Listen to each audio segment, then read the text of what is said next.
Dobar dan i dobrodošli na još jedan sajam studija i stipendije u Italiji, Study in Italy.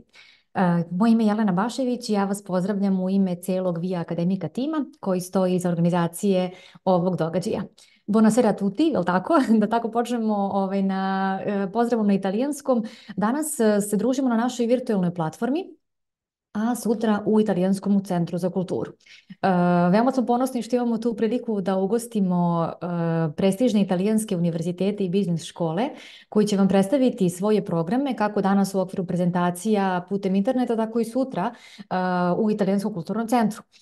Dakle, ja ću vas uvesti u toku ovih nekoliko minuta samo u neke najvažnije informacije o tome šta smo sve spremili, ali verujem da ste već videli kako izgleda agenda i za danas i za sutra.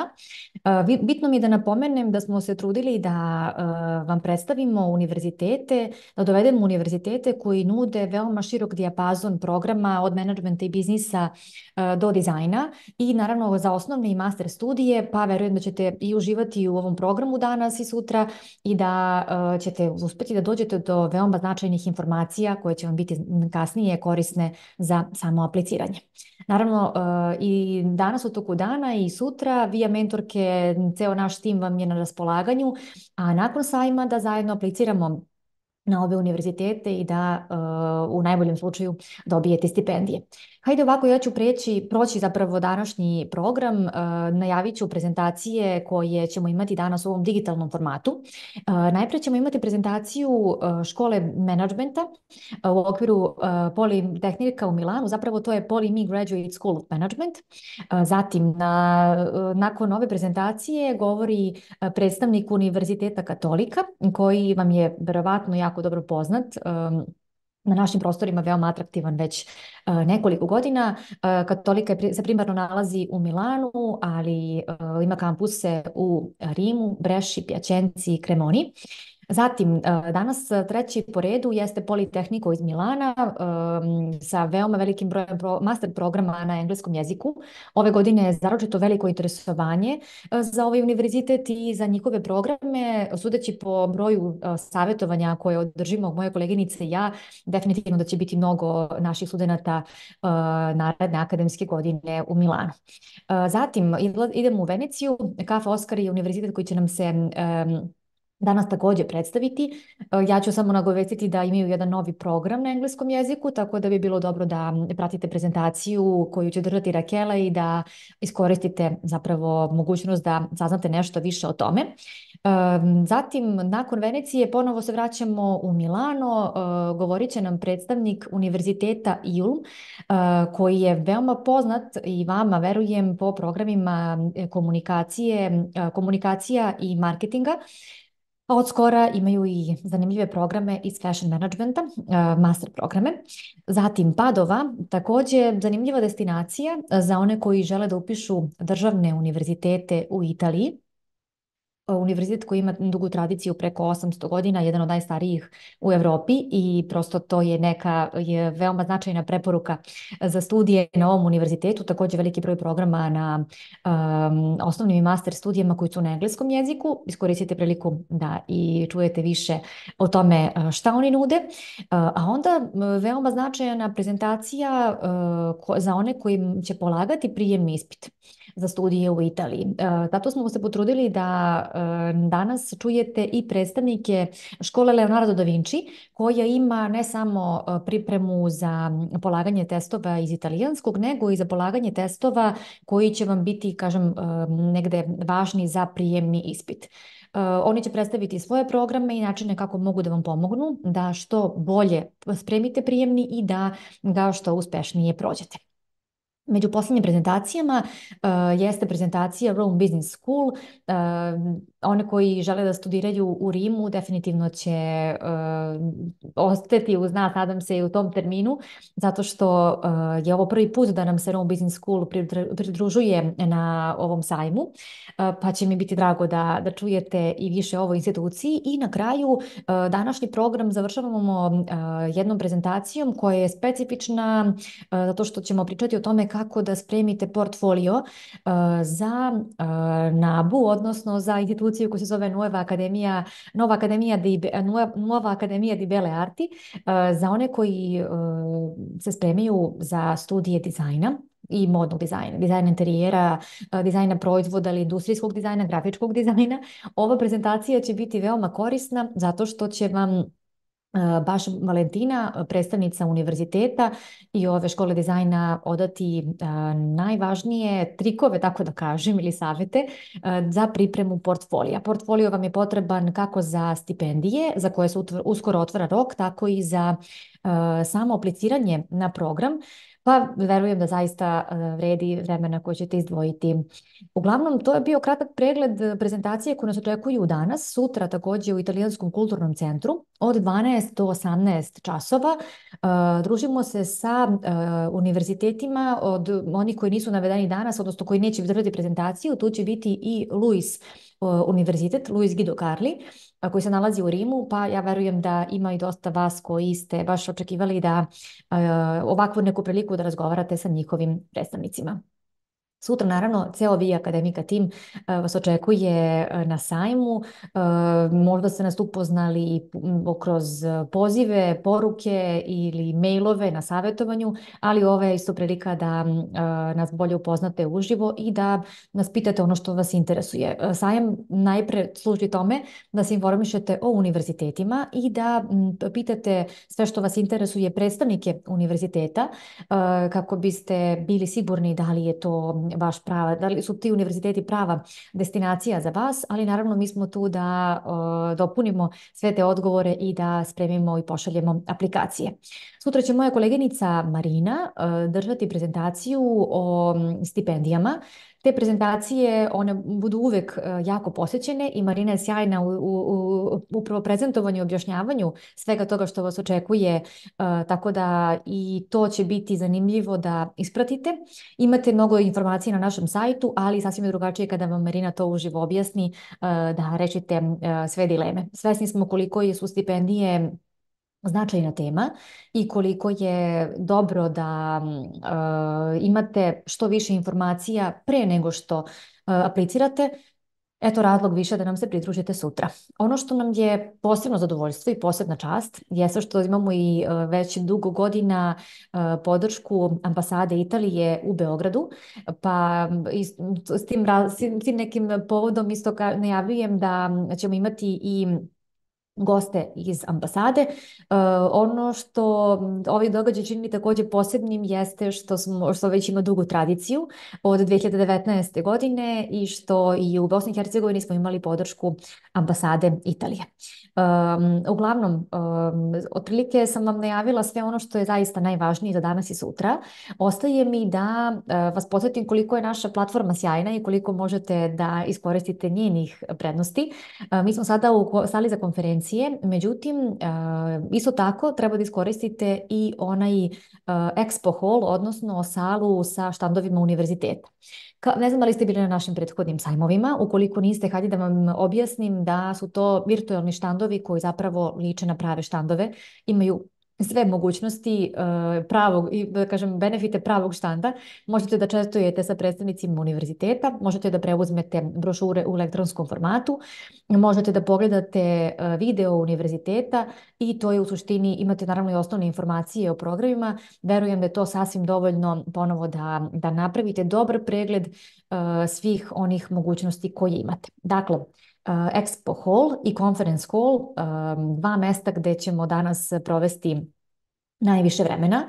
Također imate mogućnost da nam postavljate i pitanja u toku prezentacije. Ja ću moderirati tim pitanjima i moći ću da onda ih prosledim predstavnicima univerziteta ovdje kroz ovaj backend, tako da kažem.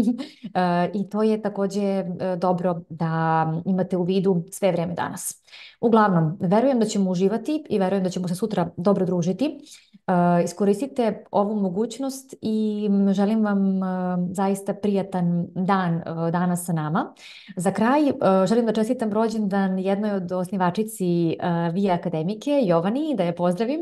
E, Naravno, poseban dan za nju i za nas. Drago mi je što se podudarilo da je Stadi in Italy baš na njen rođendan, jer znam koliko je uložila i znamo svi koliko je uložila vremena i truda u ovaj projekat. Hvala još jednom za ovu, da kažem, na pažnju za ovu uvodnu reč. Vraćamo se u program za 15 minuta sa prvom prezentacijom, a naravno za sve što vam bude bilo potrebno računajte na Via Akademika Team. Vidimo se kroz 15 minuta.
Evo nas ponovo i vreme je da počnemo sa prezentacijama.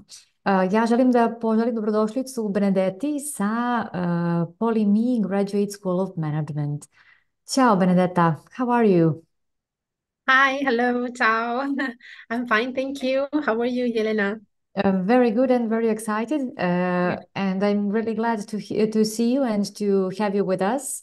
As you might know, this is a perfect occasion to represent your institution online for our students in the whole region. The floor is yours. You can start whenever you want, and you can share your presentation. Okay, that's great. Thank you very much.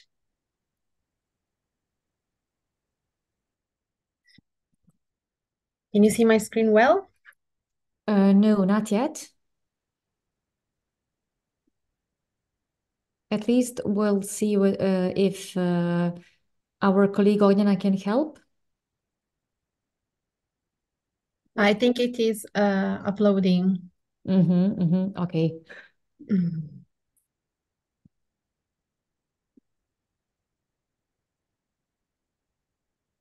Okay, great. Now I see the okay, first perfect. screen. Perfect. Thank you very much. Hello everyone, and welcome to all of you. I'm very, very happy to be here. My name is Benedetta Tortorelli, and I'm part of Poly.me Graduate School of Management. I'm an admission and enrollment consultant, especially for the specializing masters. So I am here today to tell you a bit more about our school, our masters, but also why you should study with us. Let's start with a few words about our school and where we are located. Poly.me Graduate School of Management was formerly known as MIP Politecnico di Milano, and it was born over 40 years ago, located in Milan, which is, as you may know, Italy's main business center. We are a benefit corporation, and we are part of the ecosystem of Politecnico di Milano, which means that there is a group of leading Italian and international companies among our partners with Politecnico di Milano that you can see here in our slide. To name a few, Microsoft that you will know, IBM, Pirelli or Vodafone. A few words about our heritage, which is very important for us. Politecnico di Milano was founded in 1863, and you may know it because it's one of the largest schools of architecture, design, and engineering in Italy. And it is greatly ranked, especially first in Italy, 7th in Europe, and 13th in the world. Among the many great things about Politecnico di Milano, we have an innovation district and startup accelerator, PolyHub, which is globally renowned and which our students can also take advantage of. We already said we are based in Milan, but where are we in Milan?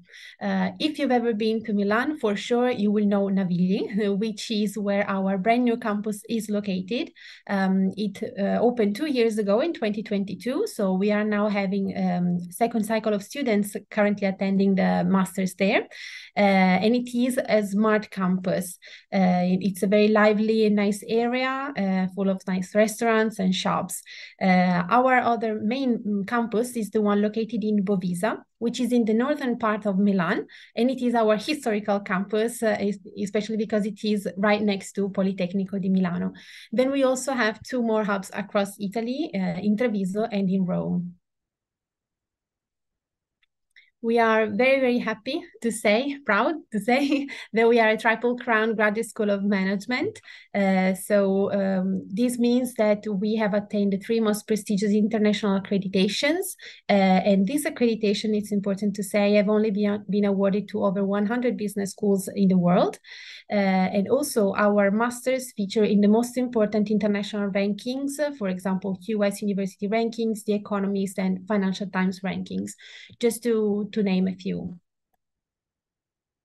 Then in 2020, we were the first European business school to become a B Corp certified business. So if you're wondering what it means to be a B Corp, it means that our school has been evaluated to see if our work is aimed at maximizing our positive impact on society.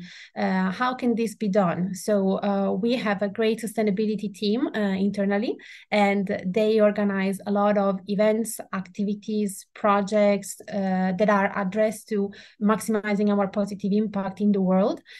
These activities, I'm happy to say, that are not only addressed to us as staff, not only to the faculty, but also to the students and our alumni. So for sure, if you decide to join us, or if you know anyone who's already studying with us, you will know all of these activities that are organized directly with this goal.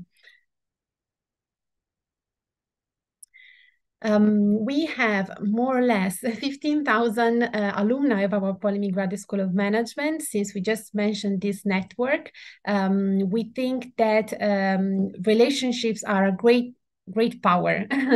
So it's important to always keep relations with our former students.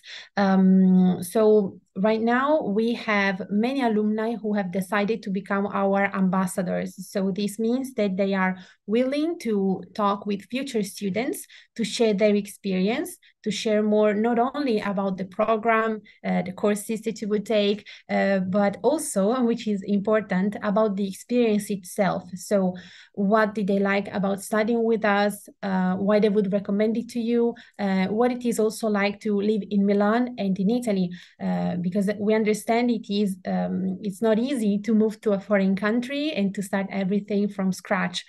So having somebody who can guide you along with us, we think it's really a resource. So if you happen to wish to talk with any of our ambassadors, feel free to ask. We would be very happy to share their contacts with you. A few words about one of the most important teams in our school, thinking about the services given to the students, which is the career development program.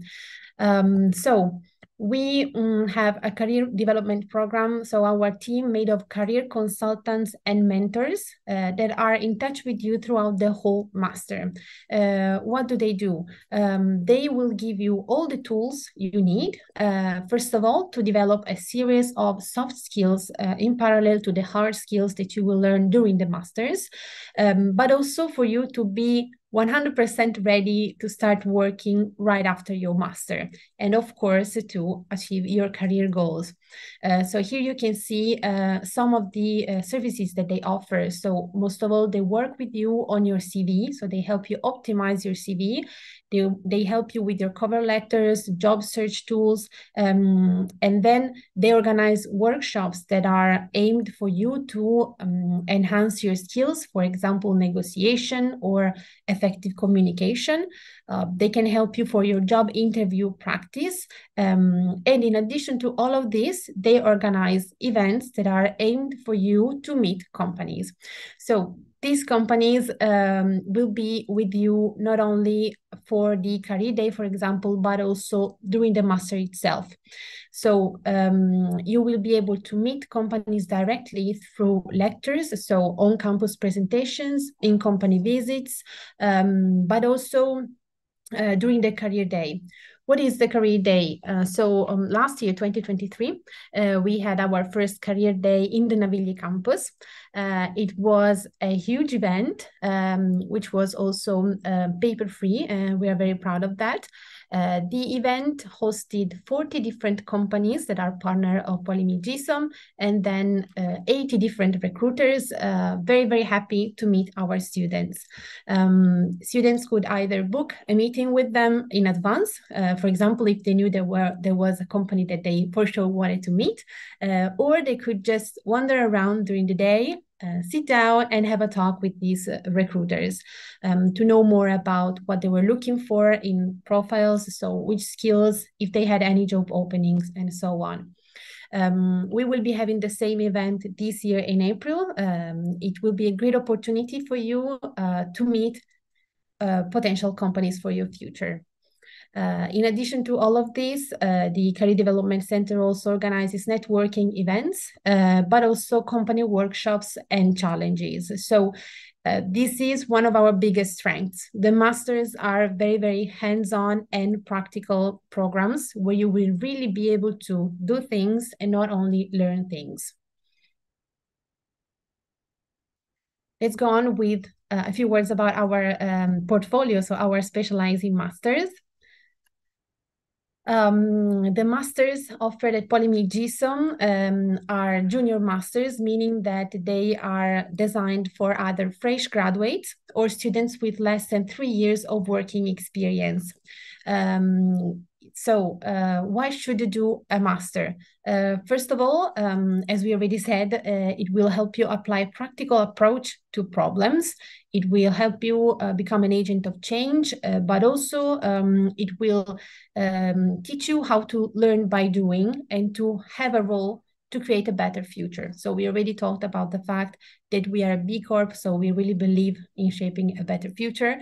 We know that our masters are very practical, so they will really help you become the engine of the company and understanding how your choices can help companies or also smaller activities in the long term. So if you're looking for a program that will help you really do things and be ready for the world out there, this is the right choice for you. A few key details about our masters. All of them are delivered in Milan, Italy, apart from one master, which is the Master in Luxury Management and Consumer Analytics, which is, in Customer Experience, which is delivered in Rome. And we also offer the dual degree masters that will give you the possibility to attend for sure one semester in Milan, but also one in an additional location. We will see all of them in details. All of our specializing masters are delivered in English. So we offer 19 masters, 17 of them are in English, only 2 of them are delivered in Italian. The format of the masters is full-time, so it is important to highlight that we expect you to focus 100% on this experience. The next intake will be full 2024, meaning that some masters will start at the beginning of September, only a few of them. Most of them start around 25th of September, and some of them beginning of October, to give you an idea of the time frame. They can last from 12 months to 18 months. So most of them are single degree programs, so 12 months. But we also offer one master, which is 16 months, and the dual degree programs from 18 months. What should you have to be eligible for these masters? So you should have at least a 3-year bachelor's degree, so 180 ECTS. And of course, you should have English proficiency level, which doesn't mean for sure having an English certificate. If you've studied 100% in English during your bachelor, that will exempt you from sending a language certificate. The only master that has specific requirements in terms of eligibility and requirements is the International Master in Luxury Management, which is a dual degree program in partnership with the Neoma Business School in France. In this case, you should have at least a 4-year bachelor degree. That is the only one. If you don't have 4-year bachelor degree, also 3-year bachelor degree plus 1 year of full-time working experience will be fine for us. The tuition fee is a fixed fee for all masters, so there are no income brackets. We start from 17,000 euros, which is the master in finance, going up to 25,000 euros, which is a dual degree in entrepreneurship and design for sustainability. This means that more or less the range, the most common range is around from 19 to 21,000. But having said this, we do offer different kind of contributions, scholarships, and financial aid options. So I will tell you a bit more later. Last but not least, at the end of the master, very, very important to say, you will obtain a recognized title, so an accredited title, first level specializing master degree from Politecnico di Milano. Most of the times it equals 60 CTS. It would be 90 for some dual degree programs. Here you can see the portfolio of our single degree programs. Just a few words about our MBAs. So the first column, those are addressed to students with with more than 3 years of working experience. So if this is your case, you can take into consideration a full-time or a part-time MBA. Otherwise, fresh graduates or less than 3 years of working experience, from the second column on. You can see all the areas that we offer. So we have business analytics and data science, which also gives you the possibility to attend a second optional year at EDHEC Business School in France. Digital innovation and new business design, cybersecurity management, smart operations, and Industry 4.0. Going on with the sustainability management, we have the Master in Environmental Sustainability and Circular Economy, and Sustainability Management and Corporate Social Responsibility. The two masters share the first modules. After that, students will be divided into 2 different groups, depending on the topic that you have chosen. Going on, we have the Master in Marketing Management and the one in Media and Communication Management, the International Master in Digital Supply Chain Management, and the finance area, so Financial Risk Management and FinTech.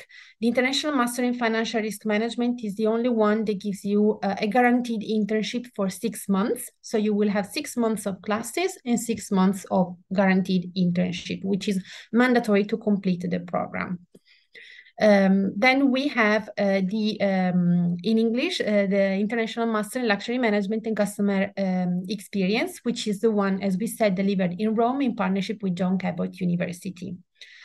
All of these masters are 1-year masters. So they start around, as we said, beginning or end of September, and they end the following October. So in this case, if they start in 24, they will end around October 2025. The dual degree programs, on the other hand, we offer a Master in International Business and Digital Transformation, which is in partnership with Henley Business School, located in Reading, UK. This is an 18-month program where you will have a first semester delivered in the UK, a second semester in Italy with us, and then a third semester up to you for the project work. You can choose to stay in Italy, go back to the UK, or actually wherever you like for the project work. The Master in Entrepreneurship and Design for Sustainability in partnership with Schema Business School.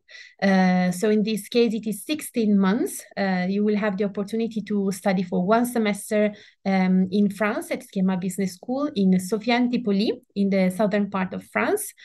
A second semester with us in Italy, and the last 4 months will be dedicated to the thesis. The International Master in Project Management is in partnership with Strathclyde Business School, which is located in Glasgow, UK. Again, 18 months of master, where first semester is delivered in Italy, a second semester in Glasgow, and the third semester is up to you for the project work, wherever you like best. The International Master in Luxury Management is the only dual degree program that is only 1 year long, so 12 months. It is in partnership with Neoma Business School, and it is delivered 1 semester in France, in Rennes, and 1 semester in Italy, in Milan. So this is the master we said that has very specific requirements in terms of admission. Last but not least, we also offer an International Master in Innovation and Entrepreneurship, which is a 1-year master, at the end of which you obtain your title, as we said. But if you wish, you have the possibility to attend a second optional year at WHU University in Germany. So this is a great opportunity because all of these masters will give you the possibility to also obtain a Master of Science degree from the partner school. So a great opportunity. If you wish to apply, we have an online portal where you can upload your documents. The documents that can be sent later, at a later time, are your university degree, which you may not have yet, an English certificate, the same thing, and also the reference letter should be sent, this one, by the end of the application process. But if you don't have it straight away, you can also send it some days later before we send everything to the admissions committee. The application fee is 100 euros, but for you, it will be 50 euros. We have a discount code. After you upload your documents, you will be invited for a motivational interview, which will be conducted online. And after that, you will receive feedback on admission in about a couple of weeks. If you plan to apply for any kind of contributions, please don't forget that we have an early bird discount amounting to 100 euros if you apply by February 15th. So you will need to upload your documents and pay the 50 euro application fee by February 15th. It applies to most of the programs. The only programs that do not have contributions are the Master in International Business and Digital Transformation and the International Master in Luxury Management. Apart from them, for the other masters, you can apply for our contributions. All of them are partial contributions, but they can be combined. So if you plan to apply for them, you can apply for more than one and you can be granted more than one. At this time of the year, I would say that approximately you can aim at a 30% discount, including the early bird discount. So this is up to. All the details are on our website, so feel free to take a look. Thank you very much. I hope this was a glimpse. It was useful for you to get to know us a little bit better. So I hope to receive many CVs and applications from all of you so that we can welcome you in our school and in Milan. Thank you.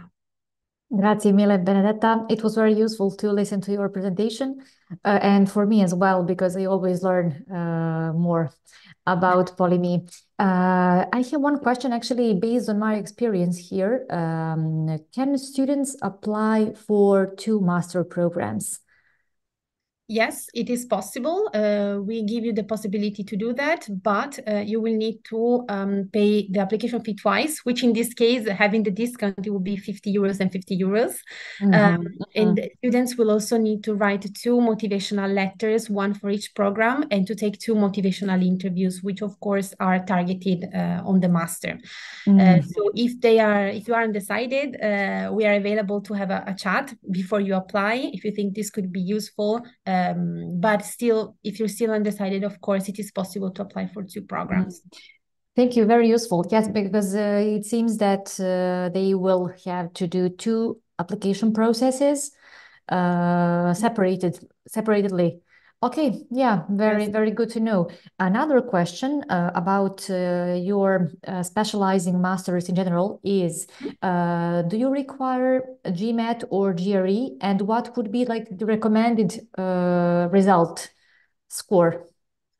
So we don't require GMAT or GRE for application, but if you happen to have them, please send them because they can be a plus in your application. They can give a boost to your application. And also if you have a score of 590 for your GMAT or GRE equivalent, you can apply for a specific GMAT-based contribution. So my recommendation is to send the results through the online portal of the GMAT, or also you can upload it on your application portal. Can you please repeat the score that you mentioned? 590 minimum score okay. to apply for a GMAT-based contribution. Okay, great, thank you. And I still have one question. Of course. It is about your master project management, because it's very popular, I should say, among our students. It's practically it's unique program because in Europe there are few master programs in project management. What is challenging for our students when I explain them this option is that they change the campus. They are moving from Italy to Ireland, if I'm not wrong. To Scotland, yes. Scotland, okay. Sorry. UK. UK. What about there is no possibility to stay in Milan and to do the degree? No, it is mandatory to do the double campus experience. But what I can say is that, first of all, students are supported 100% by 2 schools. So you have everything doubled. All the services are doubled. Also for the support for visa application and housing, for example. So I really wouldn't worry about that because we have always had many international students attending this master.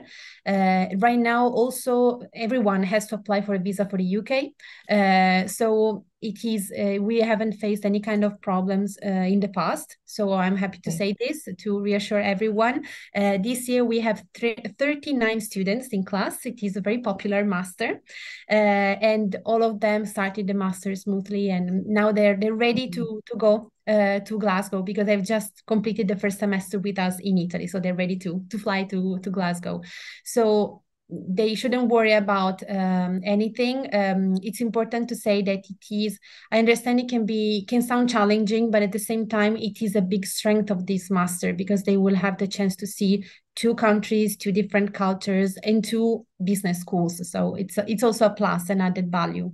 Yes, I believe it is. And I always suggest them to take the chance to change as many campuses or countries or cities as possible, because that will give them more strength and more experience, more self-awareness, whatever knowledge. I mean, it can be very, very useful. And my last question is, what is the average number of students on your master's?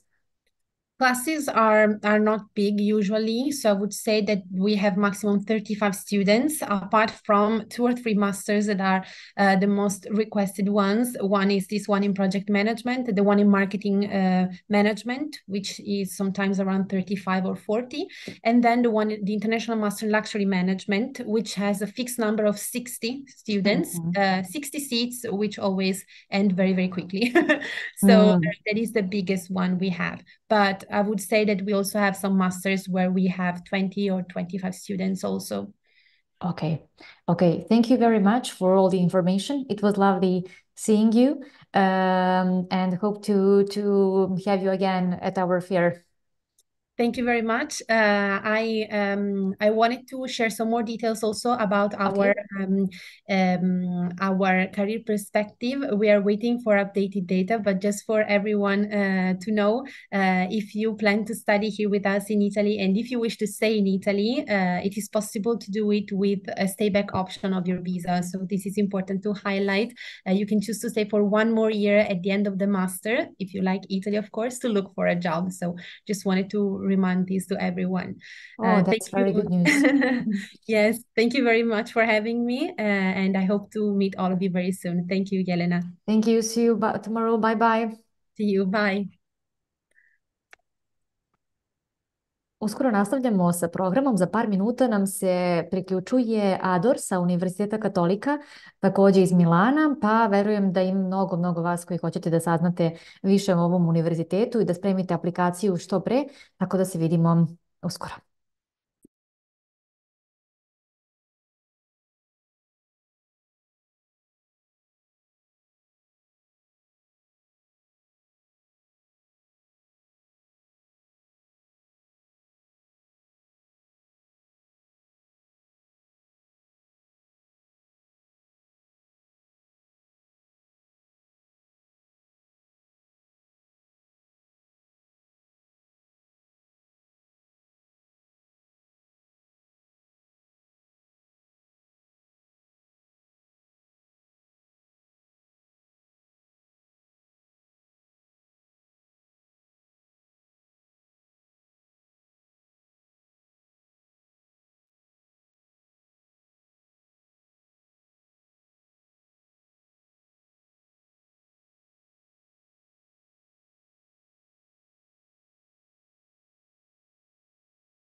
Kao što sam malo pre najavila, naredna prezentacija je o Univerzitetu Katolika. Ono što mi je posebno interesantno jeste da vam pomenem kako je Ador, naš student, zapravo Mija mentorke su ga poslale na Univerzitet Katolika, a tamo je ostao da radi i da bude predstavnik univerziteta. Ćao Ador, hello, how are you? Hello, hi, how you doing?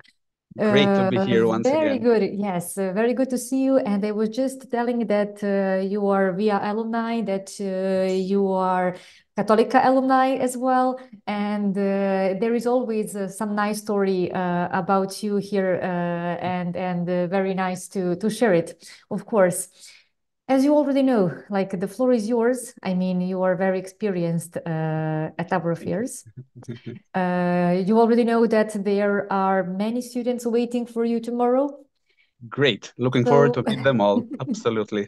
So you can start whenever you are ready and you can share your presentation. Okay, great. Thank you so much.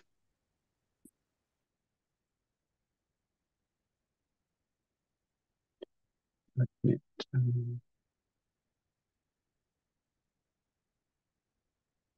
So, first of all, I would like to start with thanking you again so much for having me again for this amazing fair.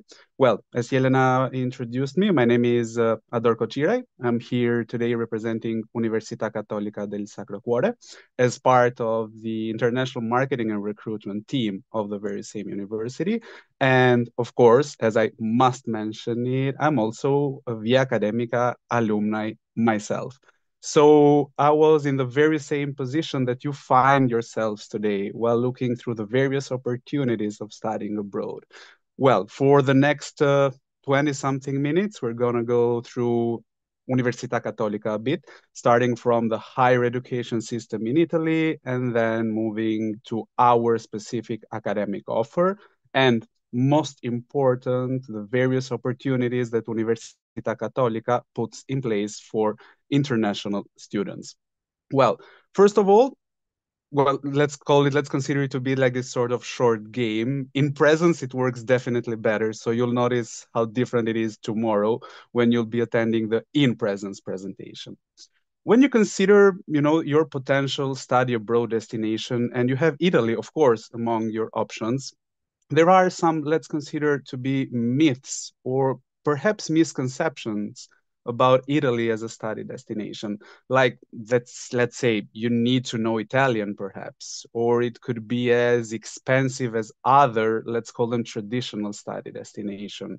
Or perhaps as a non-European student, such as myself some years ago, you would be penalized cost-wise. Well, first of all, Università Cattolica offers more than 50 entirely taught in English programs. So no Italian needed whatsoever for the application procedure, for the evaluation process, or even for you to comfortably attend lessons. And if we were to jump on the second point, well, education in Italy is considered to be, let's say, a right rather than a privilege for few students. So if you were to compare it, I don't know, to the United States, the United Kingdom, Canada as well, perhaps, you will notice right away how affordable Italy is when compared to these other study destinations. And well, as non-European students, we will later see of the enormous opportunities that Università Cattolica puts in place for you. Of course, as we will also notice together, location also does make a difference. But first of all, let's jump to the Italian higher education system, just so you have a general idea of what you're running into. Well, once you complete what we call the pre-university of education, which should be a minimum of 12 years in order for you to then be eligible for admission, you could apply for a 3-year bachelor degree or a 5/6-year undergraduate program. Once you complete, let's say, the 3-year bachelor degree, you can then move on to a higher level of study. You can apply for the graduate level. It could be a 1-year master, it could be a 2-year Master of Science. We will also then go through the differences between a 1-year and a 2-year program, because we're not only talking about number of credits or duration of the programs, which is pretty much obvious, I have to say. Once you complete the graduate level, then you would be eligible to then proceed with the highest level of study, which would be the PhD. Another important distinction that we need to make when it comes to the higher education system in Italy is the one related to the different kind of universities operating within this sector. We have, first of all, let's call them the traditional universities, the university sector perhaps, where you will find public universities, online universities, and of course, legally recognized private universities such as Università Cattolica. There is another very important sector, which is called the AFAM sector. Basically, students interested in design, fine arts, national dance academies perhaps, or music, or academies of dramas, should absolutely focus on the offer that universities operating within this sector put in place. Let's consider Italy, first of all, as your destination. I mean, first of all, you need to pick your country, your destination. Then, of course, you'll find plenty of options within the university list within that country. Well, let's start with the important stuff, first of all, and then we can consider the fancy things as well. When it comes to the healthcare system, even though in an unfortunate moment during the last few years going through the pandemic, we notice the excellence of the Italian healthcare system. We notice how amazing this system is, and keep in mind that it is completely free. I mean, you can be Italian, you can be non-European, you could basically come from anywhere, and you could gain access to this amazing healthcare center. Moving then on to the other pictures within this slide, well, I'm 100% certain that you are quite familiar with the Italian excellencies within the wine sector, the food sector, and basically any other sector, I would have to say. Consider the fact that Italy is the #2 exporter of wine, and the Mediterranean diet is also considered to be one of the healthiest worldwide. And we will also later notice how these sectors are important for Università Cattolica and how Università Cattolica itself operates within these sectors. And last, but certainly not in terms of importance, I'm sure you all know the fourth logo on this slide, but it could very well be any other made in Italy logo. Università Cattolica is located in 5, let's call it 5+1 campuses as we speak. We start with the campus in Milan, which is basically where I studied and where I work nowadays. We then have the campuses in Brescia, Piacenza, Cremona, Rome, and a brand new location where we will offer a new program in medicine and surgery, which is in Bolzano. Università Cattolica tends to have this very strong connection with the location, with the territory itself, I mean. If you were to consider Milan, for example, well, it's the economical capital and financial hub of the country. So it makes perfect sense for Università Cattolica to offer everything related to economics, finance, management, marketing, and the business subject area as a whole in Milan. I mean, the campus itself is located less than 10-minute walking distance from the stock market itself. We can also use Piacenza and Cremona as an example. These two cities are located in what we call the heart of the Italian food valley, with more than 20,000 small medium enterprises operating in the sector of food are located. Here, we basically offer everything related to food. We could start with the food production management bachelor degree, but we can then also move on to graduate programs such as food processing, sustainable viticulture and enology, agriculture and food economics as well. You could also consider Rome as an example of how important location is. We offer medicine and surgery in Rome because we have a hospital in Rome, which is Ospedale Gemelli, considered to be among the top 50 hospitals worldwide, according to Newsweek. Università Cattolica was founded more than 100 years ago, and as we speak, we have 12 faculties with something like 40,000 enrolled students, making us the largest private university in Europe. And in order for you to also understand how important and how big the international community within Università Cattolica is, just consider the fact that more than 10% of the overall student body is made of international students. And then in terms of partners, well, we collaborate with something like 600 partners. We will then go through the importance of these partners, especially for international students. And speaking then on the academic offer itself, I mean, we're here to have a look at the programs. We offer more than 40 English taught programs, and being an Italian university, more than 200 Italian taught programs. Why you should pick Cattolica?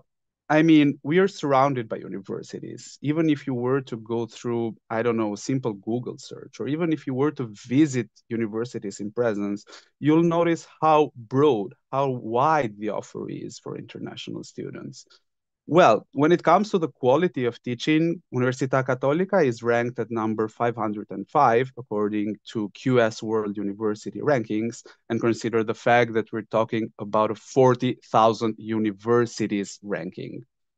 And when it comes then to specific subject areas, well, we are proud, let's say, to announce that we have 17 subject areas listed among the top 350 QS World University Rankings. You could consider, I don't know, let's say psychology, which I know to be pretty popular in Serbia, is among the top 150 worldwide. We are among the top 200 when it comes to medicine, and among the top 250 when it comes to accounting, finance, and economics.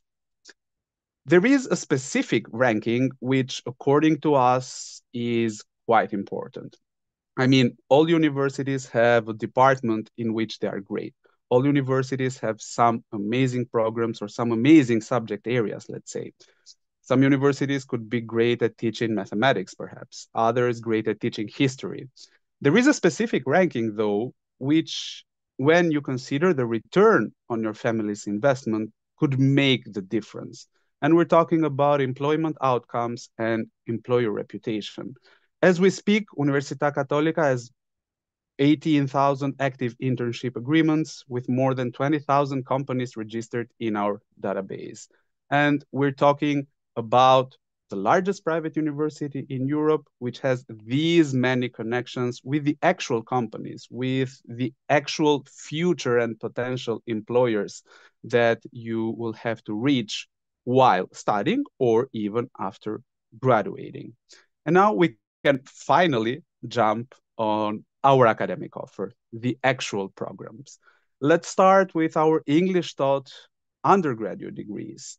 As you will notice, most of the programs are taught in Milan, like communication management, economics and management, finance, international relations and global affairs, and psychology. There are some few exceptions, of course. We have a brand new program in business and finance, entirely taught in English at our campus in Brescia. We also have an amazing program related to food, which is food production management, entirely taught in English, once again at our campus in Piacenza. And last, but of course not in terms of relevance and importance, our two programs in medicine and surgery, one in Rome and the brand new one in Bolzano. Once you complete your undergraduate studies, your bachelor degree, you can jump on then to the graduate level. There is a distinction that we need to make, some differences that are super important to keep in mind before deciding whether a 2-year Master of Science would be the better option, or you should perhaps opt for a 1-year specializing master. Well, apart from duration, which is pretty obvious, the most important differences are related to structure and content. and the fact that the Master of Science will then give you access to a PhD afterwards. But the two Master of Science itself is considered to be a more theoretical study program, let's say, with lots of studying hours, with lots of you being in the classroom attending frontal lessons. You have the one-year master, on the other hand, which is a bit different in terms of structure, as we are dealing with a rather practical study program. Of course, you will still need to attend some lessons, let's say for the first half of the program, the first 6 months of the master. But then students have the amazing opportunity to put this theoretical knowledge into use, since all one-year masters include some consultancy projects or perhaps internships, which are great opportunities that lead to employment afterwards. Obviously, there are no rights and wrongs here. It really depends on what your objectives could be, how much time you'll want to stay in Italy. Are you rather focused with having a PhD afterwards, or are you willing to perhaps experience the job market right away, start networking right away with a one-year master? Well, considering the fact that we offer more than 40 graduate programs taught in English, it would be pretty much impossible for me to explain them all. And the same logic would apply also to Italian taught programs. We're talking about almost 300 Italian taught programs. Well, you could visit tomorrow, so we can go through all of them together, or you could very well have a quick look at our website, so you can have a look at the various programs and subject areas and the curriculums, which according to me is a very, very important piece of information. Once you are at Università Cattolica, once you are at your new university abroad, let's say, once you've reached your new home for the next few years, do not consider it to be as your final stop. Do not consider it to be as your final destination. Consider it rather as an amazing opportunity to then travel the world as well. Università Cattolica has almost 700 international connections with almost 3,000 students studying abroad each year. I mean, the opportunities are honestly endless. Once you are at Università Cattolica, you could experience a short-term program abroad in one of our partner universities. You could experience an internship abroad. It could be a foreign language course abroad. I mean, various opportunities for international students. And one of the most amazing opportunities I would have to say would be that of attending a double degree. I mean, you would be attending the first year of the program at Università Cattolica, then the second year of the program in a partner university of ours. And within the very same duration, you would be gaining 2 degrees rather than one.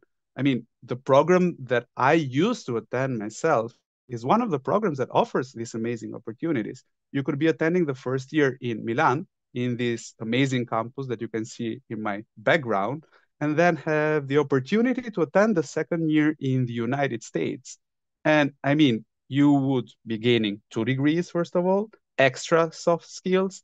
And even if you were to consider the financial aspect of the thing, you would not need to apply for yet another program once completing the first one. And you would be saving yourselves a minimum of 2 years. Apart from, let's consider them the full-time programs. Well, not necessarily all students are willing to relocate for a full-time program, for the full duration of the thing, for a full 3 years, 5 years, 2 years, perhaps. Well, that's why short-term programs come in handy. You could consider an exchange experience at Università Cattolica. You could consider a winter program here, a summer program as well. I mean, we are number 3 in Italy and among the top 50 universities in Europe when it comes to inbound exchange students. Now we can jump to one of the most important slides of the presentation, the one related to tuition fees and scholarship opportunities. Remember when I was telling you that as an international student, and it makes perfect sense, you could have this sort of fear or anxiety before moving from your home country, when you consider the costs or the investment that your family would have to go through. Well, when it comes to the undergraduate degrees, to the 3-year bachelor degrees, we have a full tuition fee of 8,500 euros, but we put in place plenty, and I mean it, plenty of partial merit-based scholarships, which will lead you to a final tuition fee of 5,600 euros per year. And if you are granted such discount on the first year of the program, this scholarship, this discount will also be applied to the second year and the third year of the program as well. The very same logic would apply to our 2-year Masters of Science with a full tuition fee of 9,000 euros, but with plenty, once again, merit-based scholarships available, which, if granted, will lead you to a final fee of 6,400 euros.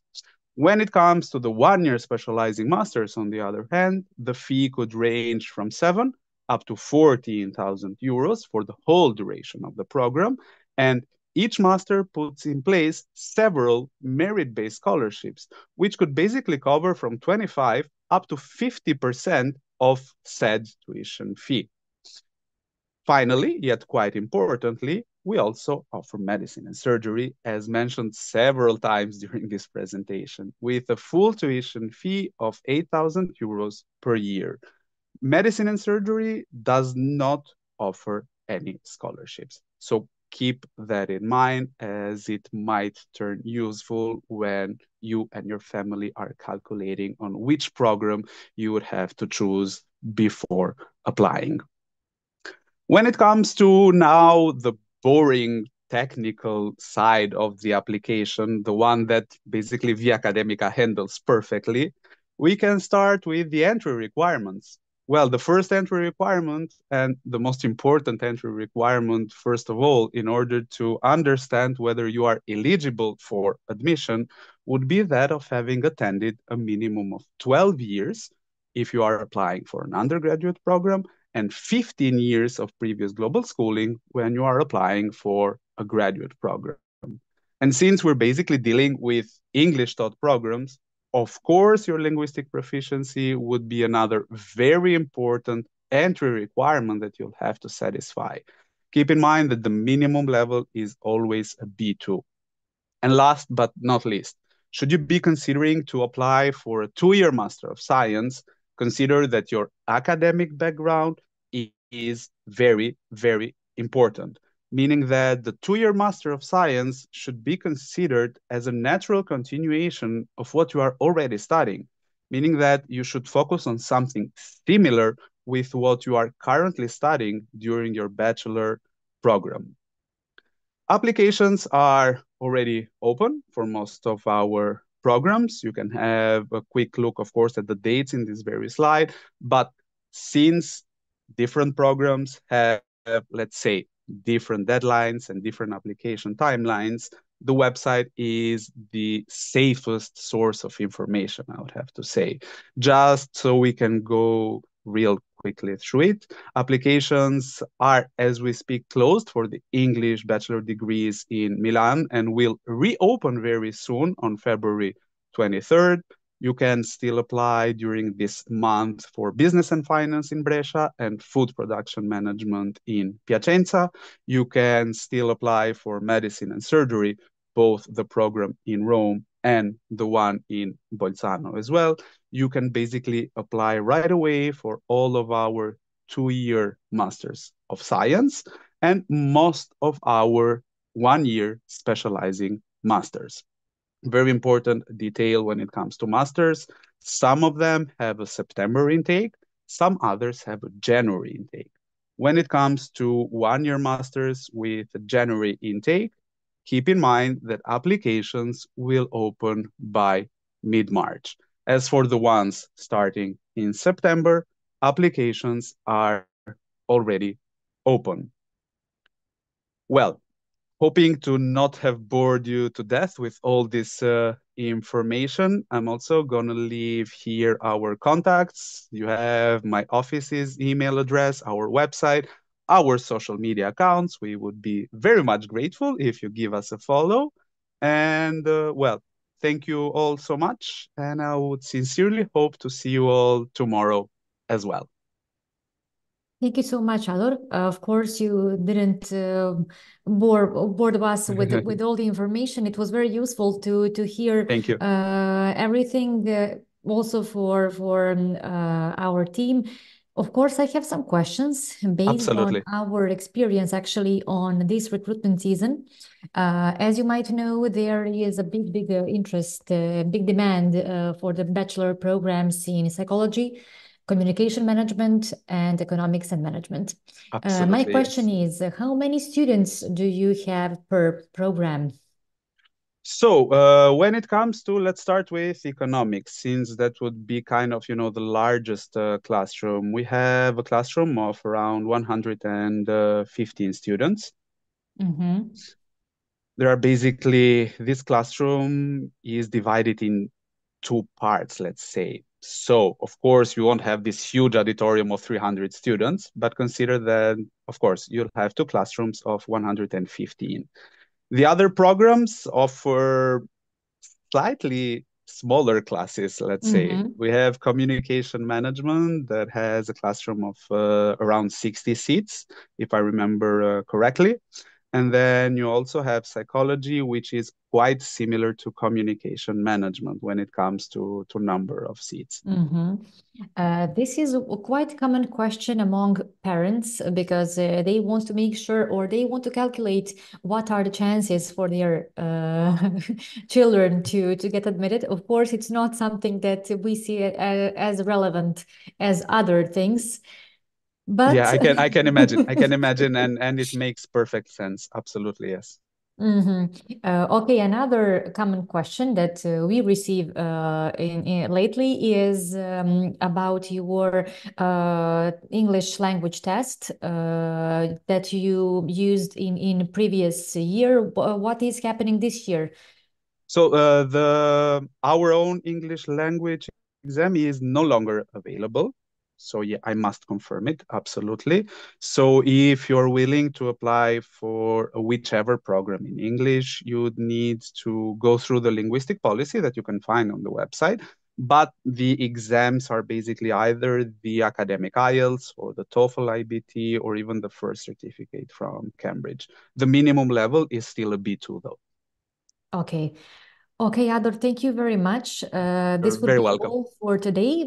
However, we will meet tomorrow at the offline part of the fair. I Definitely. guess it will be according actually to the registrations, it will be crowded, but okay, Great. that's something that we already expected. The more the better. Absolutely. Yes, Thank you. yes, Thank sure. you so much. See you tomorrow. Bye See you bye. tomorrow. Thank Bye you. bye. Ciao. Ja ću iskoristiti priliku, odnosno ovu malu pauzu do naredne prezentacije da odgovorim na pitanja koja su pristigla u međuvremenu.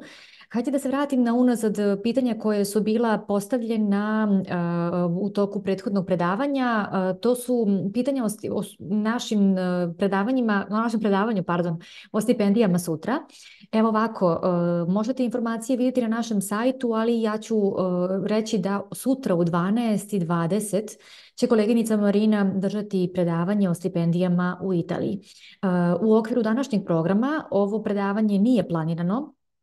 Uglavnom, pozivamo vas da dođete sutra da nam se pridružite na licu mesta ili da naravno nas kontaktirate i da se direktno raspitate o nekim pojedinostima koje su vam važne. Također sutra je važno da napomenem da neće biti online programa, nego samo offline program, pošto i to ste pitali da li sutra imamo nešto slično. Ne. I na kraju pitanje je da li neki od fakulteta koji će biti prezentovani ima smer vezan za nutricionizam.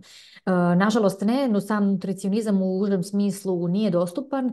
Ne znam da li se radi o osnovnim ili o master studijama, pa odgovaram ovako uopšteno. Međutim, sugerišem da pogledate master programe koje nude univerziteti Katolika i Padova. Oni imaju tehnologiju hrane na master studijama, moguće da bi to bila adekvatna zamena. Eto, to bi bili To bi bila neka pitanja koje sad smatram da je zgodan moment da odgovorim. Uglavnom, evo, nema ni potrebe da se odjavljujem kada nam se bliži naredno predavanje, odnosno naredna prezentacija. Verovatno ste i vidjeli u najavi da imamo goste, predstavnike i Politehnika iz Milana i danas i sutra su sa nama u programu. I naravno, verovatno vam je poznata institucija, veliko interesovanje za njihove master programe. Ove godine smo imale zaista veliki broj konsultacija i evo prilike da čujemo Francesku. Ćao Francesca! Ciao, here we are. Thank you, Hello. Yelena. How are You're you? very welcome. I'm Thank you very very good. much. What about you? Good, thank you. And I hope I'm happy to you see you enjoy. at least this way. I mean, you won't be able to join us tomorrow, as far as I know. So Gabriele will represent Gabriele will be Politecnico di Milano. at I the will be fair. happy to meet him as well. And at this occasion, I would like to thank you for joining our fair. And it's lovely to see you. You can start with your presentation whenever Thank you are you. ready. I just Perfect. use the opportunity to say that this year we have huge interest for master programs of Politecnico di Milano, as you could imagine. So many Very good. applications already sent, many applications ready to be sent. So yeah, we'll see. We'll see Very who will be good. studying at Polyme. Fantastic. So thank you very much, Yelena, and I thank all of you for joining this webinar. And let's start. So Sure, you can start whenever you're ready. Screen. Great. Here we are. So Politecnico di Milano is a very important university in Italy. We are a technical university, so this means that we focus on architecture, design, and engineering programs. And we have a very long history in training architects, designers, and engineers. We've been training them since 1863. Politecnico is based in Milan. So as you see here, Milan is situated in North Italy. And it's a point of reference in Italy. It's the Italian economic hub. So the city is really important from the economic point of view in the country. It is the city of innovation, but also really important for fashion and design. And Milan, you can really enjoy an international atmosphere since also it's a city hosting a number of universities. So we have many students coming from all over the world, not only at Politecnico, but at the other universities in our city. Politecnico is a large university, so we have two main campuses located in Milan itself. As you can see here, Milano Leonardo and Milano Visa. But we also have other 4 campuses located at 1 hour and a half from Milan, where we host, they are located in smaller towns, of course. And here we have programs that are connected to the territory, to the local territory. For example, we have in Cremona campus, as you see on the top right corner, Cremona is the city associated to music because it's where the Stradivari violin was created. And in this company, we have a unique program in music and acoustic engineering. So all our programs are related to our country's specificities. And also, of course, Mantova, Piacenza, and Lecco host programs connected to the specificities of these cities. regarding, well, research is a mission, an important mission of any university. So contributing in widening the current knowledge. And Politecnico is considered really important and strong for its research. And for this reason, we are the first Italian university for projects funded by the European Commission. So it means that research is deemed very important for the European Commission and the European Union too. And here you see what our research creates. So patents, more than 2,000 patents, spin-offs, research, several research projects, and of course, many publications since 2012. So lot of production from the point of view of research. And our research strongly benefits from cutting-edge laboratories.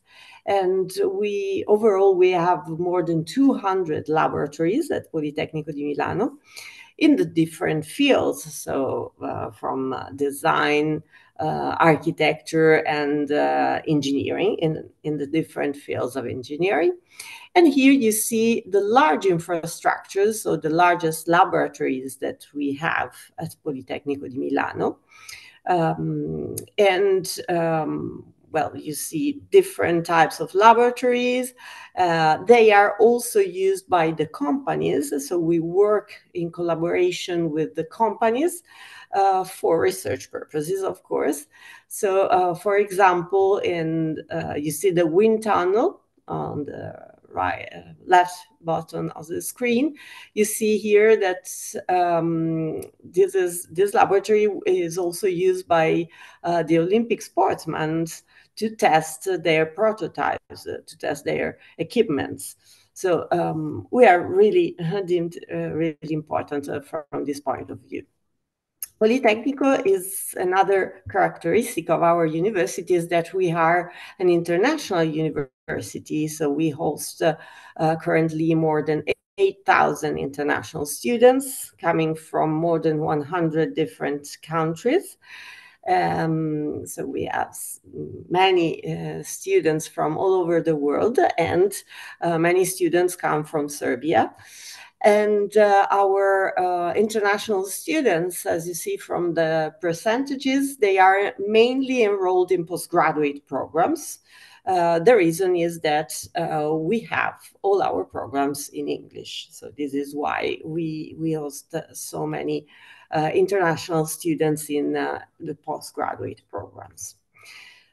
So considering the location of the university, the importance of research, the importance of internationalization, these are all factors that contribute in creating a very strong reputation internationally. And so according to, for example, to QS World University Rankings, that is one of the most popular, one of the most renowned international university rankings, we are first university in Italy, 8th best university in the world in the design field, 10th best world university in the architecture field, and 18th in the engineering field. So we are really proud of these results in terms of reputation among universities and among students. And we are also partners in different universities associations and partners of the main technical universities in Europe and worldwide. Now, I just want to show you briefly how does it work to study in Italy, to study at university level, in order for you to locate yourself in our university system. Briefly, before starting university, in Italy, we have 13 years of schooling, but they can also be 12 years if you want to apply for a Bachelor of Science program. After the high school, we have the university that is distributed in 3 levels. The first level of university studies, the Bachelor of Science, lasts 3 years. At Politecnico, of course, we also have bachelor programs, and currently we have 2 programs in English. Then, after your bachelor studies, you can continue your academic path with the Master of Science program, lasting 2 years. Almost all our Master of Science programs are held in English, as you see here. More than 40 programs. After the 2 years of masters, many students decide to, of course, enter the job market, but we also have many students continuing with the PhD program. Once again, all our PhD programs are held in English and normally last 3 years. So this is how it works, and we will now have a look at the Master of Science programs lasting 2 years. So in order to just remind you, we focus on 3 fields of studies because we are a technical university, so engineering, architecture, and design program. And here you can have a look at all the engineering programs.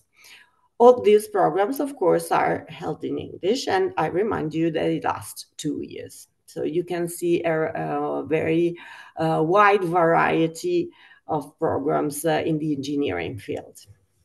I will not list all of them because we don't have enough time, just for you to have a look. And here you have the programs in architecture and design. Once again, all of them, all the programs listed here are held in English. And so how to apply to our university? So in case you are interested in our Master of Science programs, there is you can proceed with an application. Of course, you need first to check to have the entry requirements. So you need to have a bachelor degree in a related field, so in architecture, design, or engineering.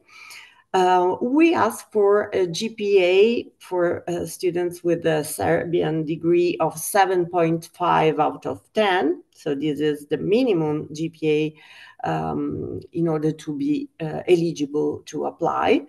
And you need to have an English language proficiency. These are the requirements in order to apply to our university. The application is fully online. You can apply to up to 2 programs, so you can select 2 programs if you are interested in different fields. And you then have to upload the required documents that we will see in the next slide. So this is how it works. In order to submit your application, you are required to pay an application fee of 50 euros. And then your application will be online and evaluated by a committee of professors. Here, if you want to find more information, you can scan this QR code and visit the application page. But let's have a look more in detail at the application procedure, when to apply and what is required. You can apply now, so the application is now open until the 29th of February for September 2024. That is the first semester. So now it's possible to apply for the first semester for all our Master of Science programs. In addition, we will have another call for the second semester that starts every year in February, only for engineering programs. So these are the application windows. What do you need to apply for our programs? Here you see our mandatory documents. So you are required to provide these 6 documents. in order to apply. And then you will be able to also add some optional documents. But be sure to collect your official transcript of the university, your bachelor diploma, or if you are on the last year of bachelor studies, a provisional certificate issued by your university and stating that you are completing your studies. CGPA statement is a document issued by the university, basically including the grading scale and your CGP and your GPA, in order for us to understand your university grading system. Curriculum vitae, so your resume with your all your university and school preparation. Portfolio, of course, for architects and designers only, and English language proof. On the right side of the screen, you see the accepted English language certificates. So you see that we accept TOEFL, TOEIC, IELTS, Cambridge, and here you can also have a look at the minimum requirements. In case you have studied a bachelor degree entirely in English, in this case, you are exempted from providing any English language certificate. In addition, as optional documents, you can also add to your application the GRE for architecture and engineering, one letter of motivation, one letter of recommendation by one of your professors, or if you work by your manager, and course descriptions. So these are the required documents. Italian language certificate is not required. So you will not be required to know Italian if you apply for one of our courses in English, of course. But you will need to acquire a minimum level of Italian language before graduating at Politecnico di Milano. This means that during your studies at Politecnico di Milano, if you don't know Italian yet, you will have the opportunity to attend a free course of Italian. And this is really important. We decided to include this path because it's a very useful tool, not only to make new friends and visit Italy, but also if you want to start your working experience in Italy. So that would be very important to know some Italian language. So you will be offered an Italian language course. What about prices and money? That is a really important topic. So regarding tuition fees for all the Master of Science programs, they are 3,900 euros per year to be paid for the 2 years of durations. There are 2 installments, just for letting you know.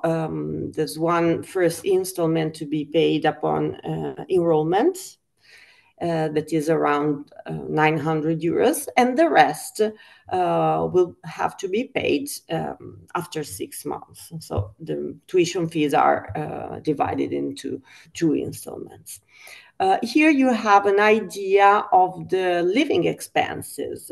So food, if you will live in the halls of residence of the university, if you want to stay in a private studio, public transportation, and other useful costs. So these are the main costs you will face when living here. Regarding scholarship, we have Politecnico offers merit-based scholarships. Starting from this year, we have an application procedure. So before it was, you could be considered without any other application any other additional application. Now, starting from this year, you have to also apply for the scholarship in addition to the program.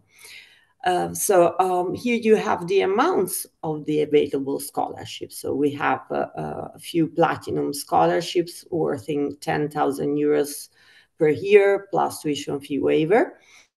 We have gold scholarships ranging between 2,500 euros up to 8,000 euros per year plus tuition fee waiver.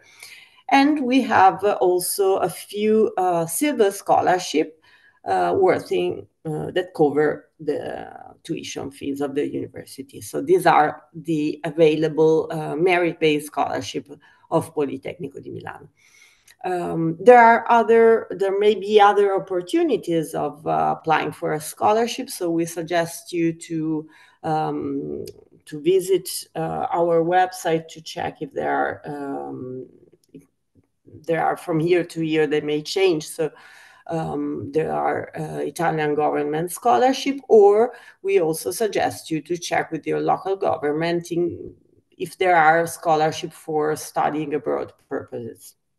In addition, once you will be students at our university, you have the opportunity to apply to paid collaborations. So many of our students work in the university for the maximum is 200 hours per year, and it's a very well paid and flexible job. So it's really it's good to consider this opportunity. Not only Master of Science programs, but we also have PhD programs at Politecnico di Milano. All of them, once again, are in English. So if you want to know more, you can once again scan the QR code and you will find more information regarding the contents of our PhD programs and about, of course, the application to the PhD. Politecnico is not only hard work and studying. Of course, we also offer extracurriculum activities to our students. We have welcome events before every semester. So we usually have a welcome week in Milan where we explain about the university. We have guided tour of Milan, of our cities, and several on-campus cultural events. So every week we have several events for our students. We have also courses, extracurricular classes on different types of psychological and communication skills, in order for you to also gain soft skills. And you can participate in competitions, international competitions, also sports. So there are plenty of things to do during your experience at Politecnico di Milano. And our students have a very good employability rate. So we have a career service that supports our students throughout their entire stay at Politecnico di Milano. And they organize several events, career days, job fairs, workshops. There are interviews with companies visiting our campus. So there are different activities organized in order for our students to meet the job market. And as you see here, the employability level, the employability rate of our students is very good. 90%, 91% of our international Master of Science students find a job within 6 months from graduation. And of these students, even before graduation, so 42% find a job before their graduation at Politecnico. The employability rate is very good also for PhD PhD candidates. So 95% find a job within 1 year from graduation. And here you see the sectors where our PhD candidates find a job. So mainly at universities, research institutes, and in the private sector. So this is all for today. So I thank you very much for your attention. And I invite you to check our website and of course to check all the material that you find in the fair. And to also, if you have the chance to also visit us in person tomorrow, my colleague Gabriele will be happy to provide you with information, with additional information on Politecnico. Grazie mille. Thank you, Francesca, so much. It was very useful to learn more about Politecnico di Milano. However, we received a couple of questions, and I would ask you to answer them. Sure. Of course, I will help you. Sure. Unfortunately, you can't see the answers, the questions that are coming up, but I'm here to share them with you. Okay. Let's see. The first one, if we applied for architecture in November and got rejected, can we now apply again for a different course in architecture with different projects? Okay, so unfortunately, it's just possible to apply once per semester. And in architecture, only one semester, only the first semester is open for application. So unfortunately, this would be not possible. Of course, you can apply for the next year. So if you still are interested in our university, you will be able to apply for the next academic year. So it's not possible to apply for different master program. It's like if you have been rejected. Yeah. Okay. There is no possibility to change the master and change some part of the application, like portfolio. Okay. Unfortunately, no. Okay. Very useful for us as well. Do we need to have a high GPA for master studies? So you need to have 7.5 in order to be considered for the application. Of course, if the higher it is, the better. But consider that the minimum is 7.5. So I would say that if you have some more, if you have it higher, it will be even easier to get a place in Politecnico. But this is the more the merrier. Yeah, the better it is. And of course, if you apply for architecture and design, also the portfolio is really important for the evaluation of your candidacy. So work on this tool as well. And the last question about the scholarship program, when do they receive the results of the scholarship?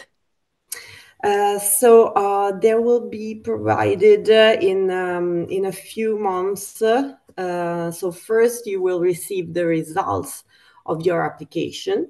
That will be in 2 months, more or less. And then after 1 month, you will receive the results of the scholarship. Okay.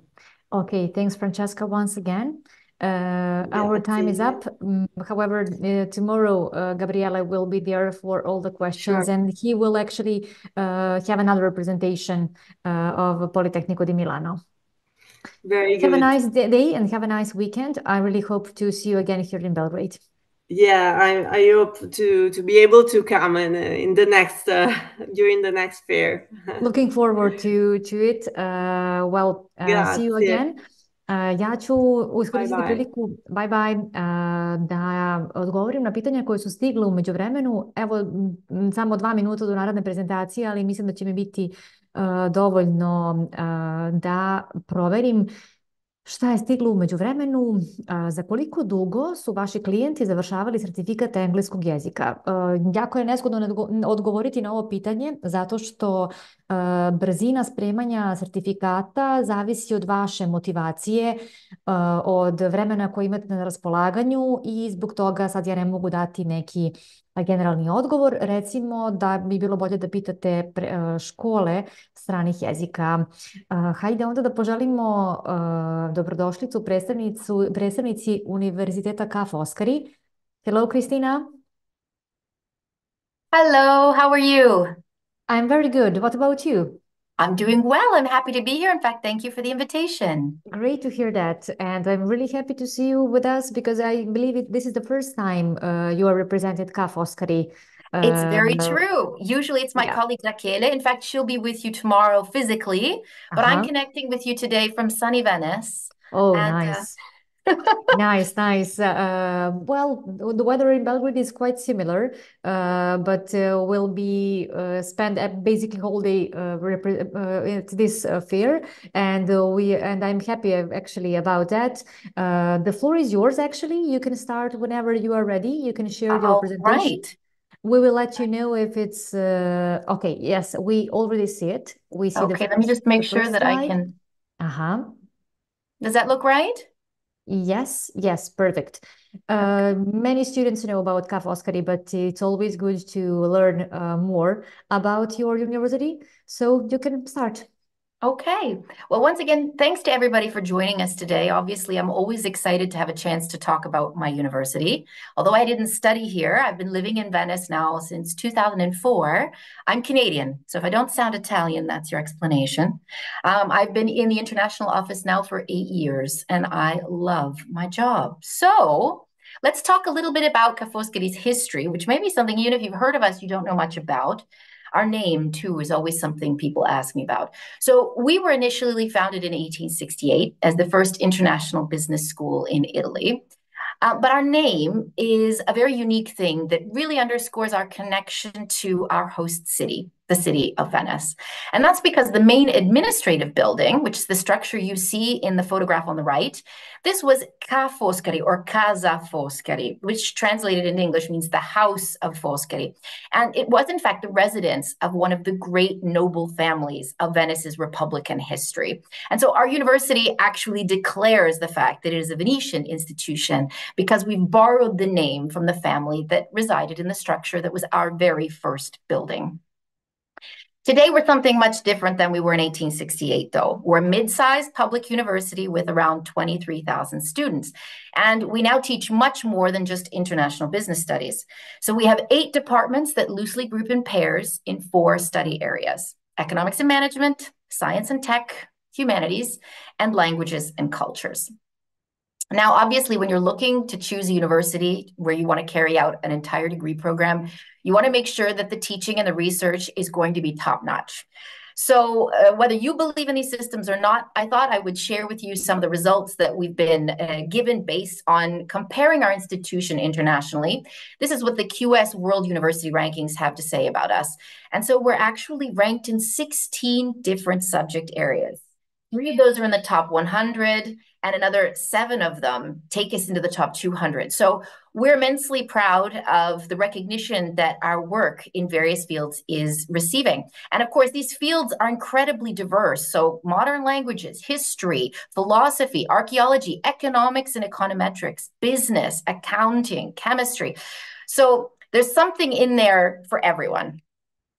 But I think, too, at this point, it's important for us to remember that especially public universities are called upon to do much more than just offer excellence in teaching and research.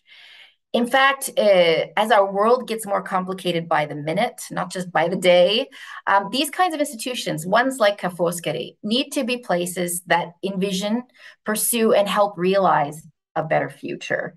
And of course, we leverage our teaching, research, and public outreach to do that, but we also encourage our community, our university community, to see things this way.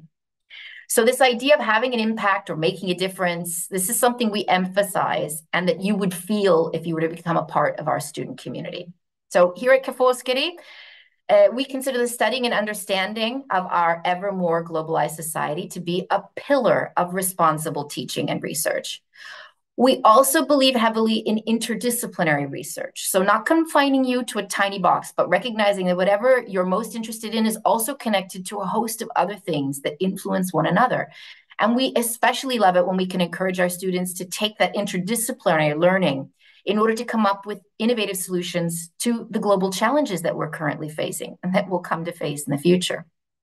We also believe in prioritizing sustainability in all its forms. And it's easy to say that kind of thing, but again, I'm going to mention rankings. We've in fact been ranked in the top 200 in the world for our commitment to this. And when I talk about this idea of sustainability, I mean environmental sustainability, environmental research and equality, environmental impact, social impact, and governance. So sustainability is a thing that touches pretty much every aspect of what we do today, and Ka Forskeri is aware of that and committed to recognizing it. We're also pretty much obsessed with the idea of internationalization. And I think this slide really sums it up marvelously. So we're ranked first for our university category in the Italian university rankings for internationalization. And I'm happy to share this most recent news, which is that we're the only second public Italian business school to be EQUIS accredited. EQUIS is an accreditation that's awarded by the European Foundation for Management Development, and it acknowledges excellence and a commitment to internationalization in management studies. So if business is your thing, we are now EQUIS accredited. We also belong to Utopia, which is one of the 44 European university alliances that have been funded by the European Commission. And that means that you have access to the resources and the teaching and the research being carried out at 9 other excellent European universities that are part of our network. We also are clearly popular among up-and-coming researchers because we have attracted more than 170 EU-funded Marie Sklodowska-Curie Fellows, and that places us as the first in Italy for those results and the 5th in Europe, which means that people who are really creating cutting-edge research and coming from abroad have chosen Ka Forskeri as the place to carry out their work. We also have more than 500 agreements for exchange, more than 30 joint and double degrees. So these are all opportunities directly created for students, for people like you. And then, of course, even after graduation, it's important to continue to stay connected. And our 11 alumni chapters around the globe will definitely help with that. All right, so studying at Ka Forskeri. Let's talk a bit about our study offer. We obviously offer programs at all study levels, ranging from a preparatory foundation year all the way through to doctoral degrees. And you can see that the number of those degrees is particularly high at the master's level. You'll also see that we have a number of those degrees, quite a large number, taught entirely in English. And in fact, that's going to be what I concentrate on during this presentation. But given that you're interested in studying in Italian, or in Italy rather, if you were to be capable of studying in Italian, then obviously our study offer, as you can see, is far more broad. So at the bachelor's level, we have programs in ancient civilizations for the contemporary world. So studying the past to understand how ancient civilizations, both in the East and the West, can help us face what we're dealing with today. Philosophy, International and Economic Studies is a very popular program, interdisciplinary in nature, bringing together how people think, with how cultures interact, and with how money and the economy come to influence those dynamics. We also have some classic programs which bring us back to our initial roots as a management school. So we have economics and management, business administration, as well as digital management. One of our more recent new entries is our hospitality, innovation, and e-tourism program. And that too is becoming very popular because it has 50 of its 180 credits are carried out in internships. All right, for those of you who are looking for a master's degree, the range is far broader, so I won't spend a great deal of time on these slides. These are certainly things that at the master's level you'd want to become more aware of and explore in greater depth by having a look at our materials, both online and what we'll have available at the in-person fair tomorrow. But clearly our offer in the economics and management field in English is very broad, ranging from things like data analytics to how sustainability has become a field of opportunity and responsibility in the area of economics.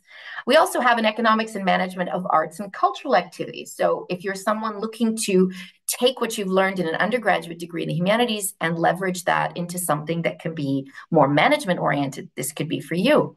We also have a global accounting and finance program. We encourage an entrepreneurship interest in our global development and entrepreneurship program. If you're a communication or marketing type person, then innovation and marketing could be the program for you. Or if you're just generally interested in international management, then we have a program dedicated to that. In the international studies and globalization area, we have a number of degrees, many of which in fact have a interdisciplinary component, particularly our comparative international relations degree and our environmental humanities degree.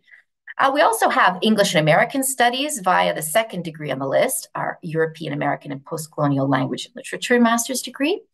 And if you're instead a linguistics type, then our language sciences program could be the one for you. I'm a particular fan of our Conservation Science and Technology for Cultural Heritage degree. Again, here, interdisciplinary, mingling and understanding of and study of the visual arts and architecture, together with, of course, a knowledge of chemistry and biology in order to help us conserve and preserve our cultural heritage for the future. Where better to do that than in Venice? Our science and technology offer is also expanding regularly. So our computer science and information technology has 3 different curricula, each of which is very different in nature, focusing either on AI or cybersecurity. So if that's your area of interest, you definitely want to read up about that. Our engineering physics degree is a new entry, fantastic opportunity for those of you who are keen in this particular area of the study of physics. Our environmental sciences degree obviously is about global studies, and that's an immensely popular one with our international students. You may, on the other hand, be interested in developing bio and nanomaterials, so we have a degree for that. And we also have a biomolecular chemistry curriculum in our sustainable chemistry and technologies degree. In the arts and humanities area, we have recently launched a digital and public humanities degree. And this is, again, an opportunity for those of you who may have a humanities background, but are interested in leveraging that and finding opportunities to make use of that in our modern work world. All right, so our campuses. I showed you our main administrative building, which you saw was located directly on the Grand Canal in the Historic Center of Venice. That's, in fact, where I work every day. If you have a look at the map on the right, you can see the fish-shaped island of Venice nestled in its lagoon at the bottom of the image. And in fact, we have 3 of our campuses located there. But we've also expanded onto the mainland, which you can see stretching up towards the top of the map on the right. Our science campus, which needs to be cutting edge and modern, was best built outside of the historic center. So that's on the mainland, although it's very close to the historic center of Venice. For those of you who've been to Venice before, you know this, but the bridge that connects the fish-shaped island of Venice to the Italian mainland is a 10-minute ride on a bus, on a train, in a tram, or in a car. So it's the 2 parts of our university, in that sense, located in Mestre Marghera or in the Historic Center of Venice, are very near to one another. We also have a couple of campuses that are a little farther afield and that have specific study offers. So in Treviso, we have a campus that's about a 40-minute train ride from Venice. And also in Roncade, we have, thanks to our collaboration with the digital startup incubator H-Farm, we offer our bachelor's degree in digital management on that campus. And that has a sort of Google campus feel to it. So let's zoom in on that fish-shaped island of Venice. Here you can see our economics campus, which is circled up in the upper portion of the fish. And that's right near, as you can see, the train station and the bridge that connects the historic center to the mainland. Then we have our humanities and our linguistics campuses, which are scattered throughout what I call the belly of the fish. And so in this case, you move from class to class and from building to building, winding your way through the city. Our economics campus, on the other hand, as you can tell, is a far more concentrated and focused area, more traditional style campus. So to show you a couple of photos, here are some images of that economics campus. And on the right, you can see our quadrangle around which all of the buildings are grouped. So the library, faculty offices, classrooms, residence, places to eat and study. So all of it is sort of structured around a central green courtyard. Our humanities campus, on the other hand, as well as our linguistics campus, adapt and modernize buildings scattered throughout the city, as we saw. And so here, of course, the feeling is a little bit different. Rather than being in a hermetically enclosed environment, the city is your campus. Now, our science campus, as I mentioned, if we're going to be working on bio and nanomaterials, if we're going to be doing biomolecular chemistry, then you need resources and facilities that are as up to date as they possibly can be. As a result, we started building the campus you see on the screen in 2017. So it is very, very new. And it is continuing to be expanded. We just added a new building with study spaces and 142 beds in a residence, as well as a cafeteria. And so that is the most recent addition. And then next year, we'll be beginning construction on an additional building, which will have research facilities, an expansion of those. Our Treviso campus is beautiful. In fact, Treviso, as you can see, has its own canals. It seems like a little Venice. And so there's a greater sense of intimacy for students who study in Treviso. And in terms of our English study offer, the only program that we offer on this campus in English is our Global Development and Entrepreneurship degree in the Management and Economics area. And I mentioned our bachelor's degree in digital management. Here are a couple of snapshots of H-Farms campus, which is where our Ca' Foscari students carry out their studies. It's fantastic because it means that you're in the heart of a startup incubator, being right where all of that magic happens and being exposed to professionals in the field from day one. All right, so let's talk a little bit about student services and opportunities. Obviously, housing is an important thing to consider when you're an international student moving abroad. There are three main types of student housing that our students take advantage of: regional government student residences, privately managed student residences, and shared privately owned apartments. Now, I should point out that most of our students end up in shared privately owned apartments, and the lion's share of them end up living on the Venetian mainland, for convenience, for cost, but also for the availability of housing. Now, I'm going to show you a couple of our residences to give you a sense of this, but I do want to have you keep in mind that we don't have enough residence beds for all of our incoming students. We have about 1,000 beds, and all of those have been added in the last 3 years. So we're heavily committed to creating more housing, but this is a long and gradual process. So at this point, I'll show you a couple of our residences. Definitely, if you're interested in a spot in residence, it's important to apply and obtain acceptance early so that you can get that whole process in motion as soon as possible.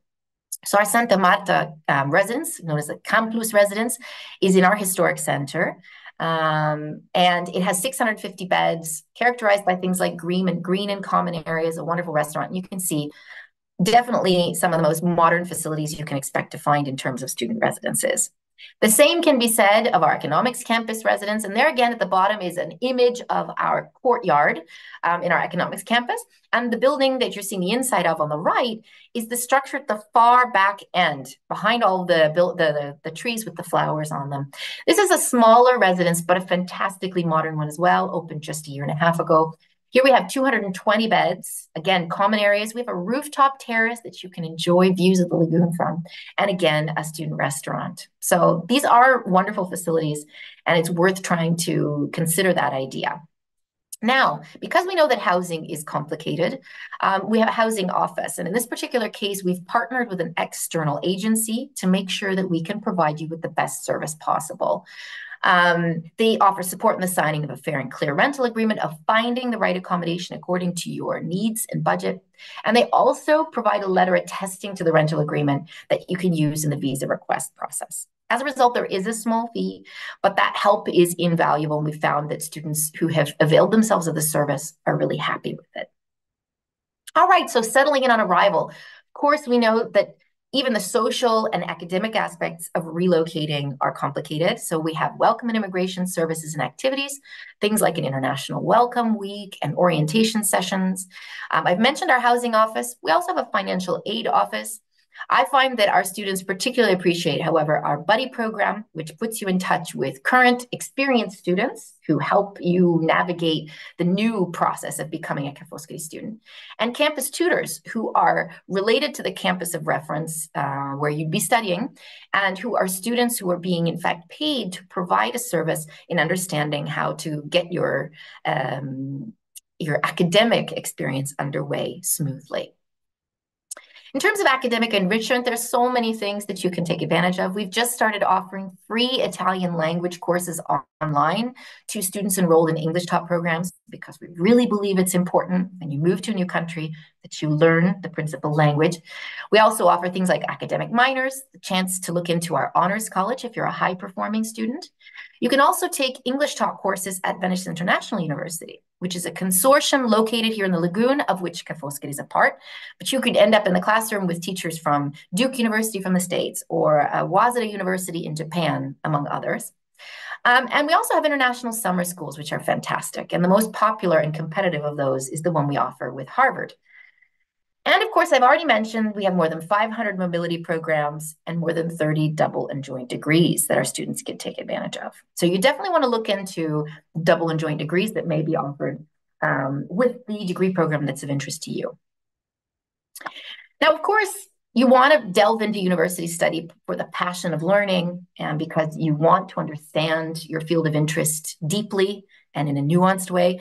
But most of us are going to have to leverage what we learn in university to launch our careers.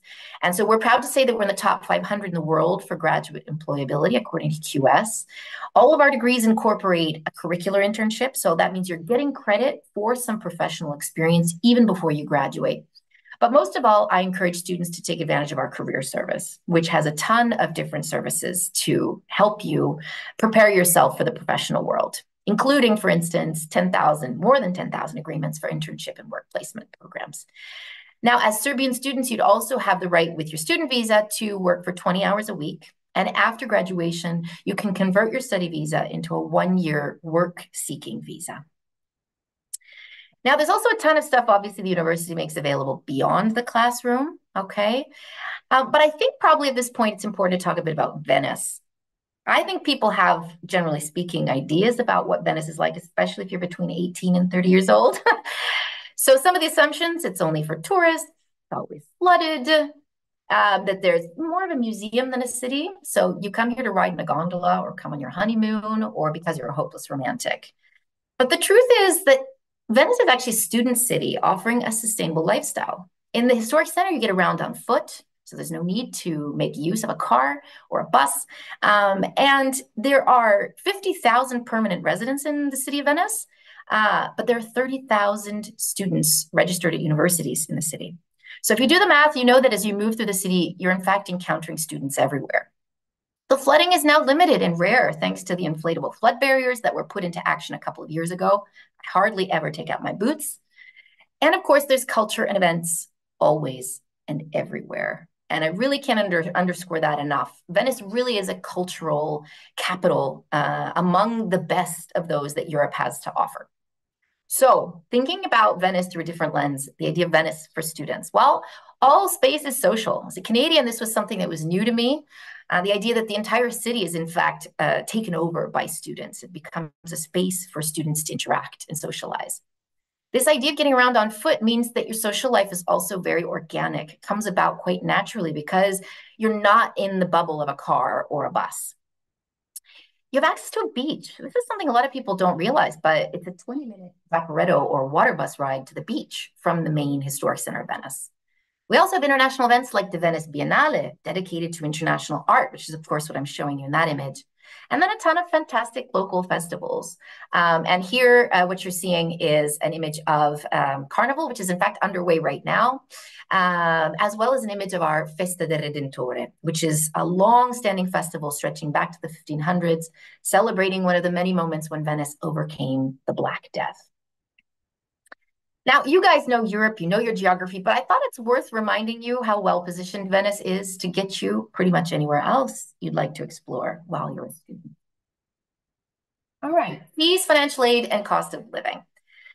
Now, we really believe as a public institution that is heavily subsidized by the Italian government that universities should be affordable. And so I'm showing you here our current tuition fees. These might change, obviously, next year, the year after that, depending on when you'll be applying. But currently, a Serbian student pays 1,300 euros a year for a bachelor's or a master's degree. At the bottom of the screen, you see just the handful of exceptions. We have a couple of BAs that are offered in collaboration with external partners. And those have slightly different fees. And those are the same for everyone as a consequence of this kind of collaborative offering of the degree. But these are really contained tuition fees, especially for someone accustomed to what Canada would ask of an international student. But I think you should notice that Serbian students pay less than Italian students. And why are we doing that? Because we want to have an international classroom. We want to make it possible for international students to take that leap. All right, financial aid. We do have financial aid that is especially for our international students with international diplomas. So if you're applying to be a bachelor's student, come next fall, and we have 10 Ca' Foscari honors scholarships of €6,500 a year, and they're renewable for 3 years. Now, this, of course, is based on a merit, so academic excellence. So there are some requirements in order to be able to apply for this. And we have a similar offer also for our master's students. Here we actually have 2 academic excellence scholarships that are even higher, and then a whole range of honors scholarships as well. So do read up about these or ask my colleague tomorrow at the live event. In terms of living expenses, we tell students that generally setting aside tuition, they're going to need to spend about €800 a month. And you can see some of the costs on the right. Obviously, it costs more to live in the historic center and less to live on the mainland, as I pointed out. So if you choose to join us, you'll probably end up deciding to save that extra money to be able to buy a couple more spritz in the evening. All right, let's talk briefly about applying for admission because I have just a couple of minutes left. So admission requirements for our bachelor's degrees.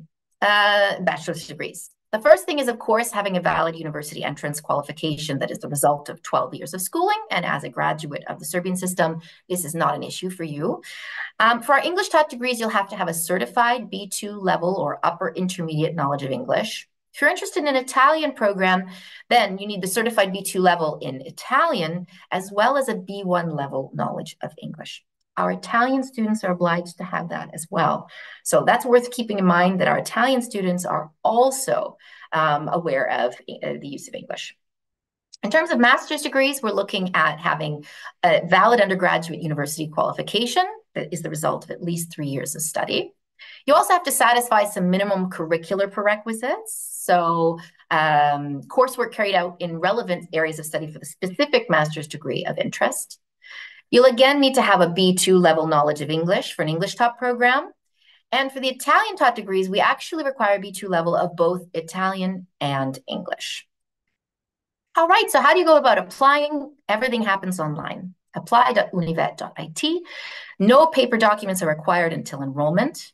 And so it's a fantastic tool also in orienting yourself in terms of things like scholarship offers or services.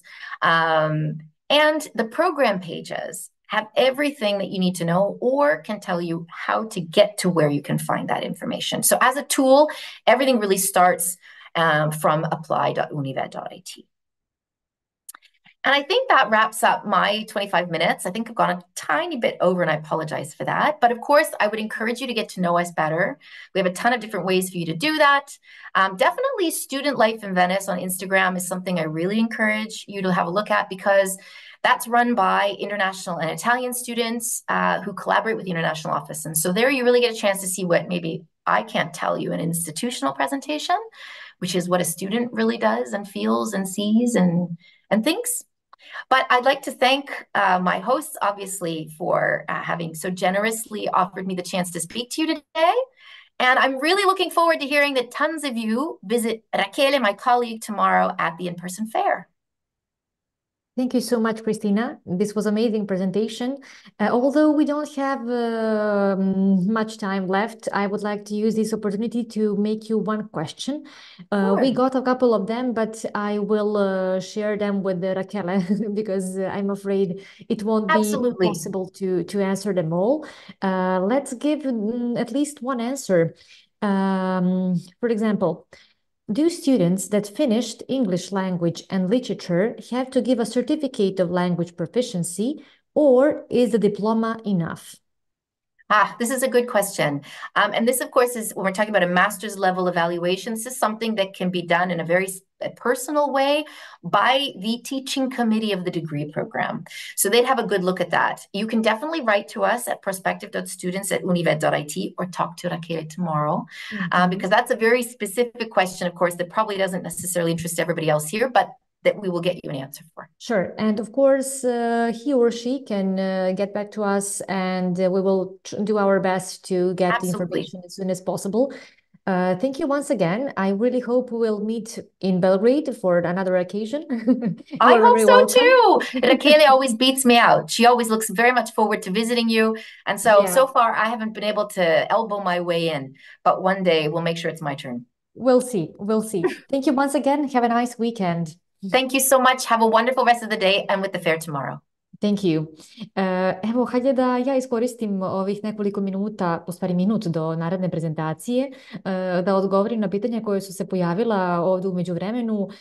Jedno od njih, da li su studenti Bosne i Srbije studenti koji se tretiraju kao non-EU ili kao EU? Odnosno, da budem preciznija, da li ovdje se apsolutno radi o zemljama koje nisu u Europskoj uniji, tako da definitivno gledate školarine za studente van Evropske unije.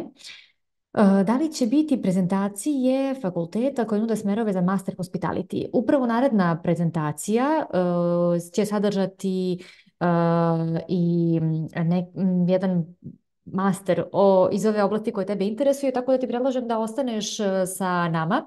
Uglavnom, to je Univerzitet IULM.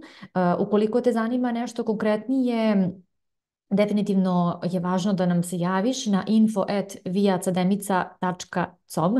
To je naš kontakt email na koji odgovaramo svakodnevno. Da ne bismo oduzimali vrijeme naredne prezentacije, predlažem da pozdravimo Anđelu koja će danas predstavljati Univerzitet IULM iz Milana. Halo, dobar dan, da li se čujemo? Zdravo, Anđela, da, čujemo se i vidimo, sve je u redu u tehničkom smislu, pa da te pitam prvo kako si? Dobro, malo sam, nisam odavno koristila Zoom i onda bi malo samo da to bude, da to sve proći kako treba, da ne bi preskočila vreme, Da, stignemo, tako da... ne brini. Ne Dobro. brini, sve je u redu. Verujem da si se malo odvikla, jer prosto jedno vreme smo i previše koristili Zoom svakodnevno i onda ga izbjegavali kada to nije bilo neophodno. Uglavnom, hvala ti što si danas sa nama. Naravno, uvek moje zadovoljstvo da predstavljam svoj fakultet i da pružim apsolutno sve moguće informacije svima koji su zainteresovani za studiju u inostranstvu, jer znam da je to od velike važnosti i od velikog značaja za svakog ko bi možda želeo da studira u Italiji, tako da ja sam tu u svakom smislu da se jave, da pitaju, da podelim svoje iskustvo i za bilo koje informacije koje... Važi. Baš mi je drago jer ipak, znaš i sama, lepo je čuti te i vidjeti, pošto si ti alumnistkinja Univerziteta IULM i svakako možeš da govoriš iz prvog lica, što se kaže, kao što je malo pre bio Ador sa Katolike, ipak to doprinosi nekako vašoj prezentaciji. Ništa, ja ti neću više oduzimati vremena, slobodno počni kad god si spremna. Tu sam na kraju prezentacije da podelim neka pitanja sa tobom.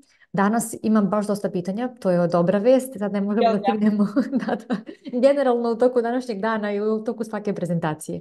Dobro, ja samo hoću da pitam da li hoćete da pričam na srpskom ili na engleskom, mislim što se mene tiče, meni je sve jedno, samo čisto eto zbog kako je lakše s njima. Ne znam, može da bude na srpskom, meni se čini da je to sad ok, s obzirom da se dešavalo da imamo i ranije slične situacije, da su govorili bivši ili sadašnji studenti. Tako da, eto, ti možda je prezentacija na engleskom, pa će tako da bude kompatibilno. U redu, samo da ja... Važi, čekamo te samo polako, nemoj da brineš, imamo vremena sasvim dovoljno i onda ćemo, kažem ti, malo porazgovarati još na kraju ako bude ostalo vremena, ako ne, ja ću odgovoriti na pitanja. Dobro, evo samo trenutak. Važi.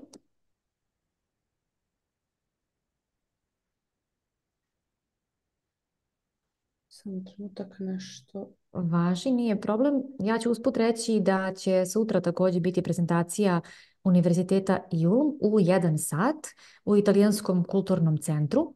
Oni koji razmišljaju o studijama komunikacije, hospitalitija, marketinga i generalno ako razmišljaju o kreativnim industrijama treba da dođu, da čuju o univerzitetu. Ako se ne varam, sa nama je sutra Alberto, koji je zadužen također za generalno internacionalne studente. On ima veliko iskustvo, tako da verujem da će vam svaki razgovor sa njim biti veoma koristan. A svake godine pa i ove naravno veliko interesovanje za IULM i za osnovne i za master studije. Pa eto, i vi mentorki imaju mnogo iskustva u aplikacijama. Evo vidimo prezentaciju, odnosno prvi slajd, tako da eto ti možeš polako da kreneš, ja ću se povući, ali svakako sam tu ako nešto zatreba. U redu, hvala. Zdravo svima, kao što sam rekla, ja sam Anđela i ja sam trenutno 3. godina na IULM fakultetu u Milanu. Ja sam na kursu Corporate Communication and Public Relations, koji je jedini zapravo dostupan bachelor program na IULM-u za sada, koji je kompletno na engleskom, ali postoje neki drugi master programi koji su u potpunosti na engleskom jeziku, a također ovaj moj kurs Corporate Communication and Public Relations je dostupan i na italijanskom jeziku ukoliko ste za to zainteresovani. Neke generalne informacije što se tiče fakulteta jeste da je on osnovan 1968. godine, da se sastoji iz 3 dela zapravo, communication, interpreting and translation, arts and tourism.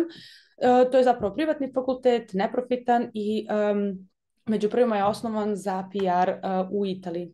Zapravo naš smer. Ima preko 7.500 studenta, preko 300 profesora i ostalih teaching staff members.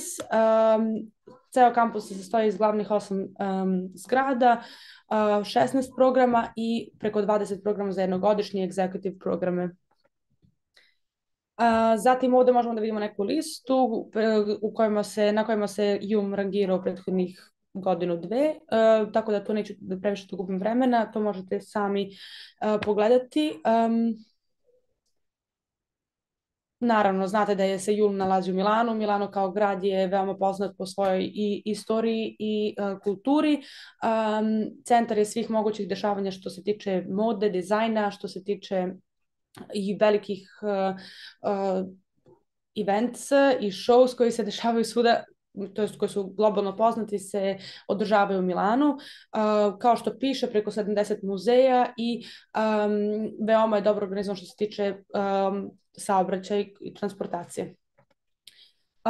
Milano se nalazi u regionu Lombardije koji važi za najbogatiji deo Italije i tu možete generalno najviše mogućnost za zapošljavanje nakon fakulteta. I sam region Lombardije, kasnije što ću malo pričati, nudi stipendije koje mogu da olakšavaju vaše studiranje u inostranstvu.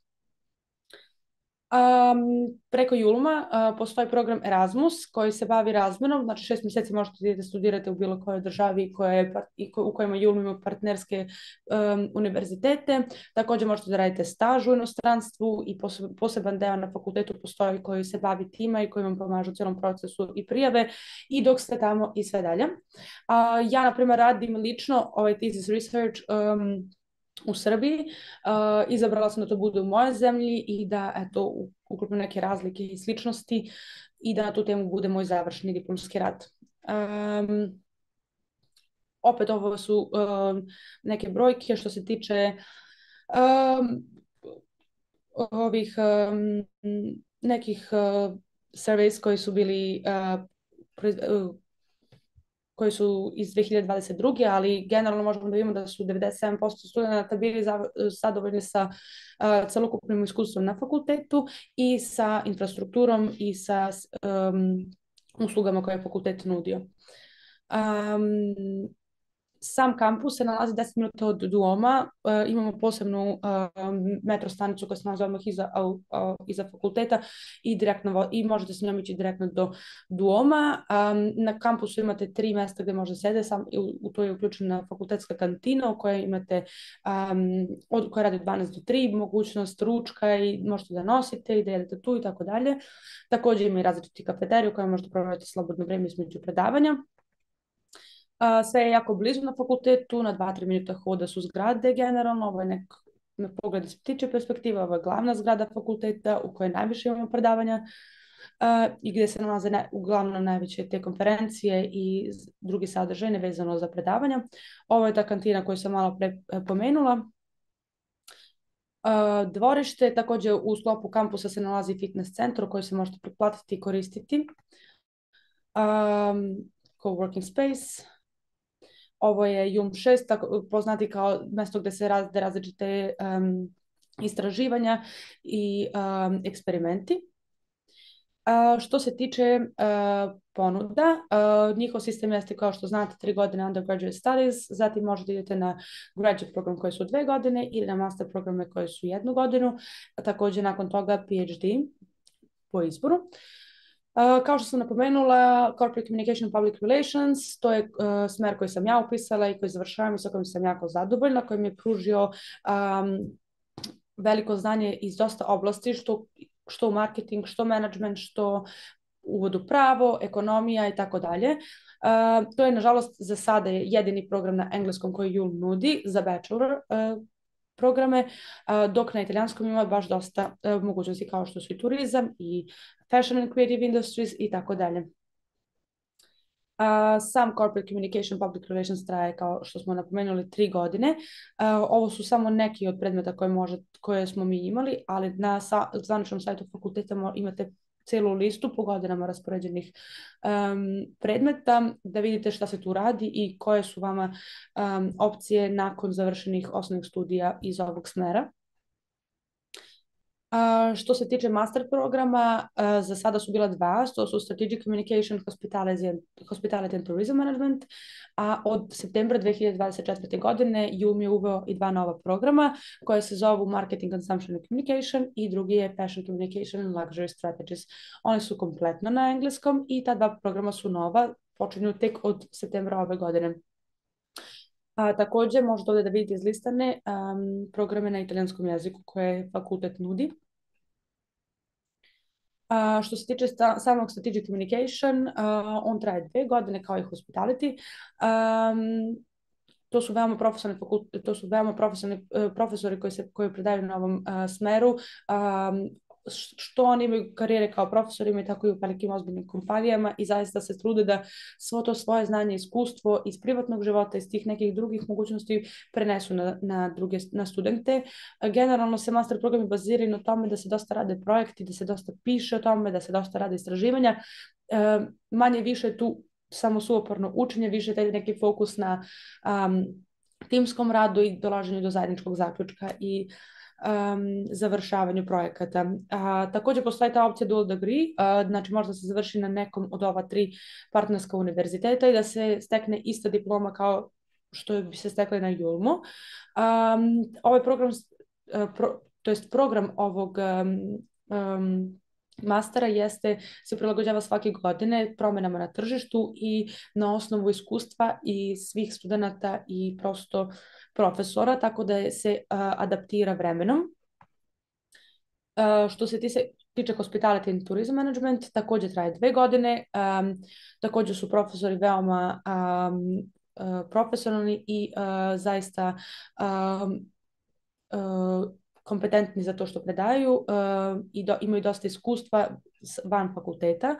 Također mogućnost dual degree opcije da se završi na određenim fakultetima i da se stekne ista diploma. Također, isto kao što važi za Strategic i za Hospitality, jeste da možete da radite staž u nekoj drugoj državi, a možete i u Italiji, ali i također da idete na razmenu od 6 mjeseci ili 1 semestra.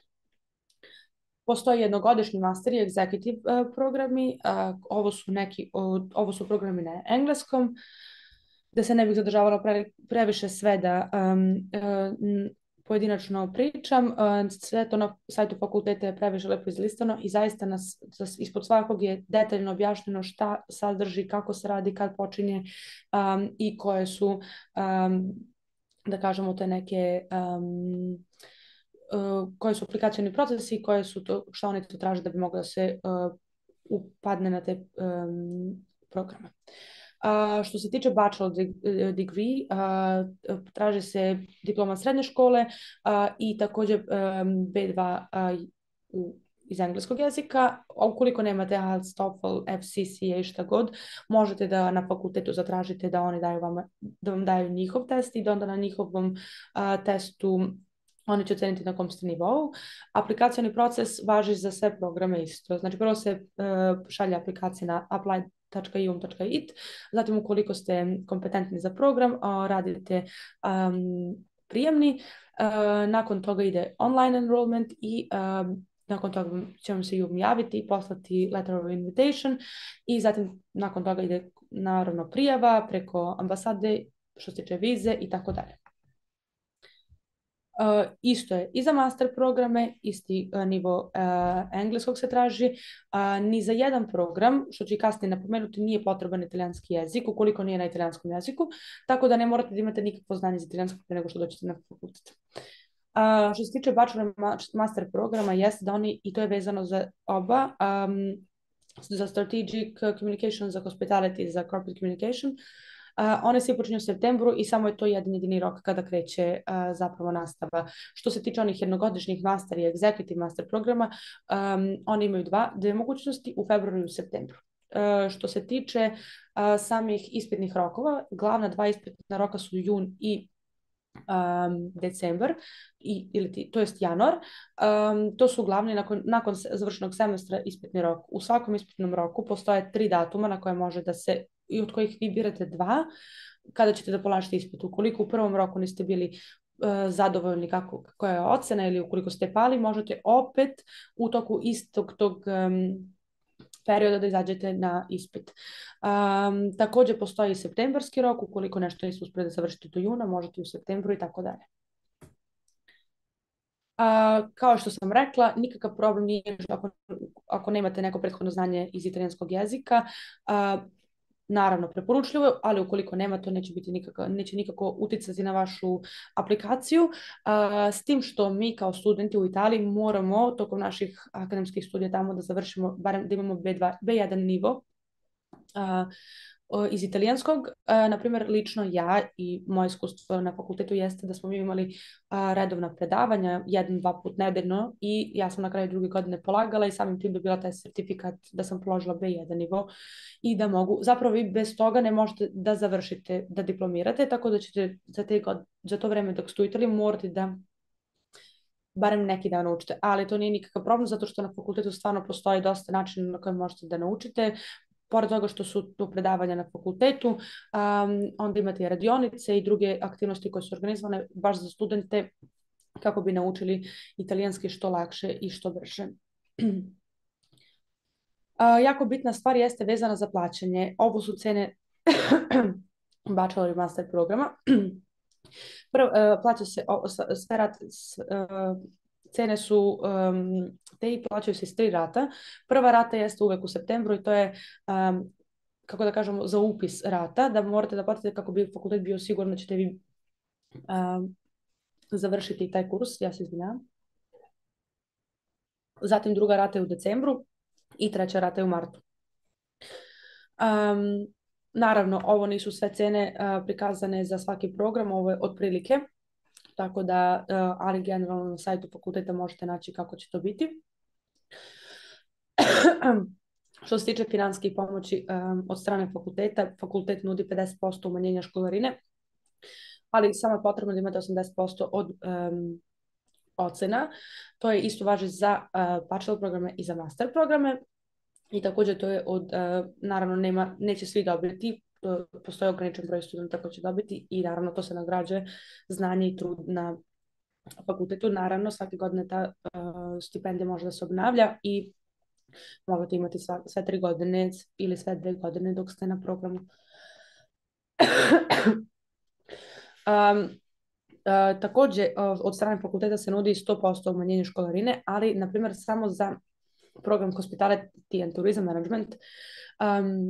Što se tiče engleskih programa, ovo su sve koje obuhvataju, ali što se tiče engleskih programa samo Hospitality. I neki, da kažemo, limit jeste 95% ocena se traži. Znači, baš da se nagradi znanje i uspeh tog studenta. Također, postoji i regionalna stipendija koju nudi sam region Lombardije. Postoje 3 kategorije.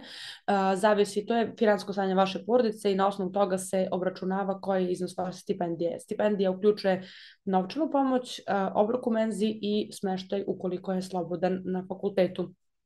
Također, mislim, uplaćivali bi oni smeštaj umjesto vas.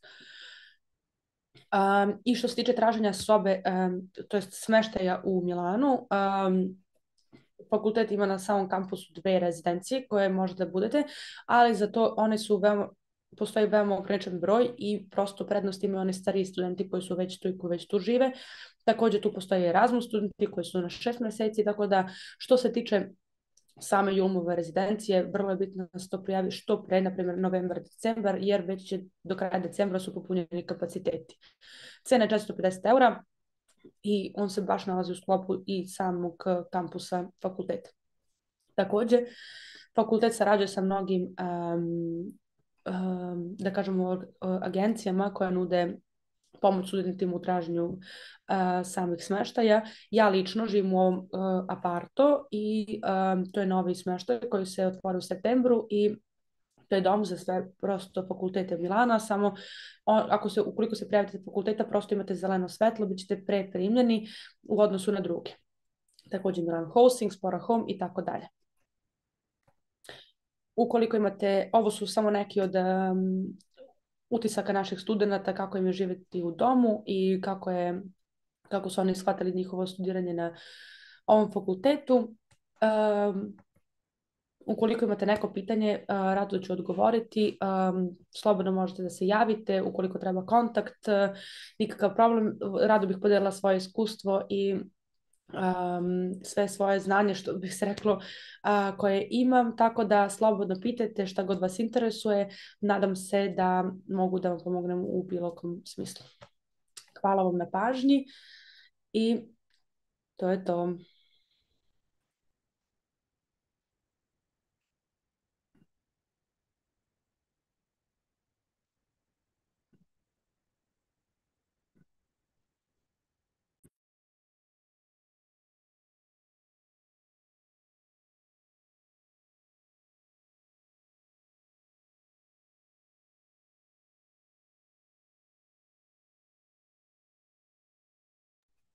Jelena, ja se čujemo? Da, čujemo se. Hvala ti na prezentaciji. Sve je ok. Uglavnom, kao što sam najavila, hajde da prođemo i nekoliko pitanja koja se sad, da kažem, iz moje perspektive, najpre to da prođemo tiču novih mastera. Reci mi, da li imaš tu informaciju do kada će moći da se studenti prijave na nove mastere, nove dvogodišnje mastere? Pa trebalo bi da je to, tačan datum ne znam, ali koliko sam upućena i koliko su mi dane informacije jeste da koliko traju normalne prijave za sve druge mastere, toliko traju prijave za nove programa. Tako da otprilike do maja ove godine. Dobro, da računamo tako do kraja maja ili do početka maja, izvini. Pa neka bude početak maja. I bolje, što pre to bolje, bar tako važi za generalno sve univerzitete i programe, ja to uvek preporučujem i mi ovde. Dobro, pitanje je vezano za prijemni koje si pomenula, prijemni za osnovne studije. Iz čega se sastoji? Da li bi mogla da nam kažeš još neku informaciju o tome? Da, prijemni za bachelor programe se sastoji iz da kažemo logičnog dela gde se neka inteligencija osobe, ali to nije nešto teško, to su samo neki prosti zadaci, uređivanje, povezivanje i tako dalje. Zatim postoje zadaci iz ekonomije, ali to nije neka, da kažemo, onako baš da se ulazi u srž ekonomije, neko neka generalna pitanja i generalno jeste ceo ispit baziran na tome da to bude neki test iz opšte informisanosti, znači ništa specijalno. Prosto generalno neko znanje, ništa to nije toliko strašno, niti može da se sprema unapred. Znači može da bude pitanje ko je osnivač Gucci brenda, na primjer, a može da bude koliko je 5+5. Mislim, variraju pitanja i prosto postoje, na primjer, i pitanja tekst i onda se taj tekst čita i na osnovu teksta dajete odgovore, ali opet, kao što kažem, ne postoji nikakva adekvatna priprema za taj test, niti bilo šta, možda da se potraži na sajtovima, postoje neke ranije verzije tog jednog, pa eto da se vide otprilike kako to izgleda. Da, također mi je važno da napomenem da su VIA mentorke na raspolaganju svima koji hoće da se raspitaju za ovakve detalje. Možemo zakazati savjetovanje i bilo online, bilo u našim prostorijama i također ćemo vam objasniti kako otprilike izgleda cela aplikacijna procedura. Ono što je rekla Anđela, to je ono što i mi objašnjavamo na konsultacijama, dakle test opšte informisanosti, jel tako? Znači ti logički zadaci, razumijevanje teksta, odnosno razumijevanje teksta na engleskom jeziku, pasusa koji čitate i zakružujete tačan odgovor i dobro, to je nešto što su veštine i znanja predviđeno recimo za uzrast, srednjoškolski uzrast i to ne bi trebalo, bar do sada nije bilo problema, da kažem, za polaganje tog ispita. Stvarno, niti iskustva drugarica i drugara sa fakulteta, niko nije imao nikada problema sa tim testom, tako da ne treba prosto da se previše oko toga stresiraju koji planiraju da upišu. Dobro. U međuvremenu je stiglo još jedno pitanje, mada smo već i odgovorile na njega, do kada traju aplikacije za osnovne studije, isto kao i za master, ali tako neka bude to do kraja aprila, samo da biste i ranije dobili povratnu informaciju od univerziteta i kasnije zbog vize, je li tako? Tako je, apsolutno najbitnije za prvu godinu upisivanja jeste da se to sve što pre uradi zbog dokumentacije koja treba da se prikuplja za samo boravište u Italiji. Tako je. Pa dobro, Anđela, to bi bilo to. Ja ću odgovoriti na neka pitanja koje se ako tiču generalno sajma. Uglavnom, samo mi reci da li se sutra družimo ili... Sutra bit će Alberto umjesto mene. Dobro, on je putovao iz Milana, tako da ću vam dati sve generalno najtačnije informacije. Nažalost, ovog puta ja nisam tu, ja sam ovdje online, ali naravno nekom drugom prilikom moći ćemo još... Dobro, vidimo se naravno nekom drugom prilikom. Sutra u 13 časova Alberto održi prezentaciju na engleskom jeziku, pa ovo je odlična prilika da nam se pridruže svi oni koji su zainteresovani za jul. Hvala ti puno, želim ti sve najbolje, do sljedećeg viđenja. Eto, puno pozdrav od VIA akademike. Prijetno. Hvala ti još jednom. Uglavnom, hajde da se osvrnemo na pitanja koje su stigle u međuvremenu, a tiču se, kažem, generalno ovog događaja i našeg rada. Koliko koštaju konsultacije u VIA akademici? To je prvo pitanje. Konsultacije su besplatne ukoliko se odnose na naše partnerske univerzitete, a njih je zaista mnogo, možete vidjeti na našem sajtu sa koliko smo univerziteta formalno partneri. Ukoliko vas zanimaju univerziteti koji nam nisu partneri, u tom slučaju se savjetovanje naplaćuje 3600 dinara. Savjetovanje obično traje između pola sata i 45 minuta i može se zakazati online i realizovati online ili ovdje u našim prostorijama u Takovskoj 12. Uglavnom, ukoliko vam je savjetovanje potrebno, preporučujem vam da nam se javite ili putem interneta, odnosno javite putem Instagrama ili na mail info@viaakademika.com. To su zapravo kontakti koje možete da vidite i na našem sajtu ili da nas pozovete i da zakažete prvi naredni termin. Već sljedeće nedelje možemo da se vidimo, znači ukoliko su vam konsultacije potrebne, a tu smo naravno i da vas vodimo i kroz ceo aplikacioni proces.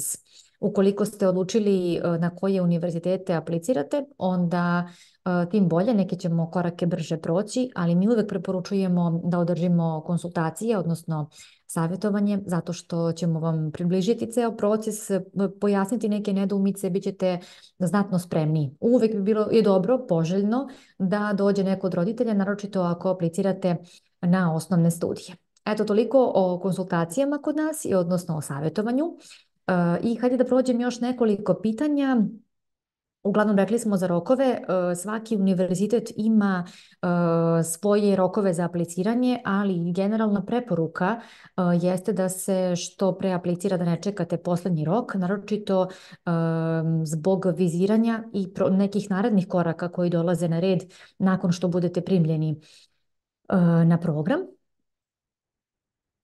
Vidjet ćete i sami ili ste već slušajući prezentacije primetili da recimo Univerzitet Ca' Foscari, Univerzitet Luis ili Katolika imaju specifične rokove, odnosno više upisnih rundi, tako da kažem, više upisnih rokova, dok neki univerziteti imaju rok koji je onako generalni, pa kao jul možete aplicirati najbolje, najpoželjnije do kraja aprila. Onda sljedeće pitanje kaže, pošto upravo stižu pitanja, pa hajde onda da kad sam već tu da odgovorim, da li se vize za master rešavaju tek nakon što saznamo da li smo upali preko ambasade u Beogradu? Da, tako je. Znači, da biste aplicirali za vizu uopšte, potrebno je da imate potvrdno pismo univerziteta da ste upisani na odgovarajući program osnovnih studija ili master studija. Dakle, to vam je jedan od ključnih dokumenata. Onda dobijate od nas instrukcije za vizu. Uz te instrukcije možete spremiti dokumentaciju, dostavljate je ambasadi u Beogradu ili ne znam u Sarajevu ukoliko ste iz Bosne i Hercegovine ili u Podgorici ako ste iz Crne Gore. Uglavnom jako je bitno da pratite naše instrukcije i da onda kako jedno po jedno rešavate. Još jedno pitanje, postavila Ema, da li nam je potreban sertifikat o znanju jezika za upis na master program na italijanskom jeziku ako imamo diplomu sa Filološkog fakulteta iz italijanskog? Pretpostavka je da vam nije potreban sertifikat, da činjenica da ste pohađali već Filološki fakultet i odsek italijanistiku, da je to dovoljno. Uglavnom, ovako specifična pitanja zapravo rešavamo i dobijate vi odgovore ili u toku konsultacije ili nakon konsultacija sa našim mentorkama. Evo, pridružila nam se Chiara sa Univerziteta u Padovi. Ciao Chiara, how are you? Hello, Come vai? buongiorno. Buongiorno. Hi, Elena. It's lovely to see you. Hello, lovely to see you as well. How are you these days? All good, all good. All Thank you. good. Excited to be here and excited to be, at the fair in Belgrade tomorrow. So, yeah. Yes, I will be very glad to meet you again at our fair. And I guess you are quite busy because I mean, this is very, very high season for a very high application period. Yeah, it is, but it's Okay. lovely to, receiving students from all over the world. So yeah, busy time, but at the same time, we are enjoying, let's say, all these Yes. applications. The same here. Yeah. The same here. I mean, I know. many events, many meetings, mails, calls. I mean, everything is in the full swing. But yeah, we are enjoying it. You already know what is the deal. I mean, the floor is yours. I mean, you can start whenever you are ready. Okay. I will be in the backend, in the background. Okay. That's And I will be perfect. back to you as soon as you finish. Okay, that's perfect. Thank you so much, Yelena. You're I will welcome. start sharing my Uh-huh. screen. Okay, we see it. It's perfect. Okay, let me just okay, open it in presentation mode. Okay, well, thank you. And thank you to all of you joining this webinar. I'm delighted to see many of you connected. First of all, my name is Chiara, and I work for the international recruitment team at the University of Padua. So I'm going to, talk a little bit about the university, of course, our academic offer, and then I will focus on the main student services that we offer so that you get, let's say, an overview about this special institution, of course, based in Italy. Just a couple of keywords before starting. Here, it's a very short presentation of the University of Padua, an Italian world-class university, a very highly ranked universities worldwide. We rank among the top 250 universities in the world. And we were awarded as the best university in Italy for teaching and research quality. So let's say when you think about the University of Padua, you think about quality. We are a research-intensive institution, which means that research plays a very important part of our daily activities. And I would say that this is quite important even for you, thinking about career opportunities. And I think it's a sign, because research influences quite a lot the way, we teach to students. Let's say the overall approach is, let's say, towards innovation and hopefully, society development as well. Indeed, we adopt, let's say, a multidisciplinary and interdisciplinary approach, which means that we want students to be very well prepared in their major, but we want them to look at the major from many different perspectives. And I think this is quite clear when you look at the study plans of our programs. So here, just to share with you the major international rankings I was talking about. And I think this is quite useful when you're considering studying abroad and you want to compare universities. So this is really like a good way for you to compare, you know, universities with an internationally valid, you know, kind of approach. So let's talk about us. So we are based in Padova, or Padua in English, which is a lovely city in the northeast side of Italy. So we are extremely close to Venice, which is just half an hour away from Padua. I guess, especially today, I guess you've heard about many different universities in many different cities. Padua is probably not the, you know, most known touristic city of Italy, and this has, of course, a lot of advantages, I should say. It's not because the city is not beautiful, it's a lovely Italian city, and I'm going to bring you on a virtual tour of the city in a couple of minutes. It's a great advantage when it comes to costs. So, you know, this is as a strong influence in terms of budget, let's say. Just to give you an idea, we're talking about a medium-sized city for Italian standards with roughly 250,000 inhabitants. And what's most interesting for you is that we are a student-centered town. So the I would say 1/3 of the population is actually made of students. And of course, you know, this has a great impact in the city life because it's a, you know, quite lively city, quite young city. You literally go and to take a walk in the city center and you meet students. Yeah, so it's really lovely. It has definitely a unique setting and a strategic position too. We are close to 2 airports, of course, international airports. We are extremely well connected, even, you know, on a national basis.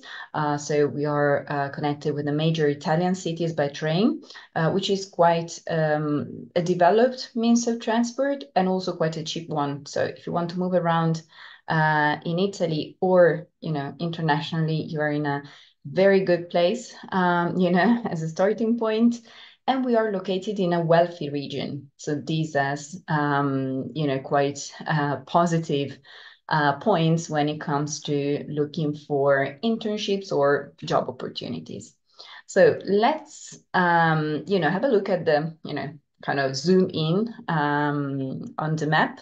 So Padua is where the headquarters of the university are based, but let's say our campus spreads all around the region. So we have different facilities, and you know, as a student, you can enjoy, let's say, libraries or study rooms or, you know, university facilities, even in other cities in the same region, of course, reachable by public transport. If I can just move to the next slide. Yes, I will start this virtual journey with you, just to let you imagine, you know, walking in these wonderful, you know, streets of Padua city center. So this is one of the main squares. And I think, you know, just looking at these pictures, you get, let's say, a feeling of the city.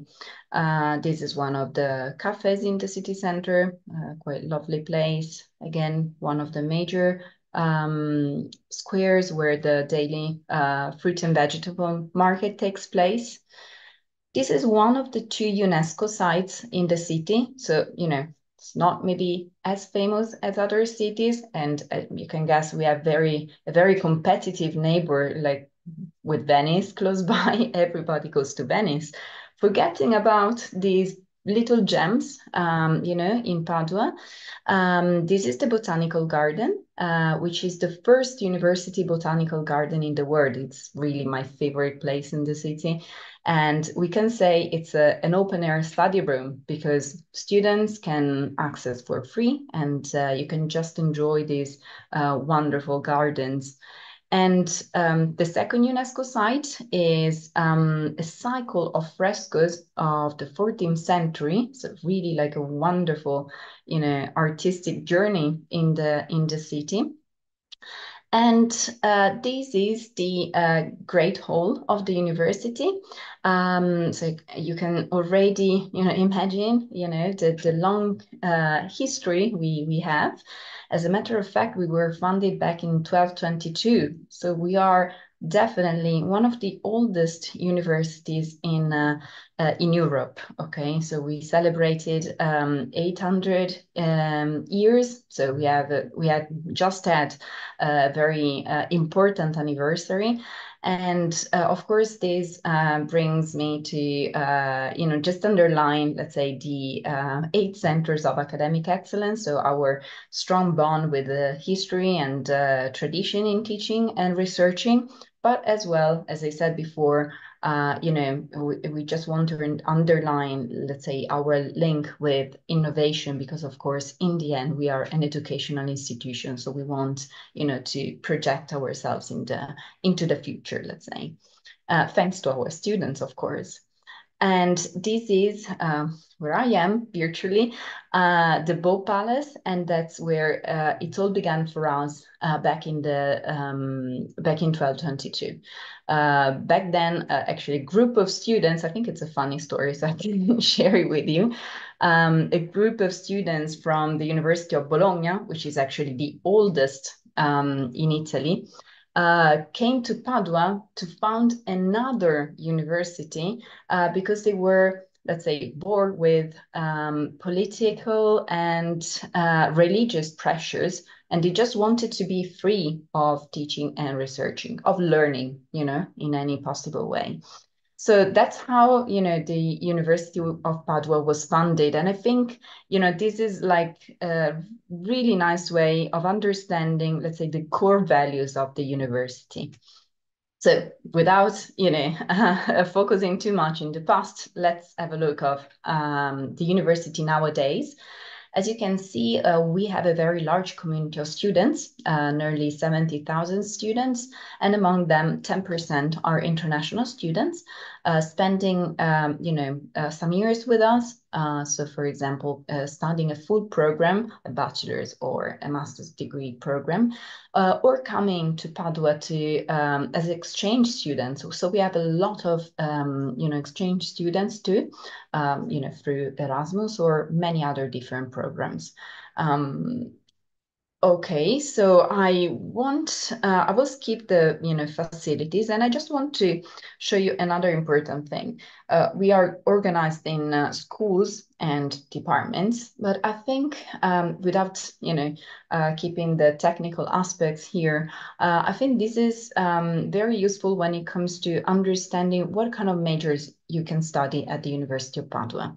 So we start with the School of Agricultural Sciences and Veterinary Medicine, with the School of Economics and Political Sciences, the School of Engineering, the School of Humanities, and the School of Science, Psychology, Medicine, and Law. So quite a broad portfolio of programs, of majors. And this is, of course, a good news for you if you're considering studying with us. So I will share this QR code so that you can download our brochure. I think this is nice, to keep in your hands if you're, thinking of applying, or if you just want to get more information about the university. And I will now, just focus a little bit on the English taught programs. Of course, we offer around 200 programs. Most of them are taught in Italian language, but good news, once again, is that we offer 60-degree programs in English, so 100% in English. The majority of them is held at master level, but we offer quite a reasonable number of bachelors too. So bachelors last 3 years, okay? And I'm going to read them all. I think we have enough time. So animal care, 2 programs in psychology, and one of them is online. Information engineering, Italian medieval and Renaissance studies, which is actually Italian studies. biology of human and environmental health, and earth and climate dynamics. Last but not least, at the very bottom of the slide, you can see we have a medical program 100% in English. So of course, it's not considered a bachelor because it's longer. So it's a so-called single cycle degree lasting 6 years. And then the masters, of course, we don't have enough time to read them all, but you can see we offer quite a good number of programs within the School of Agricultural Sciences, within the School of Economics, Political Sciences, Psychology, Humanities, and the list is longer if we look at the School of Engineering, Science, and Medicine. So there's a lot to tell you and a lot to share about these programs. They're all quite innovative, I would say, innovative programs. And, generally speaking, of course, we should focus on each one of them. But generally speaking, we combine like a strong theoretical background with, let's say, more practical side, of the program. So, of course, depending on the subject, you would have lab activities or internships, within the study plan. So quite, a diverse, once again, a diverse offer with a multidisciplinary approach too, and a combination of theoretical and practical, let's say, activities. So if we look at the application process, I would say the point of reference, the main point of reference should be the application platform, which is apply.unipd.it. It's a very user-friendly platform. So starting from there, you can browse the programs. And once you select the program of your interest, there is a page dedicated to that program explaining everything you need to know. So starting from basic information, the language, teaching language, length of program, and so on, with an overview on the costs of the program, on the entry requirements, extremely important, and you will find also description of the program and the program structure, which is really useful if you're undecided, if you want to understand if that program is exactly for you, and so on. Okay, so keep it as a reference, more than the website, I should say, because from there you can actually get links to the website and gather all the details you need to have at hand. Anyway, the application process itself is quite straightforward. As you can see, there is an application fee of 30 euros. That allows you to apply up to 3 programs. Okay, so this is quite important to mention. If you're undecided, you still, you can go ahead with, more than 1 program. And the admission fee of 204 euros is, let's say, the fee you pay only if you're offered a place and if you want to confirm that place. So it's not, let's say, something you need to pay straight ahead. As you can see from this slide, there is different timings to apply for programs. And there's the first call for application for unlimited, for programs with an unlimited number of places that is closing today. So hurry up if you're, closing your application. But don't worry, I mean, most of these programs also have a second call for application starting in March. We will see later what's the difference between the 2 calls. And there is, once again, an ongoing application process lasting until the 7th of March for English programs with a limited number of places. Don't worry, this is really technical information. The best way, if you're unsure about the deadline for the application to the program of your interest, is to, once again, go to the application platform, okay? Even in terms of requirements, each program has specific requirements, okay? I will try to recap. For bachelor's degrees, there is usually an entry test that, usually takes place online. So that's something to consider. For master's degrees, usually there's no entry test, but the assessment is mainly based on your academic background. And of course, there should be some sort of connection between your bachelor studies and master studies. Some general requirements are the language requirements. And of course, you should check the level required. And I would say it's a minimum B2 level of English. Check the possible exemptions, because, for example, if your previous education was 100% in English, then you are exempted from providing an official certificate. And of course, check the deadlines, because most of the documents that we require are not mandatory upon application, but upon enrollment. So in case you are admitted, okay? And there is also, or there might be some country-based requirements related to your diploma, but generally speaking, in order to apply for bachelor's, you must have 12 years of education. And I think this is quite clear if you attended other presentations before. And it's not a problem if you have a Serbian diploma. And as you see here, you can actually apply for programs even if you have not completed your previous education, but you will need to provide the diploma afterwards as soon as you have it, provided you check the deadlines, of course, on the website. So just to wrap up, let's say application processes are ongoing right now.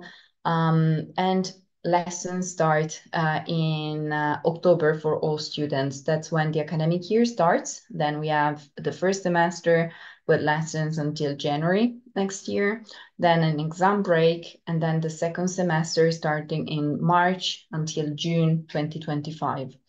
We usually have another exam break between June and July and in September. I think a nice thing to know, especially, you may have heard, about different things, but in Italy, you can actually repeat exams, okay? So if you're not happy with the score you got, or if you are unable to, take the exam on the first session available, there's no problem. Okay, so no pressure.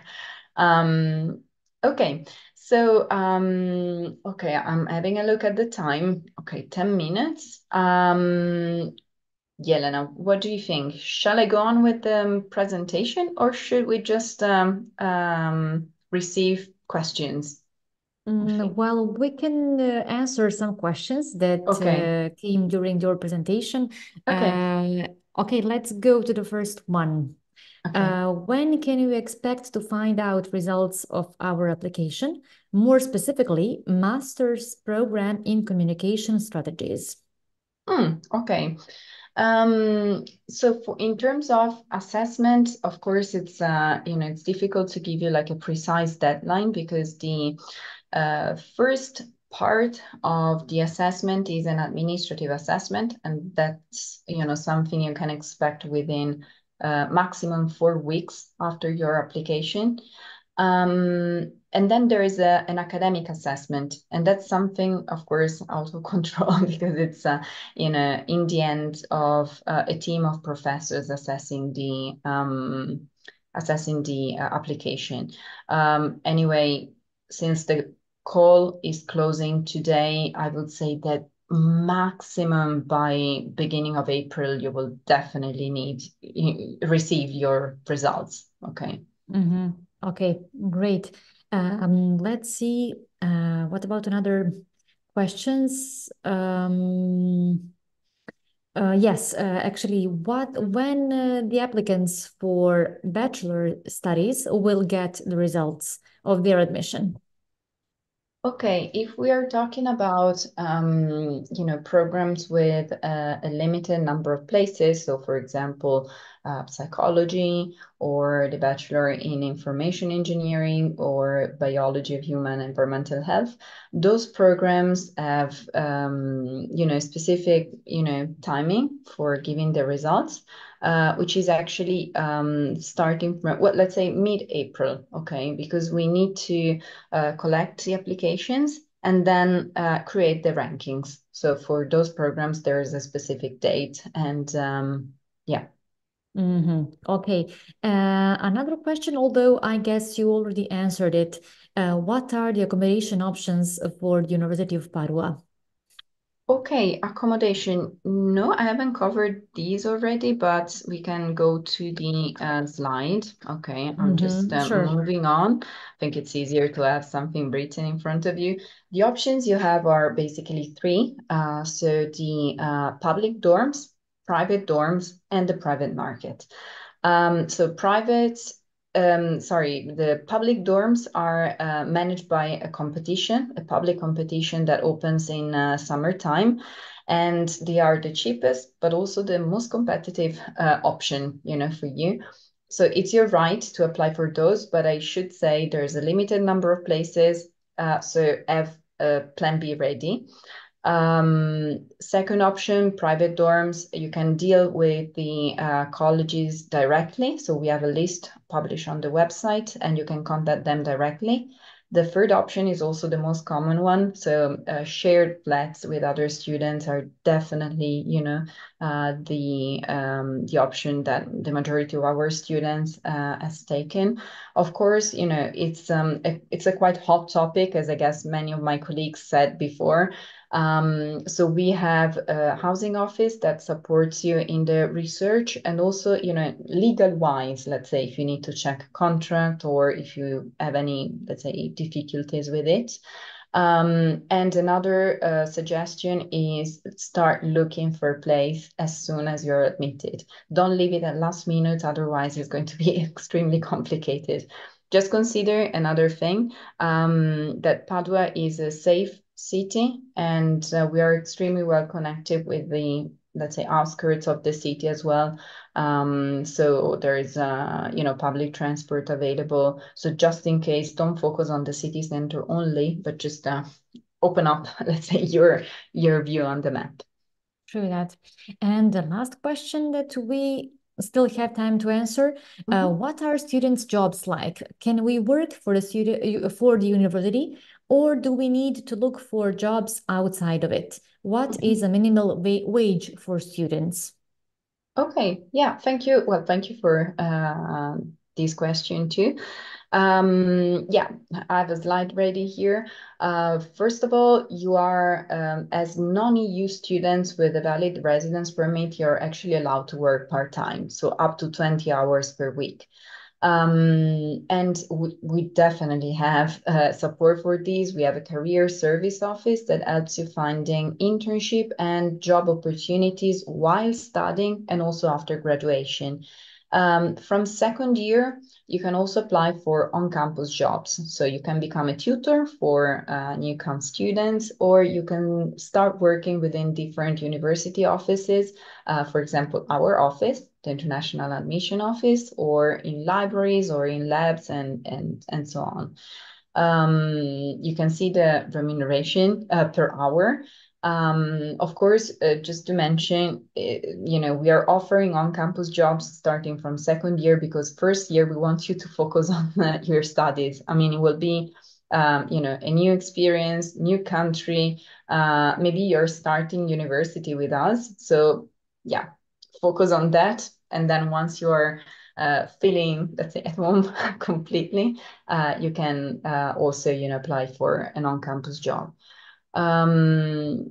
Yeah, you will find support. As I said, we are a very big institution with a very large community of students as well. So don't be afraid of being, let's say, left alone, because we know we are big, and that's why we are organized in many different offices. So you will definitely find an office for anything you may think of, starting from the career service office, or we mentioned the housing office, but we also have like many different units that are only dedicated to international students. So you can find support there.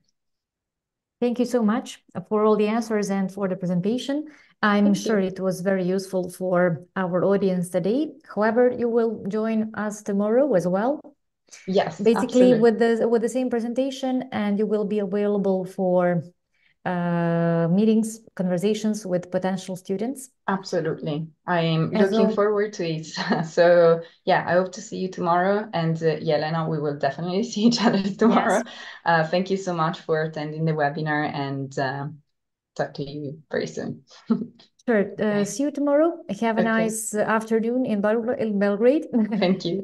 I evo napravit ćemo malu pauzu pre nego što nastavimo sa današnjim programom.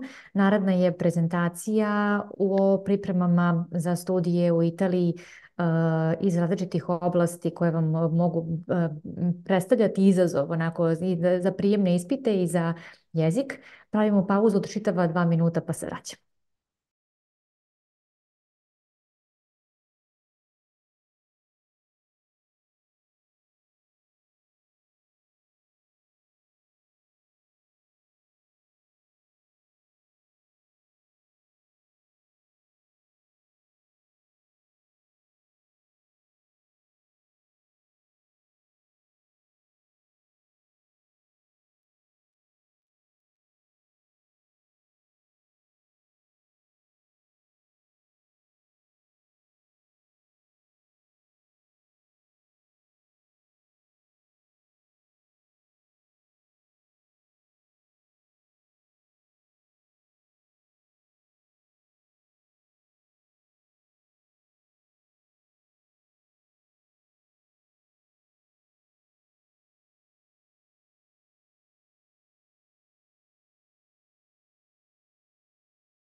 Ako se spremate za medicinu u Italiji ili za neke od specifičnih oblasti gde je potreban prijemni ispit, onda je ovo prava prezentacija za vas.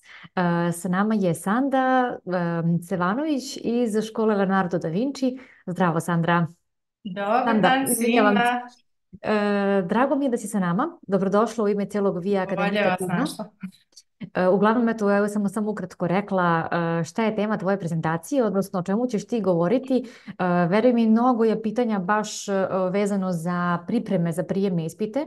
Kogod se interesuje za Italiju, naravno da zna da postoje prijemni ispiti koji ne važe u drugim zemljama, zato je bitno da se što bolje pripreme.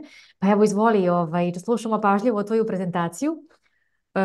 Skupljam pitanja i onda ćemo na kraju da prokomentarišemo. Pa ja bih rekla da, hvala puno Jelena, hvala puno svima na ovom događaju koje evo mi kao škola Leonardo da Vinci prisustvujemo, kojem mi prisustvujemo već po 3. put.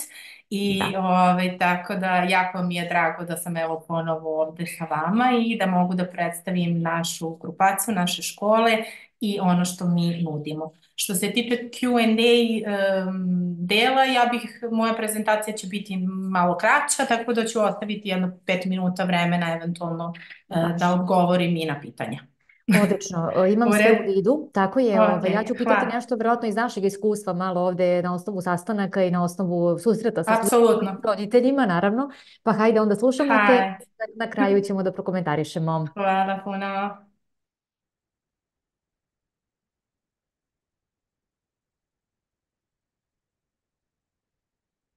Dobar dan svima ponovo. Ja sam Sanda Stevanović, direktor škole Leonardo da Vinci u Milanu, inače jedan od osnivača grupacije i marketing menadžer škole Leonardo da Vinci grupacije. Kao što možete vidjeti iz ovog, evo kažem, našeg prvog skrina, to je da se naše škole nalaze u Italiji, to ste verovatno već pretpostavljali, i u gradovima Firenca, Milano, Rim, Torino i Viareggio.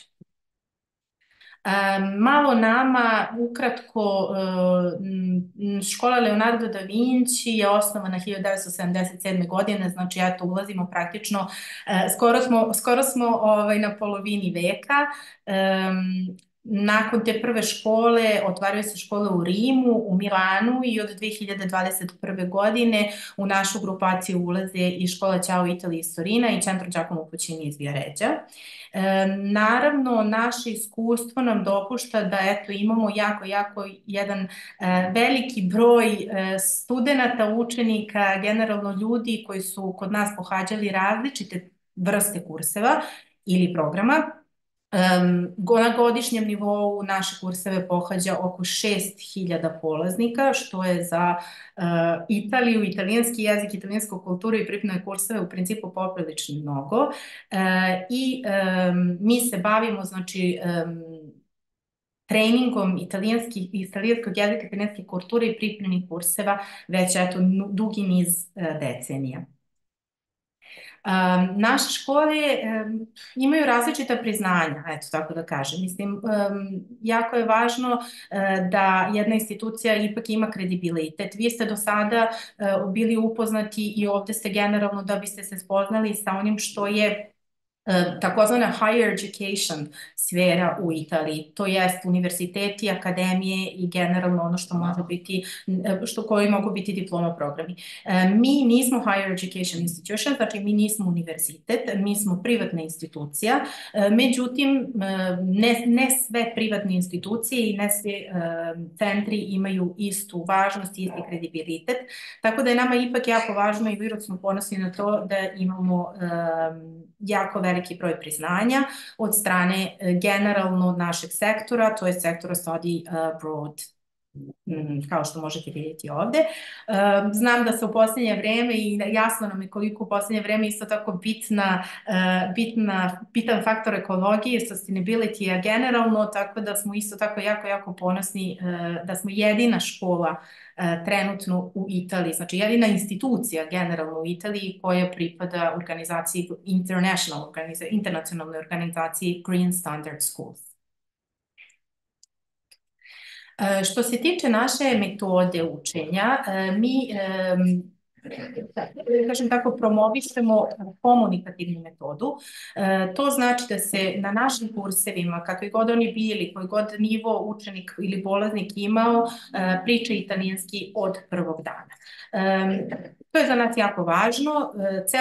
Svi naši programi, sam naš materijal, sve ono što mi delimo, dodeljujemo i dajemo učenicima je, tako da kažem, nekako deo naše tradicije kulture i našeg akademskog dela koji se bavi baš proizvodnjom materijala za učenike. Te je naš materijal uvek uključen u cenu kursa i daje se učenicima i u digitalnoj i u štampanoj formi.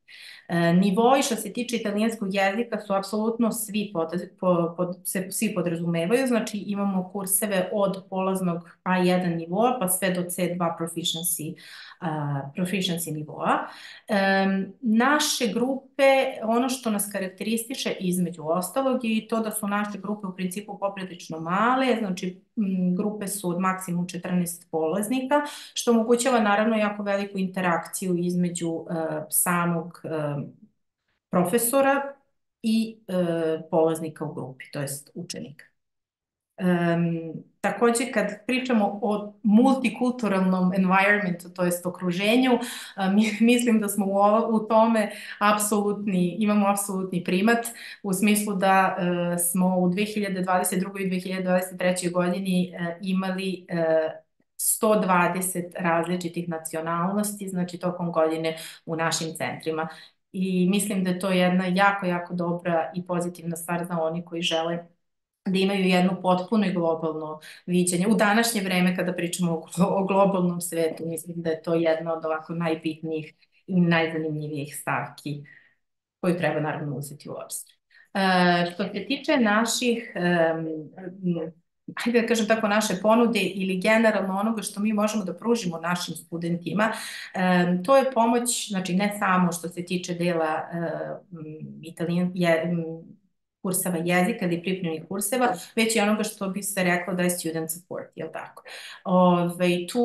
U tu sferu podlazi smeštaj, naravno, znači mi učenicima koji su upisani na neke od naših kurseva ili na nekih naših kurseva pomažemo u tome da dođu i do smeštaja u svim našim gradovima, znači u svim našim centrima nudimo tu uslugu.